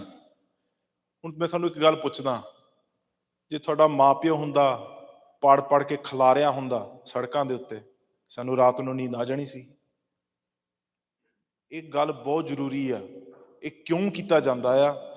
ਇੰਨੀਆਂ ਮਨੁੱਖੀ ਅਧਿਕਾਰਾਂ ਦੀ ਗੱਲ ਮੈਂ ਤੁਹਾਡੇ ਨਾਲ ਕੀਤੀ, ਪਾਣੀ ਦੀ, ਭਾਸ਼ਾ ਦੀ, ਪੜ੍ਹਾਈ ਦੀ, ਸਿਹਤ ਦੀ, ਉਹ ਸਾਰੀਆਂ ਅਸੀਂ ਜੜ ਸਕਦੇ ਹਾਂ, ਸਾਰੀਆਂ ਜੜ ਲੂੰਗੇ, ਪਰ ਇਹ ਨਹੀਂ ਜੜ ਹੁੰਦੀ। ਕਿਉਂ ਨਹੀਂ? ਕਿਉਂਕਿ ਜਿਸ ਪਿਆਰੇ ਸਿਉਨਿਓ ਤਿਸ ਅੱਗੇ ਮਰ ਚਲੀਏ। ਇਹ ਸਾਡਾ ਇਸ਼ਟ ਹੈ। ਗੁਰ ਕੀ ਨਿੰਦਾ ਸੁਣੇ ਨਾ ਕਾਣ। ਪਰ ਇਹ ਕਿਉਂ ਕਰਦੇ? ਬੇਅਦਬੀ ਹੁੰਦੀ ਕਿਉਂ ਆ? ਕਿਉਂਕਿ ਉਹਨਾਂ ਨੂੰ ਪਤਾ ਇੰਨਾ ਕੁਝ ਕਰਨ ਦੇ ਬਾਵਜੂਦ ਵੀ ਇਹਨਾਂ ਦੇ ਵਿੱਚ ਸਪਿਰਿਟ ਕਿੱਥੋਂ ਆਉਂਦੀ ਆ, ਤਾਕਤ ਕਿੱਥੋਂ ਆਉਂਦੀ ਹੈ ਇਹਨਾਂ ਨੂੰ, ਕਿੱਥੋਂ ਥਾਂ ਆਪਣਾ ਮਿਲਦਾ ਇਹਨਾਂ ਨੂੰ ਕਿ ਦਿੱਲੀ ਵੀ ਢਾਹ ਲੈਂਦੇ ਆ ਜੇ ਢਾਣੀ ਹੋਵੇ ਤਾਂ। ਕਿੱਥੋਂ ਸਪਿਰਿਟ ਆਉਂਦੀ ਆ? ਗੁਰਬਾਣੀ ਤੋਂ। ਜੇ ਗੁਰਬਾਣੀ ਨਾ ਲਿਆ ਤੇ ਸਿਕੰਦਰ ਵਰਗਿਆਂ ਦੇ ਵੀ ਮੂੰਹ ਤੋੜ ਦਿੰਦੇ ਆ। ਦੁਨੀਆ ਦਾ ਰਾਜ ਮੁਗਲਾਂ ਦਾ 700 ਸਾਲ ਦਾ ਪੱਤੇ ਖਾ ਕੇ ਵੀ ਪਲਟ ਦਿੰਦੇ ਆ। ਇਹ ਹੈਗਾ। ਮੈਂ ਇੱਥੇ ਹੀ ਗੱਲ ਮੁਕਾਣੀ ਆ। ਪੰਜਾਬ ਸੇਵਿੰਗ ਪੰਜਾਬ ਸੰਸਥਾ ਦੇ ਵਿੱਚ ਬਹੁਤ ਜ਼ਿਆਦਾ ਕੰਮ ਕਰਨ ਨੂੰ ਅਸੀਂ ਤਿਆਰ ਆ, ਕਰਨ ਵੀ ਆ, ਵਰਲਡ ਸਿੱਖ ਪਾਰਲੀਮੈਂਟ ਦੇ ਅੰਡਰ। ਤੇ ਜੇ ਤੁਸੀਂ ਸਾਡੇ ਨਾਲ ਇੱਕ ਖੋਜਕ ਬਣਨਾ ਚਾਹੁੰਦੇ ਆ, ਸਾਡੇ ਨਾਲ ਇੱਕ ਡੇਟਾ ਕਲੈਕਟ ਕਰਨਾ ਚਾਹੁੰਦੇ ਹੋ, ਤੁਸੀਂ ਸਾਡੇ ਨਾਲ ਜ਼ਰੂਰ ਸੰਪਰਕ ਕਰੋ। ਇਹਦੇ ਉੱਤੇ ਅਸੀਂ ਜਿਹੜੀ ਅਗਲੀਆਂ ਸਲਾਈਡਾਂ ਆ, ਜੋ ਸੋਲੂਸ਼ਨਸ ਜੋ ਅਸੀਂ ਪੰਜਾਬ ਦੇ ਵਿੱਚ ਕਰਨਾ ਚਾਹੁੰਦੇ ਆ, ਕਿੱਦਾਂ ਪੰਜਾਬ ਨੂੰ ਰੰਗਲਾ ਪੰਜਾਬ ਬਣਾਉਣਾ ਚਾਹੁੰਦੇ ਆ। ਅਗਲੇ ਸਾਲ ਇੱਕ ਸਾਡਾ ਪ੍ਰੋਜੈਕਟ ਸ਼ੁਰੂ ਹੋਣ ਲੱਗਾ ਜਿਹਦਾ ਨਾਮ ਹੈਗਾ ਮਾਈ ਪਿੰਡ ਪ੍ਰੋਜੈਕਟ, ਮੇਰਾ ਪਿੰਡ ਪ੍ਰੋਜੈਕਟ, ਕਿ ਅਸੀਂ ਆਪਣੀ ਪਿੰਡਾਂ ਵੱਲ ਕਿੱਦਾਂ ਜਾਣਾ, ਕਿੱਦਾਂ ਪੰਜਾਬ ਨੂੰ ਵਧੀਆ ਬਣਾਉਣਾ। ਪਰ ਇੱਕ ਗੱਲ ਹੈਗੀ ਜਿਹਦੇ ਮੈਂ ਤੁਹਾਨੂੰ ਕਹਿਣਾ ਚਾਹੁੰਦਾ, ਪੰਜਾਬ ਨੂੰ ਤੁਸੀਂ ਬਚਾਉਣਾ ਆ ਤੇ ਸਿੱਖੀ ਧਾਰੋ। ਜੇ ਤੁਸੀਂ ਖਾਲਸਾ ਬਣ ਜਾਓਗੇ ਤੇ ਸਿੱਖੀ ਧਾਰ ਲਓਗੇ ਤੇ ਉਹ ਪੰਜਾਬ ਵਿੱਚੋਂ ਸਿੱਖੀ ਲਿਆਓ ਤੇ ਪੰਜਾਬ ਆਪ ਬਚ ਜਾਏਗਾ। ਕਿਉਂਕਿ ਉਹ ਸਿੱਖੀ ਦੇ ਵਿੱਚੋਂ ਜਿਹੜਾ ਉਹ ਜਜ਼ਬਾ ਆ ਲੜਨ ਦਾ, ਮਰਨ ਦਾ, ਜਿੱਥੇ ਪਹਿਲਾ ਮਰਨ ਕਬੂਲ ਜੀਵਨ ਕੀ ਛੜਿਆਸ ਉਹ ਸਭਨਾ ਕੀ ਰਹਿਣ ਕਾ। ਤਾਂ ਆਓ ਹਮਾਰੇ ਪਾਸ। ਇੰਨੀਆਂ ਹੀ ਬੇਨਤੀਆਂ ਪ੍ਰਵਾਨ ਕਰਨੀਆਂ, ਭੁੱਲਾਂ ਚੁੱਕਾਂ ਦੀ ਖਿਮਾ ਕਰਨੀ। ਵਾਹਿਗੁਰੂ ਜੀ ਕਾ ਖਾਲਸਾ, ਵਾਹਿਗੁਰੂ ਜੀ ਕੀ ਫਤਿਹ। ਸਤਿ ਸ੍ਰੀ ਅਕਾਲ। ਖਾਲਿਸਤਾਨ, ਖਾਲਿਸਤਾਨ, ਖਾਲਿਸਤਾਨ, ਖਾਲਿਸਤਾਨ। ਸਾਧ ਸੰਗਤ ਜੀ, ਸਤਿ ਸ੍ਰੀ ਅਕਾਲ। ਇਹ ਜਿੰਨੀਆਂ ਵੀ ਸਮੱਸਿਆਵਾਂ ਜਿਹੜੀਆਂ ਭਾਈ ਗੁਰਪ੍ਰੀਤ ਸਿੰਘ ਉਹਨਾਂ ਨੇ ਆਪ ਜੀ ਦੇ ਨਾਲ ਸਾਂਝੀਆਂ ਕੀਤੀਆਂ, ਉਹਨਾਂ ਦੀ ਪ੍ਰੈਜੈਂਟੇਸ਼ਨ ਦੇ ਵਿੱਚ ਉਹਨਾਂ ਨੇ ਦੱਸੀਆਂ। ਹੱਲ ਜਿਹੜਾ ਆ ਖਾਲਿਸਤਾਨ ਦੇ ਵਿੱਚ ਛੁਪਿਆ ਹੋਇਆ ਆ। ਸੋ ਉਹਦੇ ਉੱਤੇ ਵੀ ਆਪਣੀ ਡੈਡੀਕੇਸ਼ਨ ਜਿਹੜੀ ਕਮਿਟਮੈਂਟ ਕੌਮ ਨੂੰ ਜਿਹੜੀ ਆ ਬੱਚੇ ਨੂੰ ਕਰਨੀ ਚਾਹੀਦੀ ਆ। ਸੋ ਗੁਰਪ੍ਰੀਤ ਸਿੰਘ ਹੋਣੀ ਪੇਸ਼ੇ ਵਜੋਂ ਪ੍ਰੋਫੈਸਰ ਸਨ UK ਦੇ ਵਿੱਚ, ਇਹਨਾਂ ਨੇ ਆਪਣੀ ਜੌਬ ਛੱਡ ਦਿੱਤੀ ਆ। ਸੋ ਸਤਿ ਸ੍ਰੀ ਅਕਾਲ। ਆਪਣੀ ਜੌਬ ਛੱਡ ਦਿੱਤੀ ਆ ਤੇ ਇਹ ਹੁਣ ਪ੍ਰਣ ਕੀਤਾ ਕਿ ਹਰ ਇੱਕ ਕੰਟਰੀ ਦੇ ਵਿੱਚ ਜਾ ਕੇ ਨੌਜਵਾਨੀ ਨੂੰ ਜਗਾਉਣਾ ਆ। ਸੋ ਅਸੀਂ ਜਿੰਨੇ ਵੀ ਵੱਡੀਆਂ ਉਮਰਾਂ ਵਾਲੇ ਹਨ, ਸਾਨੂੰ ਪਤਾ ਆ ਕਿ ਅਸੀਂ ਦੋਸਤੀ ਵੀ ਜਿਹੜੀ ਆਪਣੀ ਹਮ ਉਮਰ ਦੇ ਨਾਲ ਬਣਦੀ ਆ। ਸੋ ਬੱਚਿਆਂ ਨੂੰ ਨੌਜਵਾਨੀ ਨੂੰ ਜਗਾ ਸਕਦੇ ਆ।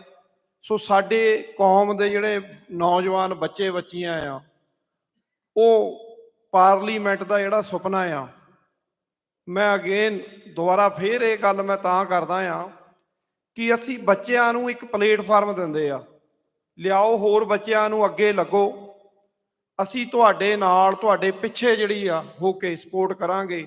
ਹਰ ਸੰਭਵ ਮਦਦ ਜਿਹੜੀ ਆ ਫਾਈਨੈਂਸ਼ੀਅਲੀ ਹੋਵੇ। ਇਸ ਤਰ੍ਹਾਂ ਦੀਆਂ ਕਾਨਫਰੰਸਾਂ ਉਲੀਕਣੀਆਂ ਜਿੱਥੇ ਅਲੱਗ-ਅਲੱਗ ਸਟੇਟਾਂ ਦੇ ਵਿੱਚ ਕੰਟਰੀਆਂ ਦੇ ਵਿੱਚ ਜਾ ਕੇ ਪੰਜਾਬ ਦੀ ਜਿਹੜੀ ਨੌਜਵਾਨੀ ਜਿਹੜੀ ਵਿਦੇਸ਼ਾਂ ਵਿੱਚ ਵੀ ਆ ਉਹਨੂੰ ਜਗਾਉਣ ਦਾ ਉਪਰਾਲਾ ਕਰ ਰਹੇ ਆ। ਸੋ ਮੈਂ ਬੇਨਤੀ ਕਰਾਂਗਾ ਹਰਮਨ ਕੌਰ ਨੂੰ, ਉਹਨਾਂ ਨੇ 15 ਕੁ ਮਿੰਟ ਆਪ ਜੀ ਦੇ ਲੈਣੇ ਆ। ਸੋ ਵਰਲਡ ਸਿੱਖ ਪਾਰਲੀਮੈਂਟ ਬਾਰੇ ਉਹਨਾਂ ਨੇ ਜਾਣਕਾਰੀ ਆਪ ਜੀ ਨੂੰ ਦੇਣੀ ਆ। ਸੋ ਵਰਲਡ ਸਿੱਖ ਪਾਰਲੀਮੈਂਟ ਵਿਸ਼ਵਾਸ ਰੱਖਦੀ ਆ ਉਸ ਹਰ ਜਥੇਬੰਦੀ ਨੂੰ, ਕੌਮ ਦੀ ਸੰਸਥਾ ਨੂੰ ਨਾਲ ਲੈ ਕੇ ਚੱਲਣ ਦੇ ਵਿੱਚ ਜਾਂ ਸਪੋਰਟ ਕਰਨ ਦੇ ਵਿੱਚ ਵਿਸ਼ਵਾਸ ਰੱਖਦੀ ਆ, ਜਿਹੜੀ ਕੌਮ ਵਾਸਤੇ ਕੰਮ ਕਰਦੀ ਆ।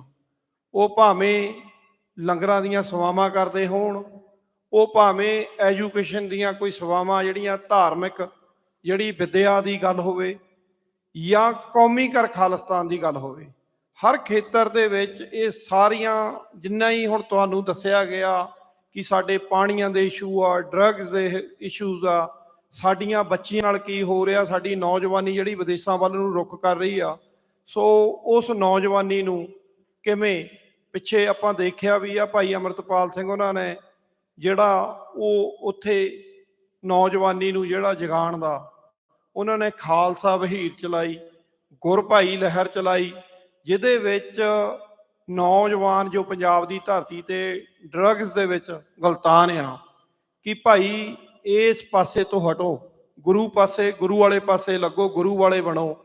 ਸੋ ਅੱਜ ਦੀ ਜਿਹੜੀ ਸਰਕਾਰ ਆ, ਪੰਜਾਬ ਦਾ ਚੀਫ ਮਿਨਿਸਟਰ ਜਾਂ ਆਪਾਂ ਕਹਿ ਲਈਏ ਸੈਂਟਰ ਦੀਆਂ ਜਿਹੜੀਆਂ ਸਾਜ਼ਿਸ਼ਾਂ ਆ, ਉਹਨਾਂ ਨੇ ਦਿਬਰੂਗੜ੍ਹ ਜੇਲ੍ਹ ਦੇ ਵਿੱਚ ਉਹ ਸਾਰੇ ਨੌਜਵਾਨਾਂ ਨੂੰ ਜਿਹੜੀ ਉਹ ਕਾਫਲਾ ਸੀ, ਉਹ ਥੋੜ੍ਹੇ ਸਮੇਂ ਦੇ ਵਿੱਚ ਮੈਂ ਬੇਟੀ ਨੂੰ ਕਹਾਂਗਾ ਹਰਮਨ ਕੌਰ ਜੀ ਆ ਜਾਓ ਤੁਸੀਂ ਉੱਤੇ।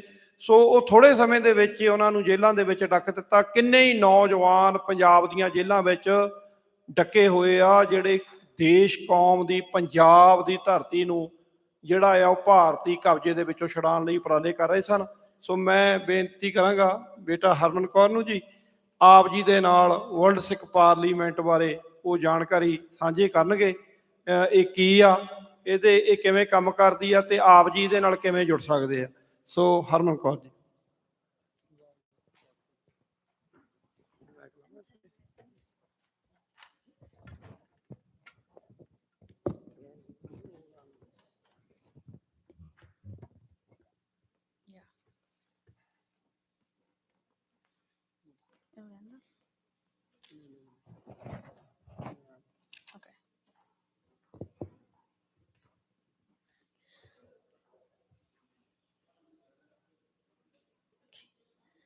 हम राखत पातशाही दावा जा इतको जा अगलो पावा, जो सतगुर सिखन कही बात, होग सही नहीं खाली जात। वाहिगुरु जी का खालसा, वाहिगुरु जी की फतेह।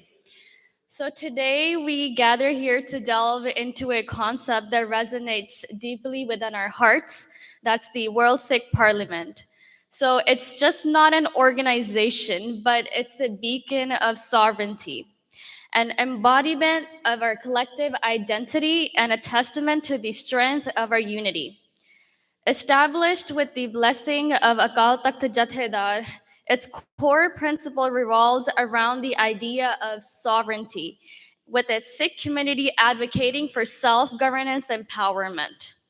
We, the Sikh community, have always governed ourselves. Therefore, the concept of World Sikh Parliament shouldn't be new to us.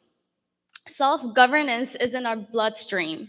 So self-governance in Khalsa looks like Khalsa khud khuda hai. Khalsa apne ਸਾਰੇ ਪ੍ਰਬੰਧ ਖੁਦ ਕਰੇਗਾ. Khalsa ਨਿਆਂ ਆਪ ਕਰੇਗਾ. Khalsa ਧਰਤੀ ਦੇ ਪਦਾਰਥਾਂ ਦੀ ਵੰਡ ਵੀ ਆਪ ਕਰੇਗਾ. Khalsa ਹਕੂਮਤ ਦੇ ਕੰਮ ਆਪ ਕਰੇਗਾ. Khalsa ਆਪ ਹਕੂਮਤ ਹੈ. Khalsa ਇੱਕ sovereign ਸੋਚ ਹੈ. The World Sikh Parliament stands as a testament to the idea of sovereignty in its purest form. It's not about control or authority or confined to political boundaries or administrative structures. It's about empowerment. It's about recognizing our own ability to govern ourselves, to assert a belief, and to safeguard our heritage. It's about nurturing a mindset that embodies sovereignty in every action, every thought, and every deed. It's about carrying ourselves with dignity, respecting our traditions, and fostering a sense of unity. The Parliament doesn't just advocate for our rights, it educates us about the importance of our autonomy and self-determination. It teaches us that being sovereign means taking responsibility for our community and our future generations, and for upholding the values that have been passed down to us. Khalsa ਰਾਜ ਘਰ ਤੋਂ ਹੀ ਸ਼ੁਰੂ ਹੁੰਦਾ. ਅਸੀਂ ਹੀ ਖਾਲਸਾ ਆ ਤੇ ਅਸੀਂ ਹੀ ਖਾਲਸਾ ਰਾਜ ਆ. ਖਾਲਸਾ ਆਜ਼ਾਦ ਹੁੰਦਾ ਜਿੱਥੇ ਮਰਜ਼ੀ ਹੋਵੇ ਤੇ ਇਹ ਕਿਸੇ ਨਵਾਬੀ ਦਾ ਗੁਲਾਮ ਨਹੀਂ ਆ. ਖਾਲਸਾ ਨਵਾਬੀ ਨੂੰ ਵੀ ਠੋਕਰ ਮਾਰਨਾ ਜਾਣਦਾ ਆ. ਖਾਲਸਾ ਚੰਗਾ ਰਾਜ ਵੀ ਕਰਕੇ ਦਿਖਾ ਚੁੱਕਿਆ. ਖਾਲਸਾ ਕਿਸੇ ਦਾ ਗੁਲਾਮ ਨਹੀਂ ਹੋਇਆ ਤੇ ਨਾ ਹੀ ਕਦੀ ਹੋਵੇਗਾ. So how did World Sikh Parliament come in formation? It was in Sarbat Khalsa of 2015, resolution number 5. This resolution stands as a milestone, as Sarbat Khalsa created the World Sikh Parliament to represent global Sikhs under the reign of Akal Takht Sahib. It directed the formation of draft committee compromising from both homeland and the diaspora. Sarbat Khalsa is a sacred part of the Panth. Panth ਦਾ ਇਕੱਠ ਨੂੰ ਸਰਬਤ ਖਾਲਸਾ ਕਹਿੰਦੇ ਆ. Historically, ਪੰਥ ਦਾ ਇਕੱਠ ਦੀਵਾਲੀ, ਵਿਸਾਖੀ ਤੇ ਸਰਬਤ ਖਾਲਸਾ ਦੇ ਰੂਪ 'ਚ ਹੁੰਦਾ ਹੋ ਰਿਹਾ ਹੈ. ਸਰਬਤ ਖਾਲਸਾ ਹਰ ਸਾਲ ਹੁੰਦਾ ਸੀ, ਪਰ ਜਦ ਅੰਗਰੇਜ਼ਾਂ ਦਾ ਰਾਜ ਆਇਆ ਤਾਂ ਉਹ ਨਹੀਂ ਹੋਇਆ. ਇਹਦੀ ਅਹਿਮੀਅਤ ਸਮਝਣ ਲਈ ਮੈਂ ਇੱਕ ਹਿਸਟੋਰੀਕਲ ਸਟੈਂਸ ਸ਼ੇਅਰ ਕਰਾਂਗੀ. ਜਦੋਂ ਅਬਦਾਲੀ ਨੇ ਲੁਧਿਆਣੇ ਦੇ ਵਿੱਚ 35 ਤੋਂ 40 ਹਜ਼ਾਰ ਸਿੱਖਾਂ ਦੇ ਦੂਜੇ ਘੱਲੂਘਾਰੇ ਦੇ ਵਿੱਚ ਸ਼ਹੀਦ ਕੀਤਾ, ਤਾਂ ਉਸੇ ਸਾਲ ਸਿੱਖਾਂ ਨੇ ਦੀਵਾਲੀ ਤੇ ਸਰਬਤ ਖਾਲਸਾ ਸਾਜਿਆ ਅਕਾਲ ਤਖਤ ਦੇ ਥੱਲੇ. ਉਸ ਵੇਲੇ ਅਬਦਾਲੀ ਲਾਹੌਰ ਦੇ ਵਿੱਚ ਸੀ. ਜਦੋਂ ਉਹਨੂੰ ਪਤਾ ਲੱਗਿਆ ਕਿ ਸਿੱਖਾਂ ਦਾ ਇਕੱਠ ਹੋਇਆ ਤਾਂ ਸਿੱਖਾਂ ਨੂੰ ਤੋਹਫੇ ਭੇਜੇ ਸਮਝੌਤਾ ਕਰਨ ਲਈ. ਉਸ ਪੇਸ਼ਕਸ਼ ਦੇ ਵਿੱਚ ਇੱਕ ਚਿੱਠੀ ਭੇਜੀ ਸੀ ਜਿਹਦੇ ਵਿੱਚ ਨਵਾਬ ਬਾਬਾ ਜੱਸਾ ਸਿੰਘ ਵਾਲੀਆ ਦਾ ਜਵਾਬ ਲਿਖਦੇ ਨੇ, ਮੁਲਾਕਾਤ ਹਮਾਰੀ ਤੁਮਾਰੀ ਜੰਗ ਕੇ ਮੈਦਾਨ में होवेगी, वहाँ जो तीर तीर तलवार छुटेंगे वहाँ वो बातें होवेंगी. ਇਹ ਉਰਦੂ ਦੇ ਵਿੱਚ ਜਵਾਬ ਕੀਤਾ ਸੀ ਨਵਾਬ ਬਾਬਾ ਸਿੰਘ ਆਲੋਵਾਲੀਆ ਨੇ. ਮਤਲਬ ਹੁਣ ਸਮਝੌਤਾ ਨਹੀਂ ਹੋਏਗਾ ਤੇ ਜੰਗ ਦੇ ਮੈਦਾਨ ਦੇ ਵਿੱਚ ਹੀ ਮਿਲਾਂਗੇ. ਇਸੇ ਤਰ੍ਹਾਂ ਜਦੋਂ 2014 ਤੇ 15 ਗੁਰੂ ਦੀ ਬੇਅਦਬੀਆਂ ਕਰਕੇ ਸਰਬਤ ਖਾਲਸਾ ਹੋਇਆ, ਉਸੇ ਵਿੱਚ ਭਾਈ ਜਗਤਾਰ ਸਿੰਘ ਹਵਾਰਾ ਜਥੇਦਾਰ ਥਾਪੇ ਗਏ ਤੇ ਉਸੇ ਸਰਬਤ ਖਾਲਸਾ ਦੇ ਵਿੱਚ ਵਰਲਡ ਸਿੱਖ ਪਾਰਲੀਮੈਂਟ ਦੀ ਹੋਂਦ ਆਈ. ਤੇ ਇਹ ਜੇ ਤੁਸੀਂ ਵੀਡੀਓ ਪਲੇ ਕਰ ਸਕਦੇ ਹੋ.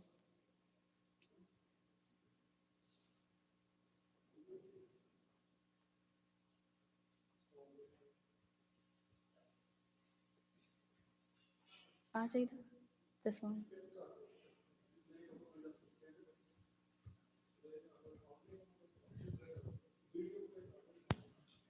ਪਰ ਉਹਦੇ ਵਿੱਚ ਸਾਊਂਡ ਉਹਦੇ ਵਿੱਚ ਬੋਲਦੇ ਆ. Do you want to use this one?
Okay so ਉਹਦੀ ਥੋੜੀ ਆਡੀਓ ਕਲੀਅਰ ਨਹੀਂ ਸੀ, ਪਰ ਬੇਸਿਕਲੀ ਉਹ 'ਚ ਰੈਜ਼ੋਲੂਸ਼ਨ 5 ਦੇ ਵਿੱਚ ਜਿਹੜਾ ਰੈਜ਼ੋਲੂਸ਼ਨ 5 ਸੀ ਮਤਾ ਸੀਗਾ, ਉਹਦੇ ਵਿੱਚ ਪਾਰਲੀਮੈਂਟ ਦੀ ਹੋਂਦ ਆਈ ਹੈ resolution 5. So Sarbat Khalsa validation of the World Sikh Parliament signifies the historical importance of this institution and its alignment with the core principle of Sarbat da Pala, ensuring the welfare of through inclusive decision making.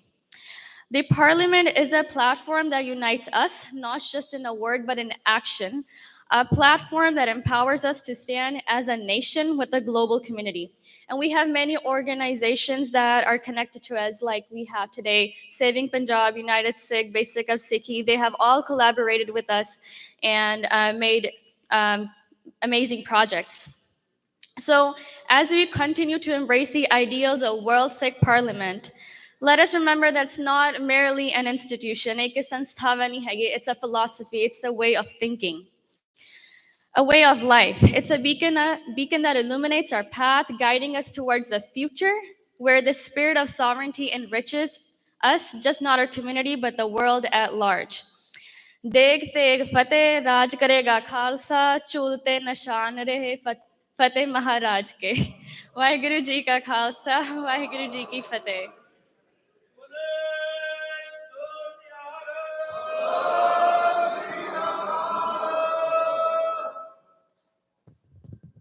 ਬੋਲੇ ਸੋ ਨਿਹਾਲ।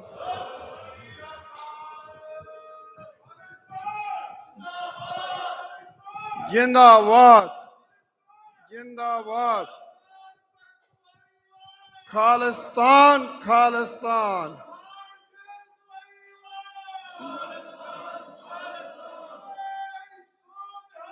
ਸਤਿ ਸ੍ਰੀ ਅਕਾਲ। ਆਪ ਜੀ ਨੇ ਬੱਚੀ ਹਰਮਨ ਕੌਰ ਜੀ ਜੋ ਸਾਡੀ US reason ਦੀ general secretary ਆ, ਉਹਨਾਂ ਨੇ ਆਪ ਜੀ ਨੂੰ ਵਰਲਡ ਸਿੱਖ ਪਾਰਲੀਮੈਂਟ ਬਾਰੇ ਬਰੀਫ ਜਿਹੜੀ ਜਾਣਕਾਰੀ ਦਿੱਤੀ ਆ।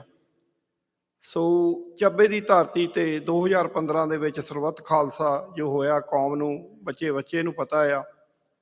ਸੋ ਵਰਲਡ ਸਿੱਖ ਪਾਰਲੀਮੈਂਟ ਦੇ ਵਿੱਚ ਅੱਜ ਅਸੀਂ ਸ਼ਾਟਲ ਤੋਂ ਜੋ ਹਿਊਮਨ ਰਾਈਟ ਯੂਥ ਕਨਵੈਨਸ਼ਨ ਕਰ ਰਹੇ ਆ ਆਪ ਜੀ ਦੇ ਸਹਿਯੋਗ ਦੇ ਨਾਲ। ਅਸੀਂ ਕੁੱਲ ਦੁਨੀਆ ਦੇ ਵਿੱਚ ਖਾਸ ਤੌਰ 'ਤੇ ਇਸ ਸਟੇਟ ਦੇ ਸਾਰੇ ਗੁਰਦੁਆਰੇ ਸਾਹਿਬਾਨ, ਪ੍ਰਬੰਧਕ ਕਮੇਟੀਆਂ, ਜਥੇਬੰਦੀਆਂ ਜੁੜੀਆਂ ਹੋਈਆਂ ਹਨ, ਪੰਥਕ ਦਰਦੀ ਵੀਰ। ਸੋ ਅਸੀਂ ਅਪੀਲ ਕਰਦੇ ਹਾਂ ਲੋਕਲ ਜੋ ਨੌਜਵਾਨ ਆ ਇਹ ਵਰਲਡ ਸਿੱਖ ਪਾਰਲੀਮੈਂਟ ਦੇ, ਕਿਉਂਕਿ ਇਹ ਪਲੇਟਫਾਰਮ ਆ, ਇਹਦੇ ਵਿੱਚ ਸਾਰਿਆਂ ਨੂੰ ਵੈਲਕਮ ਆ। ਇਹ ਪੰਥ ਨੇ ਇਹ ਸੋਚਿਆ ਕਿਉਂਕਿ ਉਸ ਵੇਲੇ ਸ਼੍ਰੋਮਣੀ ਗੁਰਦੁਆਰਾ ਪ੍ਰਬੰਧਕ ਕਮੇਟੀ ਨੇ ਆਪਣੇ ਫਰਜ਼ ਨਹੀਂ ਪਛਾਣੇ, ਅੱਜ ਵੀ ਨਹੀਂ ਪਛਾਣ ਰਹੀ। ਹਜ਼ਾਰਾਂ ਕਰੋੜਾਂ ਦਾ, ਅਰਬਾਂ ਦਾ ਜਿਹੜਾ ਬਜਟ ਆ ਉਹ ਬਣਾਇਆ ਜਾਂਦਾ, ਕੌਮ ਦਾ ਦਸਵੰਧ ਆ। ਸੋ ਲੜਾਈਆਂ ਜਿਹੜੀਆਂ ਉਹ ਤੁਹਾਨੂੰ ਸਿੱਖਾਂ ਨੂੰ ਆਪ ਖੁਦ ਲੜਨੀਆਂ ਪੈਂਦੀਆਂ, ਉਹ ਭਾਵੇਂ ਰਾਜਨੀਤਿਕ ਹੋਣ, ਉਹ ਭਾਵੇਂ ਧਾਰਮਿਕ ਹੋਵੇ। ਸੋ ਉੱਥੇ ਜਿਵੇਂ ਪੰਜਾਬੀ ਭਾਸ਼ਾ ਦੀ ਗੱਲ ਭਾਈ ਗੁਰਪ੍ਰੀਤ ਸਿੰਘ ਉਹਨਾਂ ਨੇ ਕੀਤੀ ਆ ਕਿ ਉੱਥੇ ਕਿਵੇਂ ਦੁਰਵਿਹਾਰ ਜਿਹੜਾ ਆ ਉਹ ਬੱਚਿਆਂ ਦੇ ਨਾਲ ਸਕੂਲਾਂ ਦੇ ਵਿੱਚ ਜੋ ਕੁਛ ਸਾਰਾ ਕੁਛ ਆਪਾਂ ਦੇਖਦੇ ਹਾਂ। ਸੋ ਮੈਂ ਆਪ ਜੀ ਦੇ ਨਾਲ ਜੋ ਵਰਲਡ ਸਿੱਖ ਪਾਰਲੀਮੈਂਟ ਨੇ ਜੋ ਕੁਛ ਪਿਛਲੇ ਸਮੇਂ ਦੇ ਵਿੱਚ ਕੀਤਾ, ਮੈਂ ਜ਼ਿਆਦਾ ਕਿਉਂਕਿ ਇਹ ਹਰਮਨ ਕੌਰ ਜੀ ਨੇ ਤਿਆਰ ਕੀਤੀ ਆ ਰਿਪੋਰਟ ਕਾਰਡ, ਮੈਂ ਤਾਂ ਉਹਨਾਂ ਨੂੰ ਕਿਹਾ ਤਾਂ ਵੀ ਤੁਸੀਂ ਦੱਸ ਦਿਓ। ਕੁਛ ਕੰਮਾਂ ਦੇ ਵਿੱਚ ਅਸੀਂ ਇਨਵੋਲਵ ਹਾਂ। ਇਹਦੀਆਂ 10 ਅਲੱਗ-ਅਲੱਗ ਕੌਂਸਲਸ ਹੈਗੀਆਂ। ਸੋ ਤੁਸੀਂ ਦੇਖੋ ਅੱਗੇ ਥੋੜ੍ਹਾ ਜਿਹਾ ਮੈਂ ਫਾਸਟ ਥੋੜ੍ਹੇ ਜਿਹੇ ਸਮੇਂ ਦੇ ਵਿੱਚ ਕਰ ਦੇਣਾ, ਅੱਗੇ ਕਰੀ ਚੱਲਿਓ ਜੀ ਜਿੱਥੇ ਮੈਨੂੰ ਲੱਗਦਾ ਸਪੈਸ਼ਲ।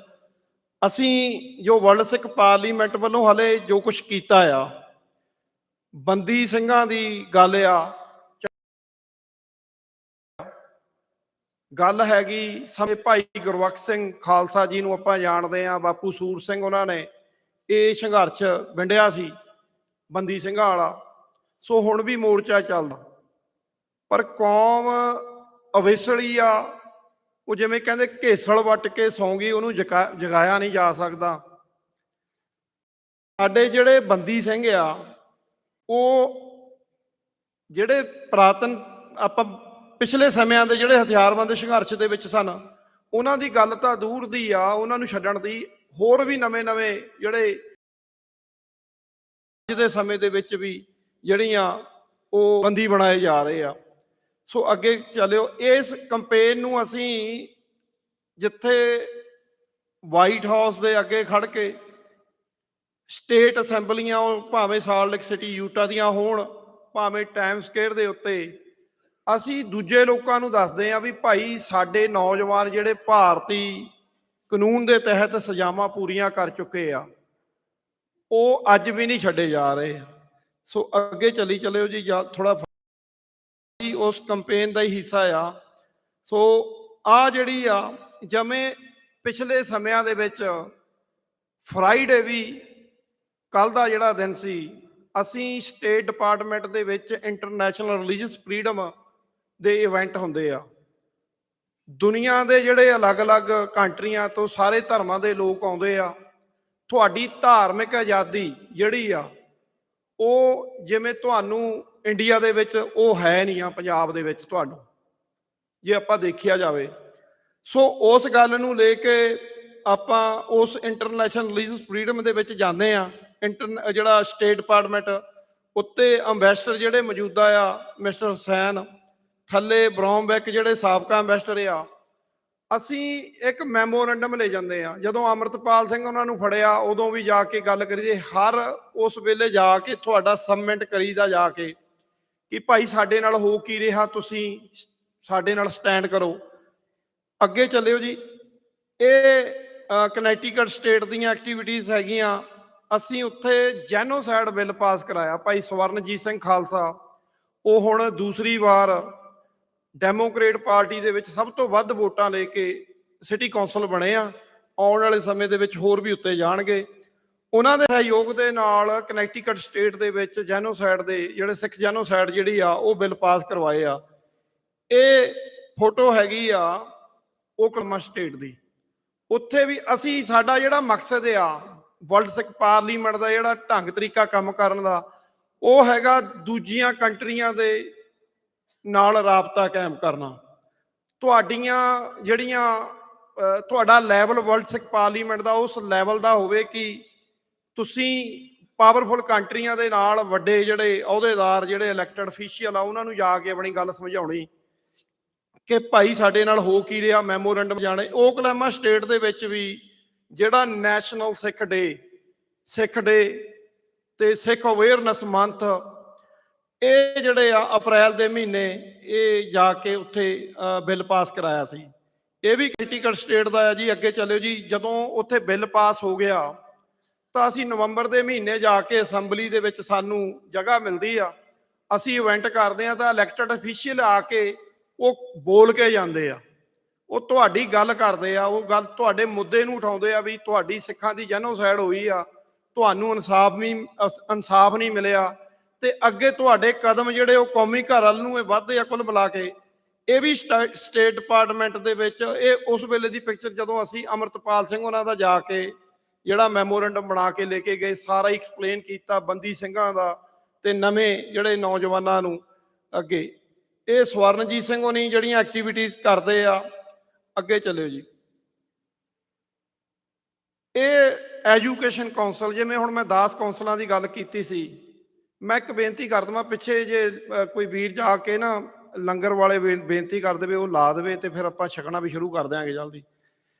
ਤੇ ਇਹ ਜੀ ਪਿਕਚਰ ਐਜੂਕੇਸ਼ਨ ਕੌਂਸਲ ਜਿਹੜੀ ਆ, ਅਸੀਂ ਈਸਟ ਕੋਸਟ ਦੇ ਵਿੱਚ ਜਿੰਨੀਆਂ ਵੀ ਸਟੇਟਾਂ ਆਉਂਦੀਆਂ, ਅਸੀਂ ਅਲੱਗ-ਅਲੱਗ ਸਟੇਟਾਂ ਵਿੱਚ ਐਵਰੀ ਈਅਰ ਜਾਂਦੇ ਆ। ਸਾਡੀ ਜਿਹੜੀ ਪਨੀਰੀ ਆ, ਬੱਚੇ ਆ, ਹੁਣ ਵੀ ਅੱਜ 2 ਸਟੇਟਾਂ ਦੇ ਵਿੱਚ, ਕਨੈਕਟੀਕਟ ਔਰ ਪੈਂਸਲਵੇਨੀਆ ਦੇ ਵਿੱਚ, ਅਸੀਂ ਅਲੱਗ-ਅਲੱਗ ਗੁਰਦੁਆਰੇ ਸੈਂਟਰ ਬਣਾ ਦਈਦੇ ਆ। ਬੱਚੇ ਰਜਿਸਟਰ ਕਰਦੇ ਆ। ਇਸ ਵਾਰੀ ਪੌਣੇ 700 ਬੱਚੇ ਨੇ ਰਜਿਸਟਰਡ ਕੀਤਾ। ਤਾਂ ਉਹਦੇ ਵਿੱਚ ਕੁਇਜ਼ ਅਸੀਂ ਡੈਡੀਕੇਟ ਜਿਹੜਾ ਆ ਉਹ ਸਾਹਿਬਜ਼ਾਦਿਆਂ ਨੂੰ ਕਰਦੇ ਆ ਇਵੈਂਟ, ਤੇ ਇਹਦੇ ਵਿੱਚ ਸਪੀਚਾਂ ਕਰਵਾਉਂਦੇ ਆ ਬੱਚਿਆਂ ਤੋਂ, ਤੇ ਉਹਨਾਂ ਨੂੰ ਚੰਗੇ ਜਿਹੜੇ ਇਨਾਮ ਲੈਪਟਾਪ ਐਪਲ ਦੇ, ਹੁਣ ਇਸ ਵਾਰੀ ਵੀ ਅਸੀਂ ਹੋਰ ਉਹਨੂੰ ਹਾਈ ਕਰੀ ਜਾਂਦੇ ਆ ਐਵਰੀ ਈਅਰ। ਉਹ ਵਨਸ ਈਅਰ ਜਿਹੜਾ ਸਾਹਿਬਜ਼ਾਦਿਆਂ ਦੇ ਸ਼ਹੀਦੀ ਦਿਹਾੜਿਆਂ ਤੇ ਡੈਡੀਕੇਟ ਸਾਹਿਬਜ਼ਾਦਿਆਂ ਨੂੰ ਇਤਿਹਾਸ ਪਹਿਲੀ ਵਾਰੀ ਸਟਾਰਟ ਜਦੋਂ ਕੀਤਾ, ਜਦੋਂ 400 ਸਾਲਾ ਗੁਰੂ ਤੇਗ ਬਹਾਦਰ ਸਾਹਿਬ ਜੀ ਦਾ ਆਪਾਂ ਨੇ ਮਨਾਇਆ, ਉਸ ਤੋਂ ਬਾਅਦ ਸਾਹਿਬਜ਼ਾਦਿਆਂ ਦੇ ਰੱਖਿਆ। ਇਸ ਵਾਰੀ 5ਵੇਂ ਪਾਤਸ਼ਾਹ ਜੀ ਦੇ ਇਤਿਹਾਸ ਦੇ ਆਧਾਰਿਤ ਉਹ ਜਿਹੜਾ ਕੰਪੀਟੀਸ਼ਨ ਕਰਾਇਆ ਜਾ ਰਿਹਾ। ਅੱਗੇ ਚੱਲਿਓ ਜੀ। ਇਹ ਰੈਜੂਲੇਸ਼ਨ ਜਿਹੜੇ ਆ ਅਲੱਗ-ਅਲੱਗ ਸਟੇਟਾਂ 'ਚ ਪਾਏ ਆ ਉਹ ਹੈਗੇ ਆ ਜੀ, ਤੇ ਬਹੁਤ ਕੁਝ ਹੈਗਾ ਜਿਹੜਾ ਦਿਖਾਇਆ ਜਾ ਸਕਦਾ। ਇੱਕ ਕੈਪੀਟਲ ਹਿੱਲ ਬਿਲਡਿੰਗ ਦੇ ਵਿੱਚ ਜਾ ਕੇ ਉੱਥੇ 189 ਜਿਹੜਾ ਇੰਟਰੋਡਿਊਸ ਕਰਾਇਆ ਸੀ, ਇਹ ਵੀ ਖਾਲਸਾ ਸਾਜਨਾ ਦਿਵਸ ਨੂੰ ਸਮਰਪਿਤ ਬਿੱਲ ਜਿਹੜੇ ਹੈਗੇ ਜੀ। ਅੱਗੇ ਚੱਲਿਓ ਜੀ। ਸੋ ਇਹ ਜਿਹੜੀ ਪਿਕਚਰ ਆ ਆਪਾਂ ਨੇ ਪਿਛਲੇ ਦਿਨੀ ਤੁਸੀਂ ਸੋਸ਼ਲ ਮੀਡੀਆ ਦੇ ਬਹੁਤ ਜ਼ਿਆਦਾ ਦੇਖੀ ਨਿਊਜ਼। ਅਰਦਾਸ ਜਿਹੜੀ ਆ ਉਹਦੇ ਨਾਲ ਜਿਹੜਾ ਸੈਸ਼ਨ ਸ਼ੁਰੂ ਹੋਇਆ ਕੈਪੀਟਲ ਹਿੱਲ ਤੇ, ਇਹ ਉਦੋਂ ਦੀਆਂ ਗੱਲਾਂ ਜਦੋਂ ਭਾਈ ਹਰਦੀਪ ਸਿੰਘ ਨਿੱਜਰ ਜੀ ਉਹਨਾਂ ਦਾ ਜਿਹੜਾ ਕਤਲ ਭਾਰਤੀ ਹਕੂਮਤ ਨੇ ਕਰਵਾਇਆ, ਤਾਂ ਉਸ ਦਿਨ ਜਾ ਕੇ ਸ਼ਹੀਦਾਂ ਦੇ ਪਰਥਾਏ ਜਿਹੜੀ ਆ, ਸ਼ਹੀਦਾਂ ਨੂੰ ਜਿਹੜੀ ਉਹ ਡੈਡੀਕੇਟ ਕਰਕੇ ਅਰਦਾਸ ਜਿਹੜੀ ਉੱਥੇ ਕੀਤੀ ਗਈ। ਤੇ ਸਾਨੂੰ ਅੱਜ ਜਿਹੜੀ ਭਾਰਤੀ ਹਕੂਮਤ ਉਹ ਭੰਡਦੀ ਆ, ਭਾਵੇਂ ਉਹ ਕੈਨੇਡਾ 'ਚ ਹੋਵੇ, ਅਮਰੀਕਾ, ਕਿਸੇ ਕੰਟਰੀ 'ਚ, ਕਿ ਇਹ ਖਾਲਿਸਤਾਨੀ ਆ। ਤੇ ਅਸੀਂ ਉੱਥੇ ਜਾ ਕੇ, ਸਾਡੇ ਨਾਲ ਕਾਂਗਰਸਮੈਨ ਵੀ ਆ, ਸਾਰਾ ਆ, ਅਸੀਂ ਉੱਥੇ ਕਹਿੰਦੇ ਆ ਵੀ ਆਹ ਜਿਹੜੇ ਖਾਲਿਸਤਾਨੀ ਆ ਨਾ, ਇਹ ਅਮਰੀਕਾ ਦੀ ਕੈਪੀਟਲ ਬਿਲਡਿੰਗ ਦੇ ਵਿੱਚ, ਜਿੱਥੇ ਪੂਰੀ ਅਮਰੀਕਾ ਤੋਂ ਚੁਣੇ ਹੋਏ ਕਾਂਗਰਸਮੈਨ ਸੈਨੇਟਰ ਬੈਠਦੇ ਆ, ਲਾਅ ਮੇਕਰ, ਤੇ ਉੱਥੇ ਖਾਲਿਸਤਾਨੀ ਖੜ ਕੇ ਖਾਲਿਸਤਾਨ ਦੇ ਨਾਅਰੇ ਵੀ ਮਾਰ ਦਈਦੇ ਅਸੀਂ, ਕਿਉਂਕਿ ਇਹ ਕਾਨੂੰਨ ਇਸ ਕੰਟਰੀ ਦਾ ਇਜਾਜ਼ਤ ਦਿੰਦਾ ਆ। ਤੇ ਅਸੀਂ ਚੈਲੰਜ ਕਰਦੇ ਆ ਭਾਰਤੀਆਂ ਨੂੰ ਕਿ ਭਾਈ ਤੁਸੀਂ ਸਾਨੂੰ ਰੋਕੋ ਕੈਪੀਟਲ ਹਿੱਲ ਦੇ ਵਿੱਚ ਜਾਣ ਤੋਂ। ਅਸੀਂ ਉੱਥੇ ਵੀ ਨਾਅਰੇ ਮਾਰਦੇ ਆ, ਉੱਥੇ ਖਾਲਿਸਤਾਨ ਦੀ ਗੱਲ ਹੁੰਦੀ ਆ। ਸੋ ਅਰਦਾਸ ਉਸ ਵੇਲੇ ਇਹ ਡੈਡੀਕੇਟ ਜਿਹੜੀ ਆ ਕੈਪੀਟਲ ਹਿੱਲ। ਅੱਗੇ ਚਲਿਓ ਜੀ, ਚਲੋ ਜੀ, ਅੱਗੇ ਚਲੋ ਜੀ। ਹਾਂਜੀ, ਅੱਗੇ ਜਾਣ ਦਿਓ। ਹਾਂਜੀ, ਇਹ ਪਿਕਚਰ ਇਹ ਕਨੈਕਟੀਕਟ ਸਟੇਟ ਦੇ ਵਿੱਚ ਸੰਤ ਗਿਆਨੀ ਜਰਨੈਲ ਸਿੰਘ ਖਾਲਸਾ ਭਿੰਡਰਾਂ ਵਾਲਿਆਂ ਦੀ ਪਿਕਚਰ ਜਿਹੜੀ ਆ ਲਾਇਬ੍ਰੇਰੀ ਦੇ ਵਿੱਚ ਲਵਾਈ। ਸੋ ਭਾਰਤੀਆਂ ਨੇ ਕੀ ਕੀਤਾ, ਉਹ ਲਾਇਬ੍ਰੇਰੀ ਵਾਲਿਆਂ ਨੂੰ ਲੈਟਰ ਲਿਖਿਆ ਵੀ ਇਹ ਤਾਂ ਟੈਰਰਿਸਟ ਆ, ਅੱਤਵਾਦੀ, ਇਹਨਾਂ ਦੀ ਫੋਟੋ ਤੁਸੀਂ ਲਾਤੀ। ਤੇ ਉਹ ਵੀ ਕੁਝ ਸਮੇਂ ਲਈ ਘਬਰਾ ਗਏ, ਫੋਟੋ ਉਹਨਾਂ ਨੇ ਉਤਰਵਾਈ। ਅਸੀਂ ਫਿਰ ਉਸ ਸਟੇਟ ਦਾ ਜਿਹੜਾ ਅਟਾਰਨੀ ਜਨਰਲ ਆ, ਉਹ ਚਾਈਨੀਜ਼ ਸੀਗਾ, ਅਸੀਂ ਉਹਦੇ ਨਾਲ ਮੀਟਿੰਗ ਬਣਾਈ ਵੀ ਭਾਈ ਸਾਡੇ ਵਾਸਤੇ ਤਾਂ ਫਰੀਡਮ ਫਾਈਟਰ ਆ, ਤੇ ਤੁਸੀਂ ਫੋਟੋ ਇਹ ਲਵਾਈ ਆ, ਇਹਦਾ ਮਤਲਬ ਇਹ ਭਾਰਤੀਆਂ ਨੇ ਸਾਡੇ ਉੱਥੇ। ਅਸੀਂ ਹੋਰ ਕਾਫੀ ਉਹਨਾਂ ਵੀ ਅਸੀਂ ਕੀ ਕਰ ਸਕਦੇ ਹਾਂ, ਸਾਨੂੰ ਕੁਝ ਦੱਸੋ ਇਹਦੇ ਬਾਬਤ। ਉਸ ਚਾਈਨੀਜ਼ ਜਿਹੜਾ ਅਟਾਰਨੀ ਜਨਰਲ ਸੀ, ਉਹਨੇ ਸਾਨੂੰ ਕਿਹਾ ਕਿ ਤੁਸੀਂ ਇੱਥੇ ਆਪਣਾ ਟਾਈਮ ਵੇਸਟ ਨਾ ਕਰੋ ਇਸ ਗੱਲ ਦੇ ਉੱਤੇ ਵੀ ਦੁਬਾਰਾ ਲੱਗੇ ਜਾਂ ਨਾ ਲੱਗੇ। ਤੁਸੀਂ ਜਿਹੜੀਆਂ ਸਟੇਟ ਦੀਆਂ ਯੂਨੀਵਰਸਿਟੀਆਂ ਆ ਜਾਂ ਜਿਹੜੇ ਮਿਊਜ਼ੀਅਮ ਆ, ਉੱਥੇ ਜਾ ਕੇ ਤੁਸੀਂ ਇਸ ਜਿਹੜਾ ਪਿਕਚਰ ਨੂੰ ਜਿਹੜਾ ਮੈਮੋਰੀਅਲ ਬਣਾਇਆ, ਥੱਲੇ ਪਲੇਟ ਵੀ ਲੱਗੀ ਆ, ਵੀ ਉੱਥੇ ਜਾ ਕੇ ਬੱਚਿਆਂ ਨੂੰ ਐਜੂਕੇਟ ਕਰੋ। ਸੋ ਉਹਦੇ ਵਿੱਚ ਹਰਮਨ ਕੌਰ ਵੀ ਆਈ ਸੀ, ਸਵਰਨਜੀਤ ਸਿੰਘ ਹੋਣੀ, ਹੋਰ ਬੱਚਿਆਂ ਨੂੰ ਵੀ ਅਸੀਂ ਲੈ ਕੇ ਗਏ। ਅਲੱਗ-ਅਲੱਗ ਅਸੀਂ ਯੂਨੀਵਰਸਿਟੀਆਂ, ਸਕੂਲਾਂ, ਕਾਲਜਾਂ ਦੇ ਵਿੱਚ ਜਾ ਕੇ ਇੱਕ ਮਹੀਨੇ ਵਾਸਤੇ ਰੱਖ ਕੇ ਪਿਕਚਰ, ਉਹ ਪੂਰੀ ਪਲਾਈਵੁੱਡ ਤੇ ਬੋਰਡ ਬਣਾ ਕੇ ਸੀ। ਤਾਂ ਬੱਚੇ ਬਹੁਤ ਧਿਆਨ ਨਾਲ, ਅਮਰੀਕਨ ਜਿਹੜੇ ਬੱਚੇ ਆ ਸਕੂਲਾਂ ਕਾਲਜਾਂ ਦੇ ਵਿੱਚ, ਉਹ ਸਪੈਨਿਸ਼, ਚਾਈਨੀਜ਼, ਈਵਨ ਸਾਊਥ ਦੇ ਬੱਚੇ, ਉਹ ਬੜੇ ਇੰਪ੍ਰੈਸ ਹੋਏ, ਕਹਿੰਦੇ ਸਾਨੂੰ ਪਤਾ ਆ ਇਹ ਹੀਰੋ ਆ। ਹਾਂਜੀ, ਸੋ ਉੱਥੇ ਜਾ ਕੇ ਅਸੀਂ ਉਹਨੂੰ ਗੱਲ ਨੂੰ ਹੋਰ ਜਿਹੜਾ ਪ੍ਰਚਾਰਿਆ, ਮਤਲਬ ਤੁਸੀਂ ਚੈਲੰਜ ਕਿਵੇਂ ਕਬੂਲਦੇ ਹੋ, ਉਹਨਾਂ ਨਾਲ ਫਾਈਟ ਬੈਕ ਕਿਵੇਂ ਕਰਨੀ ਆ। ਅੱਗੇ ਚੱਲਿਓ ਜੀ, ਅੱਗੇ ਚੱਲ। ਹਾਂਜੀ,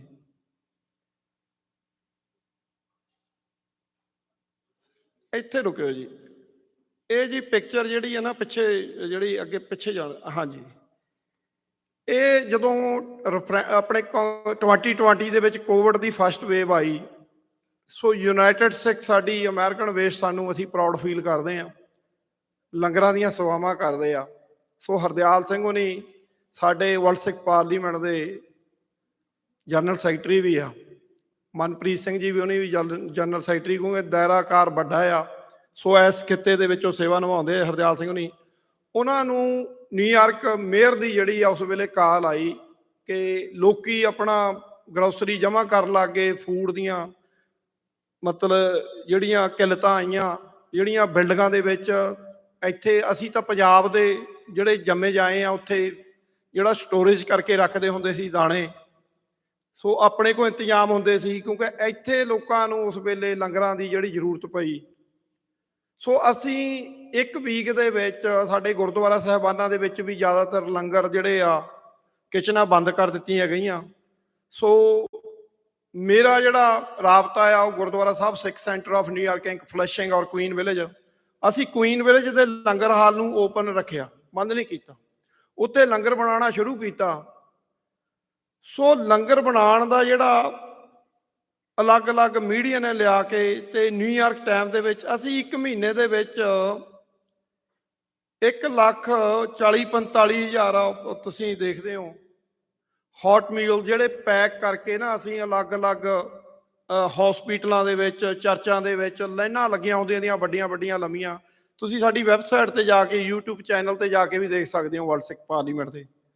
ਉਹ ਅਸੀਂ ਵਰਤਾਉਣਾ ਸ਼ੁਰੂ ਕੀਤਾ ਤੇ ਨਿਊਯਾਰਕ ਟਾਈਮਸ ਜਿਹੜਾ ਅਖਬਾਰ ਆ ਉਹਨਾਂ ਨੇ 1.5 ਪੇਜ ਦਾ ਆਰਟੀਕਲ ਸਿੱਖਾਂ ਬਾਰੇ ਲਿਖਿਆ ਵੀ ਜੇ ਦੁਨੀਆ ਦੇ ਵਿੱਚ ਕੋਈ ਆਫਤ ਆਉਂਦੀ ਆ ਤੇ ਮਦਦ ਕਰਨੀ ਆ ਲੋੜਵੰਦਾਂ ਦੀ, ਤਾਂ ਤੁਸੀਂ ਸਿੱਖਾਂ ਨੂੰ ਜਾ ਕੇ ਪੁੱਛੋ ਇਹ ਕਿਵੇਂ ਕਰਨੀ ਆ, ਇਹਨਾਂ ਨੂੰ ਪਤਾ ਆ। ਸੋ ਉਸ ਗੱਲ ਦੇ ਨਾਲ ਸਾਡਾ ਸਿੱਖਾਂ ਦਾ ਕੱਦ ਵਧਿਆ। ਅੱਗੇ ਚਲਿਓ ਜੀ। ਇਹ ਜੈਨੋਸਾਈਡ ਦੇ ਵੇਲੇ ਆ ਜਿਹੜੇ ਅਲੱਗ-ਅਲੱਗ ਸਟੇਟਾਂ ਦੇ ਵਿੱਚ, ਪੈਂਸਿਲਵੇਨੀਆ ਸਟੇਟ ਦੇ ਵਿੱਚ, ਨਿਊ ਜਰਸੀ ਸਟੇਟ ਦੇ ਵਿੱਚ, ਕਨੈਕਟੀਕਟ ਸਟੇਟ ਦੇ ਵਿੱਚ, ਪਿੱਛੇ ਜੇ ਤੁਸੀਂ ਸੁਣਿਆ ਹੋਊਗਾ ਕੈਲੀਫੋਰਨੀਆ ਸਟੇਟ ਦੇ ਵਿੱਚ ਵੀ।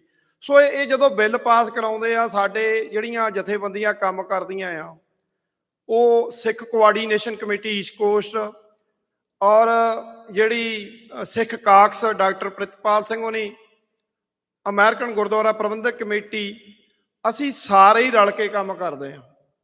ਸੋ ਵਰਲਡ ਸਿੱਖ ਪਾਰਲੀਮੈਂਟ 'ਚ ਸਾਰੇ ਵਿਸ਼ਵਾਸ ਰੱਖਦੇ, ਸਾਡਾ ਵੀ ਇਹ ਵਿਸ਼ਵਾਸ ਆ ਸਾਰਿਆਂ ਨੂੰ ਨਾਲ ਲੈ ਕੇ ਚੱਲਣ ਦਾ। ਸੋ ਇਹ ਬਹੁਤ ਸਾਰੇ ਜਿਹੜੇ ਅਲੱਗ-ਅਲੱਗ ਸਟੇਟਾਂ, ਇਹ ਛੋਟੇ-ਛੋਟੇ ਬੇਬੀ ਸਟੈਪ ਕਹਿ ਲਓ, ਕਿਉਂਕਿ ਡਾਕੂਮੈਂਟਡ ਪ੍ਰੂਫ ਆ, ਬਿੱਲ ਪਾਸ ਹੁੰਦੇ ਆ, ਤੁਹਾਡੀ ਗੱਲ ਜਿਹੜੀ ਆ ਉਹ ਡਾਕੂਮੈਂਟਡ, ਜਿਹੜੀਆਂ ਤੁਹਾਡੀ ਕੌਮ ਦਾ ਜਿਹੜਾ ਇਤਿਹਾਸ ਹਿਸਟਰੀ ਆ ਉਹ ਕੈਪੀਟਲ ਬਿਲਡਿੰਗਾਂ ਜਿਹੜੀਆਂ ਸਟੇਟ ਦੀਆਂ ਬਿਲਡਿੰਗਾਂ ਹੋਵੇ ਚਾਹੇ DC ਦੀ ਗੱਲ ਹੋਵੇ, ਉੱਥੇ ਦਰਜ ਹੁੰਦਾ ਜੀ। ਅੱਗੇ ਚਲੋ ਜੀ। ਇਹ ਪਿੱਛੇ ਜਿਹੜੀ ਪਹਿਲਾਂ ਫੋਟੋ ਸੀਗੀ ਯੂਟਾ ਸਟੇਟ ਦੇ ਵਿੱਚ, ਅਸੀਂ ਉਹਨਾਂ ਨੂੰ ਕਿਹਾ ਵੀ ਕੋਈ ਸਾਡੇ ਸਿੱਖਾਂ ਵਾਸਤੇ ਕੁਝ ਕਰੋ। ਸਾਡੇ ਉੱਥੇ ਕਾਫੀ ਕਨੈਕਸ਼ਨ, ਜਿਹੜੀ ਕੈਪੀਟਲ ਬਿਲਡਿੰਗ, ਉਹਨਾਂ ਨੇ ਇੱਕ ਬਿੱਲ ਲਿਆਂਦਾ ਜਿਹਦੇ ਵਿੱਚ ਗੁਰੂ ਗ੍ਰੰਥ ਸਾਹਿਬ ਮਹਾਰਾਜ ਜੀ ਨੂੰ ਸਿੱਖਾਂ ਵਾਸਤੇ ਤਾਂ ਜਾਗਦੀ ਜੋਤ ਅਸੀਂ ਮੰਨਦੇ ਹਾਂ, ਪਰ ਇਸ ਕੰਟਰੀ ਦੇ ਵਿੱਚ ਉਸ ਕੈਪੀਟਲ ਬਿਲਡਿੰਗ ਦੇ ਵਿੱਚ ਉਹਨਾਂ ਨੇ ਲਿਵਿੰਗ ਗੁਰੂ ਦਾ ਜਿਹੜਾ ਜਾਗਦੀ ਜੋਤ ਦਾ, ਉਹ ਵੀ ਇੱਕ ਉਹਨੂੰ ਗੁਰੂ ਗ੍ਰੰਥ ਸਾਹਿਬ ਮਹਾਰਾਜ ਜੀ ਨੂੰ ਉਹਨਾਂ ਨੇ ਮਾਨਤਾ ਦਿੱਤੀ। ਔਰ ਉਹਨਾਂ ਨੇ ਗੱਲ ਲਿਖੀ ਵੀ ਸਿੱਖਾਂ ਦਾ ਕੰਟਰੀਬਿਊਸ਼ਨ ਜਿਹੜੀ ਆ ਉਹ ਦੁਨੀਆ ਦੇ ਇਤਿਹਾਸ ਵਿੱਚ ਬਹੁਤ ਵੱਡੀ ਆ, ਪਰ ਇਹਨਾਂ ਨਾਲ ਧੱਕਾ ਵੀ ਬਹੁਤ ਹੋਇਆ ਸਿੱਖਾਂ ਨਾਲ। ਸੋ ਕੁਝ ਗੱਲਾਂ ਇੱਦਾਂ ਦੀਆਂ ਉਹਨਾਂ ਨੇ ਉਸ ਵੇਲੇ ਬਿੱਲ ਪਾਸ ਹੋਇਆ ਸੀਗਾ ਜੀ। ਅੱਗੇ ਚਲਿਓ ਜੀ। ਇਹ ਜਦੋਂ ਸਾਹਿਬਜ਼ਾਦਿਆਂ ਦਾ ਅਸੀਂ ਟਾਈਮ ਸਕੁਏਅਰ ਦੇ ਉੱਤੇ ਕੰਪੇਨ ਚਲਾਉਂਦੇ ਆ, ਤਾਂ ਥੱਲੇ ਜੈਸਿਕਾ ਗੰਜੋਲਸ ਆ, ਸਟੇਟ ਅਸੈਂਬਲੀ ਮੈਂਬਰ ਆ ਨਿਊਯਾਰਕ ਸਟੇਟ ਤੋਂ। ਸੋ ਇਹਨਾਂ ਨੇ ਉਦੋਂ ਬਿੱਲ ਪਾਸ ਕਰਵਾਇਆ ਨਿਊਯਾਰਕ ਸਟੇਟ ਦੇ ਵਿੱਚ ਸਾਹਿਬਜ਼ਾਦਿਆਂ ਦੇ ਪ੍ਰਤੀ। ਸੋ ਇਹ ਆਪ ਬੀਬੀ ਆਪਣੀ ਮਿਹਨਤ ਨਾਲ ਆਨਲਾਈਨ ਜਾ ਕੇ ਪੜ੍ਹ ਕੇ ਆਈ ਸਾਹਿਬਜ਼ਾਦਿਆਂ ਦਾ ਇਤਿਹਾਸ, ਤੇ ਇਹਨੇ ਅੱਖਾਂ ਭਰ ਲੀਆਂ ਜਦੋਂ ਇਹ ਪੜ੍ਹਿਆ ਵੀ ਸਾਹਿਬਜ਼ਾਦਿਆਂ ਦਾ ਜਿਹੜਾ ਇਤਿਹਾਸ ਸੀ। ਅੱਗੇ ਚਲਿਓ ਜੀ। ਇਹ ਜਦੋਂ ਗੁਰੂ ਤੇਗ ਬਹਾਦਰ ਸਾਹਿਬ ਪਾਤਸ਼ਾਹ ਜੀ ਦਾ 400 ਸਾਲਾ, ਉਸ ਵੇਲੇ ਜਿਹੜੇ ਸਾਰੇ ਨਾਲ ਖੜੇ ਆ ਸਟੇਟ, ਇਹਨਾਂ ਨੇ ਕੋਵਿਡ ਦੇ ਵਿੱਚ ਲੰਗਰਾਂ ਦੀਆਂ ਸੇਵਾਵਾਂ ਕਰਕੇ ਗੁਰੂ ਤੇਗ ਬਹਾਦਰ ਪਾਤਸ਼ਾਹ ਜੀ ਦੇ ਬਾਰੇ ਉਹ ਬਿੱਲ ਲਿਆਂਦਾ। ਇਹ ਉਸ ਵੇਲੇ ਦੀਆਂ ਪਿਕਚਰਾਂ ਜੀ। ਅੱਗੇ ਚਲੇ ਜੀ। ਅੱਗੇ ਚਲੋ ਜੀ। ਇਹ ਅਸੀਂ ਨਾ ਅਲੱਗ-ਅਲੱਗ ਸਟੇਟਾਂ ਦੇ ਵਿੱਚ, ਕਨੈਕਟੀਕਟ ਸਟੇਟ ਦੇ ਵਿੱਚ ਵੀ ਤੇ ਮੈਸਾਚੂਸਟਸ ਸਟੇਟ ਦੀਆਂ ਕੁਝ ਸ਼ਹਿਰਾਂ ਦੇ ਵਿੱਚ ਅਪ੍ਰੈਲ ਦੇ ਮਹੀਨੇ ਉਹ ਸਾਨੂੰ ਆਪ ਸੱਦ ਲੈਂਦੇ ਆ। ਕੋਵਿਡ ਦੇ ਵਿੱਚ ਲੰਗਰਾਂ ਉੱਥੇ ਵੀ ਵਰਤਾਏ ਗਏ ਵਰਲਡ ਸਿੱਖ ਪਾਰਲੀਮੈਂਟ ਵੱਲੋਂ। ਉਹ ਕਹਿੰਦੇ ਤੁਹਾਡੇ ਵਾਸਤੇ ਕੀ ਕਰੀਏ? ਅਸੀਂ ਕਿਹਾ ਤੁਸੀਂ ਨਿਸ਼ਾਨ, ਸਾਡਾ ਝੰਡਾ ਜਿਹੜਾ ਝੁੱਲਣਾ ਚਾਹੀਦਾ। ਸੋ ਉਹਨਾਂ ਸ਼ਹਿਰਾਂ ਦੇ ਵਿੱਚ ਇੱਕ ਮਹੀਨਾ ਲਗਾਤਾਰ ਉਹ ਕੇਸਰੀ ਪਰਚਮ ਜਿਹੜਾ ਅਮਰੀਕਨ ਫਲੈਗ ਦੇ ਨਾਲ ਝੂਲਦਾ ਜੀ। ਅੱਗੇ ਚੱਲਿਓ ਜੀ। ਇਹ ਜੀ ਪ੍ਰਾਈਮ ਮਿਨਿਸਟਰ ਆ ਅਲਵਿਨ ਕੁਰਤੀ। ਇਹ ਕਸੋਵੋ ਕੰਟਰੀ ਦਾ ਪ੍ਰਾਈਮ ਮਿਨਿਸਟਰ ਆ। ਸੋ ਅਸੀਂ ਸਵਰਨਜੀਤ ਸਿੰਘ ਹੋਣੀ ਤੇ ਅਸੀਂ ਗਏ।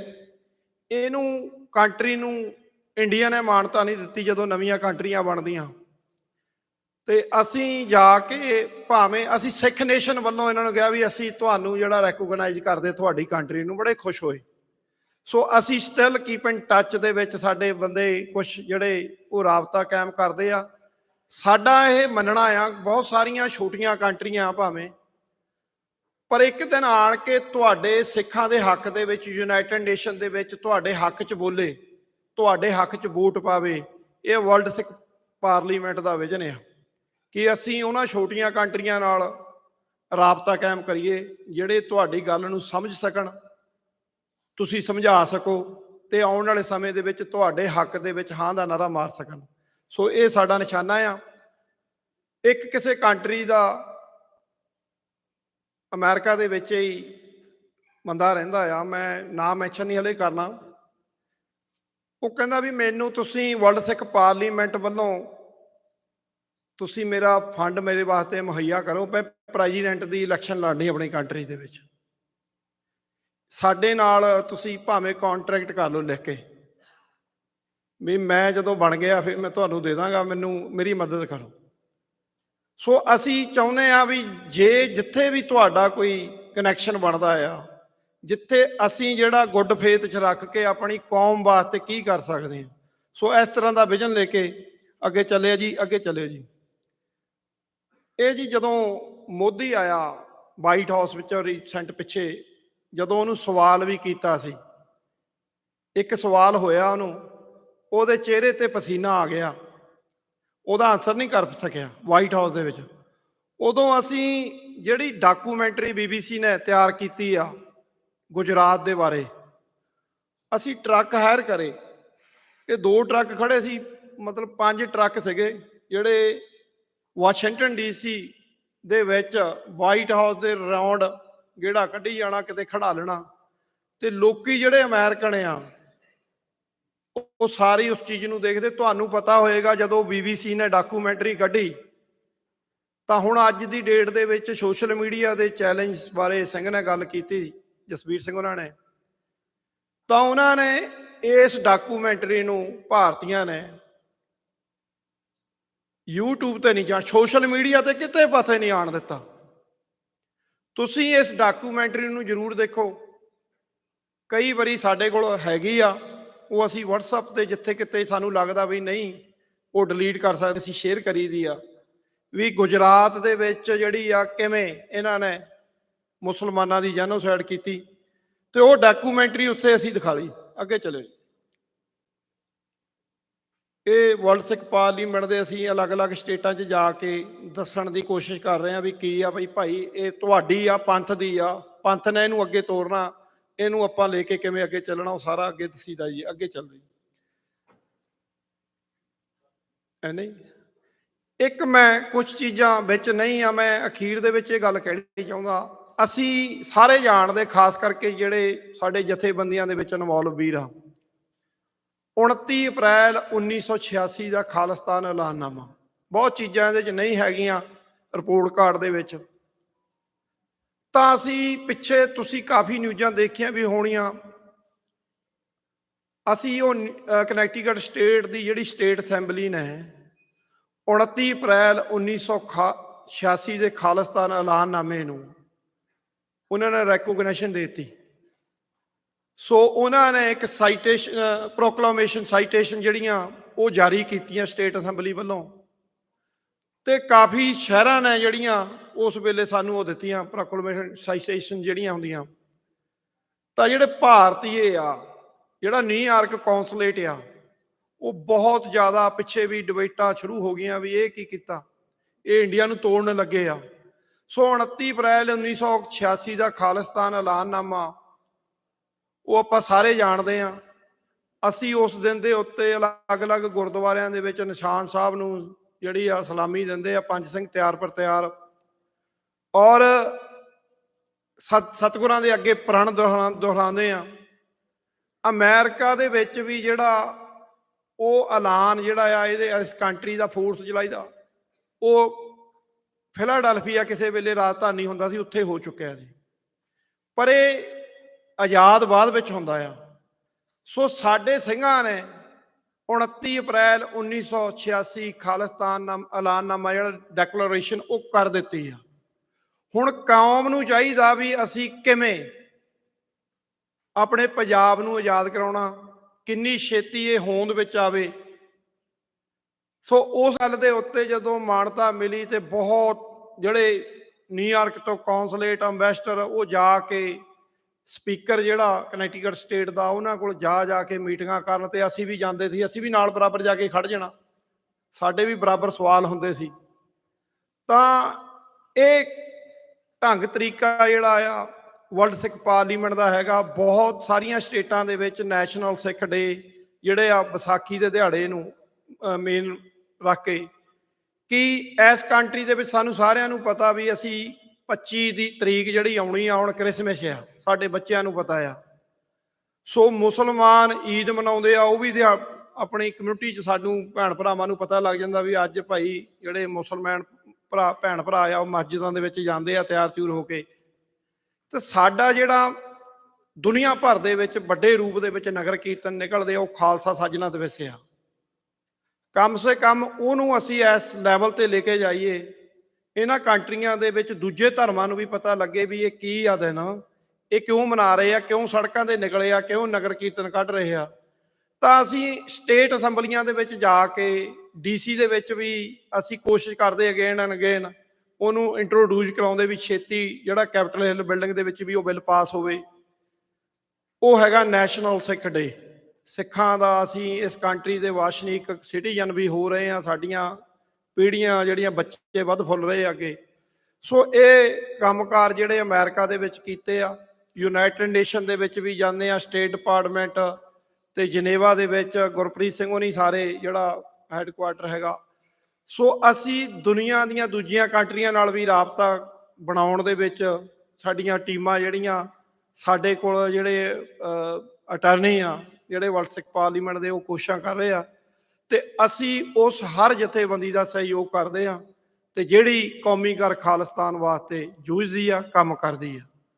ਸੋ ਇਹ ਵਰਲਡ ਸਿੱਖ ਪਾਰਲੀਮੈਂਟ ਦੀ ਆਪ ਜੀ ਦੇ ਨਾਲ ਸਾਂਝ ਪਾਉਣੀ ਸੀ। ਅੱਜ ਤੁਹਾਡੇ ਸਾਰਿਆਂ ਦੇ ਸਹਿਯੋਗ ਦੇ ਨਾਲ ਇਹ ਜਿਹੜੀ ਕਨਵੈਨਸ਼ਨ ਅਸੀਂ ਕੀਤੀ ਆ। ਅਸੀਂ ਨੌਜਵਾਨਾਂ ਨੂੰ ਬੇਨਤੀ ਕਰਦੇ ਆ, ਤੁਹਾਡੇ ਟੇਬਲਾਂ ਦੇ ਉੱਤੇ ਇਹ ਪੈਂਪਲੇਟ ਪਿਆ ਹੈ, QR ਕੋਡ ਤੇ ਹੈਗੇ ਆ, ਸਾਡੀ ਵੈਬਸਾਈਟ ਤੇ ਜਾ ਕੇ ਹੋਰ ਜ਼ਿਆਦਾ ਡਿਟੇਲ ਦੇ ਵਿੱਚ ਜਾਣਕਾਰੀ ਲੈ ਸਕਦੇ ਹੋ। ਇਹ ਪੰਥ ਦੀ ਆ, ਪੰਥ ਨੇ ਇਹਨੂੰ ਬਿਲਡ ਕਰਨਾ, ਤੇ ਜਿੱਥੇ ਜਿੱਥੇ ਵੀ ਕੌਮ ਦੀ ਕੋਈ ਗੱਲ ਹੁੰਦੀ ਆ ਉੱਥੇ ਸਹਿਯੋਗ ਕਰਿਆ ਕਰੋ। 29 ਅਪ੍ਰੈਲ ਨੂੰ 28 ਜਨਵਰੀ ਨੂੰ ਜਿਹੜੀ ਆ ਉਹ ਸੈਨ ਫਰਾਂਸਿਸਕੋ ਦੇ ਵਿੱਚ ਵੋਟਾਂ ਜਿਹੜੀਆਂ ਰੈਫਰੈਂਡਮ ਦੀਆਂ ਪੈ ਰਹੀਆਂ, ਉਹਦੇ ਵਿੱਚ ਸਾਰੇ ਜਣੇ ਆਪ ਜੀ ਯੋਗਦਾਨ ਦਿਓ ਆਪਣਾ। ਸਾਰੇ ਜਣੇ ਵੱਧ ਤੋਂ ਵੱਧ ਪਰਿਵਾਰਾਂ ਨੂੰ ਬੇਨਤੀਆਂ ਕਰੋ ਵੀ ਉਹਦੇ ਵਿੱਚ ਜਾਓ। ਅਲੱਗ-ਅਲੱਗ ਸ਼ਹਿਰਾਂ ਦੇ ਵਿੱਚ ਆਉਣ ਵਾਲੇ ਸਮੇਂ ਦੇ ਵਿੱਚ ਅਨਾਉਂਸ ਹੋਣੀਆਂ ਹੋਰ ਵੀ ਡੇਟਾਂ, ਉੱਥੇ ਅਸੀਂ ਵੱਧ ਚੜ ਕੇ ਆਪਣਾ ਯੋਗਦਾਨ ਪਾਈਏ। ਸੋ ਖਾਲਿਸਤਾਨ ਜਿਹੜਾ ਆ ਉਹ ਜੇ ਬਣੇਗਾ ਤੇ ਸਾਡੀਆਂ ਆਉਣ ਵਾਲੀਆਂ ਪੀੜ੍ਹੀਆਂ ਮਹਿਫੂਜ਼ ਰਹਿਣਗੀਆਂ। ਤੋ ਉਹਦੇ ਵਾਸਤੇ ਤੁਸੀਂ ਸਾਰੇ ਜਣੇ ਆਪ ਸਾਡੇ ਨਾਲੋਂ ਵੱਧ ਜਾਣਦੇ ਹੋ।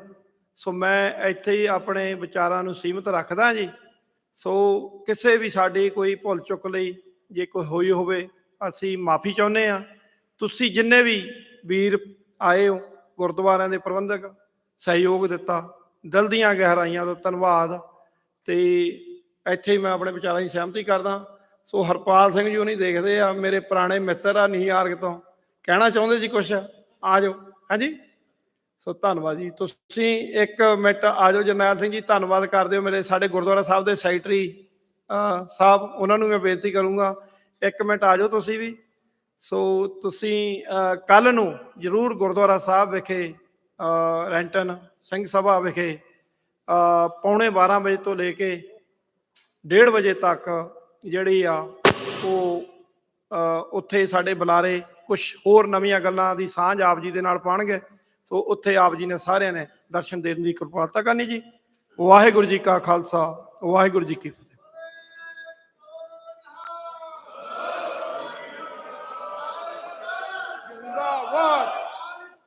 जिंदाबाद जिंदाबाद जिंदाबाद जिंदाबाद। गुरु प्रसाद संगत जीओ, वाहिगुरू जी का खालसा, वाहिगुरू जी की फतेह। मैं सिर्फ 2 मिनट ही लाने, टाइम बहुत हो गया है। सब तो पहला तो मैं वर्ल्ड सिख पार्लीमेंट का जिन्होंने प्रोग्राम लिखिया, बहुत बहुत सारी समुची साध संगत वालों, ਸਮੁੱਚੇ ਗੁਰੂ ਘਰਾਂ ਦੀਆਂ ਪ੍ਰਬੰਧਕ ਕਮੇਟੀਆਂ ਵੱਲੋਂ ਬਹੁਤ ਬਹੁਤ ਧੰਨਵਾਦ ਕਰਦਾ ਹਾਂ। ਦੂਜੀ ਜੋ ਸਿੱਖ ਯੂਥ ਹਿਊਮਨ ਰਾਈਟਸ ਵਾਲੇ ਜੋ ਨੌਜਵਾਨ, ਇਹਨਾਂ ਨੇ ਇੰਨੇ ਸੋਹਣੇ, ਇੱਕ ਮੈਂ ਆਪਣੇ ਮਨ 'ਚ ਸੋਚਦਾ ਸੀ ਇੱਕ ਸੁਨਿਆਰੇ ਨੂੰ ਇੱਕ ਸੋਨੇ ਦੀ ਇੱਕ ਬੱਟੀ ਫੜਾ ਦਿਓ, ਉਹਨੂੰ ਕਿਸੇ ਦਾ ਗਹਿਣਾ ਬਣਾ ਕੇ ਸਾਨੂੰ ਵਾਪਸ ਕਰ ਸਾਨੂੰ ਚਾਹੀਦਾ। ਜਿਵੇਂ ਇਹਨਾਂ ਮੁੰਡਿਆਂ ਨੇ ਆਪਣੇ ਵਿਚਾਰਾਂ ਨੂੰ ਉਹ ਸੁਨਿਆਰੇ ਵਾਂਗੂ ਇੱਕ ਗਹਿਣਾ ਬਣਾ ਕੇ ਸਾਡੇ ਸਾਹਮਣੇ ਪੇਸ਼ ਕੀਤਾ ਹੈ। ਸਾਰੇ ਵਿਚਾਰ ਬਹੁਤ ਹੀ ਉੱਚੇ ਇਹਨਾਂ ਦੇ ਸੀਗੇ। ਜਿਵੇਂ ਸਿੰਘ ਆਪਣੇ UK ਤੋਂ ਆਏ ਨੇ, ਸਾਡੇ ਵਾਸਤੇ ਕੰਨੀ ਕੌਮ ਵਾਸਤੇ ਕੱਢੀ ਬੜੀ ਕੁਰਬਾਨੀ ਇਹਨਾਂ ਦੀ। ਇਹਨਾਂ ਨੇ ਓਵਰ $100,000 ਪਾਉਂਡ ਦੀ ਜੌਬ ਛੱਡ ਕੇ ਕੌਮ ਦੇ ਵਾਸਤੇ ਭੱਜੇ ਫਿਰਦੇ ਨੇ। ਸਾਡੀ ਕੌਮ ਜਿਹੜੀ ਹੈ ਉਹ ਆਜ਼ਾਦ ਹੋ ਜਾਵੇ ਕਿਸੇ ਨਾ ਕਿਸੇ ਤਰ੍ਹਾਂ। ਅਸੀਂ ਇਹਨਾਂ ਨੌਜਵਾਨਾਂ ਦੇ ਟੋਰਾਂਟੋ ਤੋਂ ਆਏ ਨੇ, ਸਰੀ ਤੋਂ ਆਏ ਨੇ, ਸ਼ਾਇਦ ਕੁਛ ਨਿਊਯਾਰਕ ਤੋਂ ਆਏ ਨੇ।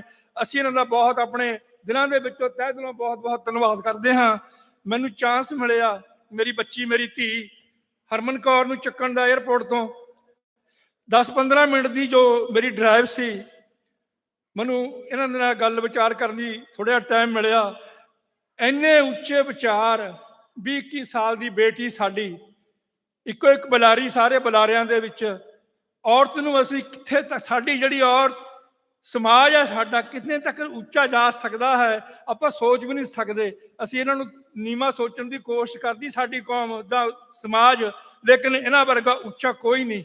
ਇਹ ਸਾਡੇ ਸੰਸਾਰ ਦੀ ਜਨਮਦਾਤੀਆਂ, ਸਾਡੇ ਸੰਸਾਰ ਨੂੰ ਸਿਰਜਣਹਾਰੀਆਂ। ਇਹਨਾਂ ਦੇ ਵਿੱਚ ਇੰਨਾ ਟੈਲੈਂਟ ਹੈ। ਇਸ ਬੱਚੀ ਦੇ ਮਨ ਦੇ ਵਿੱਚ ਇੰਨਾ ਦਰਦ ਕੌਮ ਦੀ ਆਜ਼ਾਦੀ ਦੇ ਵਾਸਤੇ, ਮੈਂ ਸੁਣ ਕੇ ਹੈਰਾਨ ਹੋਇਆ। ਉਹ ਪੰਨੂ ਕੁਝ ਸ਼ਰਮ ਕਰ ਦਓ, ਮੈਂ ਆਪਣੇ ਆਪ ਨੂੰ ਕਹਿ ਰਿਹਾ ਸੀ। ਇਸ ਛੋਟੀ ਜਿਹੀ ਬੱਚੀ ਦੇ ਮਨ ਦੇ ਵਿੱਚ ਕੌਮ ਦੀ ਆਜ਼ਾਦੀ ਦੇ ਵਾਸਤੇ ਇੰਨਾ ਪਿਆਰ, ਆਪਣੇ ਕੌਮ ਦੀ ਕਿਸੇ ਨਾ ਕਿਸੇ ਤਰ੍ਹਾਂ ਸਾਡੀ ਕੌਮ ਆਜ਼ਾਦ ਹੋ ਜਾਵੇ। ਵੀ ਮੈਂ ਹਰ ਇੱਕ ਪੱਖ ਦੇ ਵਿੱਚ ਅੱਗੇ ਜਾਣ ਵਾਸਤੇ ਤਿਆਰ ਹਾਂ। ਸੋ ਮੈਂ ਆਪਣੀ ਧੀ ਦਾ, ਆਪਣੀ ਬੱਚੀ ਦਾ ਆਪਣੇ ਦਿਲੋਂ ਤਹਿ ਦਿਲੋਂ ਬਹੁਤ ਬਹੁਤ ਧੰਨਵਾਦ ਕਰਦਾ ਹਾਂ। ਸੋ ਆਪਣੇ ਸਾਰੇ ਵੀਰਾਂ ਦਾ, ਜਿਹੜੇ ਸਾਰੇ ਮੇਰੇ ਵੀਰ ਭਰਾ ਇੱਥੇ ਪਹੁੰਚੇ ਨੇ, ਸਾਰਿਆਂ ਦਾ ਆਪਣੇ ਦਿਲੋਂ ਧੰਨਵਾਦ ਕਰਦਾ ਹੋਇਆ ਖਿਮਾ ਦਾ ਜਾਚਕ ਹਾਂ। ਵਾਹਿਗੁਰੂ ਜੀ ਕਾ ਖਾਲਸਾ, ਵਾਹਿਗੁਰੂ ਜੀ ਕੀ ਫਤਿਹ। ਵਾਹਿਗੁਰੂ ਜੀ ਕਾ ਖਾਲਸਾ, ਵਾਹਿਗੁਰੂ ਜੀ ਕੀ ਫਤਿਹ। ਸਾਰੇ ਵੀਰਾਂ ਦਾ ਬਹੁਤ ਬਹੁਤ ਧੰਨਵਾਦ ਜਿਨ੍ਹਾਂ ਨੇ ਆਪਣਾ ਕੀਮਤੀ ਸਮਾਂ ਕੱਢ ਕੇ ਕਨਵੈਨਸ਼ਨ ਦੇ ਵਿੱਚ ਹਾਜ਼ਰੀ ਭਰੀ ਆ। ਬਾਕੀ ਬਾਹਰੋਂ ਆਏ ਸਾਰੇ ਵੀਰਾਂ ਦਾ ਵੀ ਬਹੁਤ ਬਹੁਤ ਧੰਨਵਾਦ। ਵਾਹਿਗੁਰੂ ਜੀ ਕਾ ਖਾਲਸਾ, ਵਾਹਿਗੁਰੂ ਜੀ ਕੀ ਫਤਿਹ।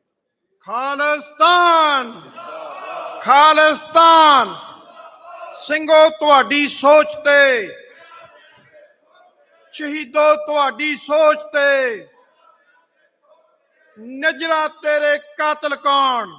ਹਿੰਦੁਸਤਾਨ ਨਜ਼ਰਾਂ ਤੇਰੇ ਕਾਤਲ ਕੌਣ? ਨਜ਼ਰਾਂ ਤੇਰੇ ਕਾਤਲ ਕੌਣ?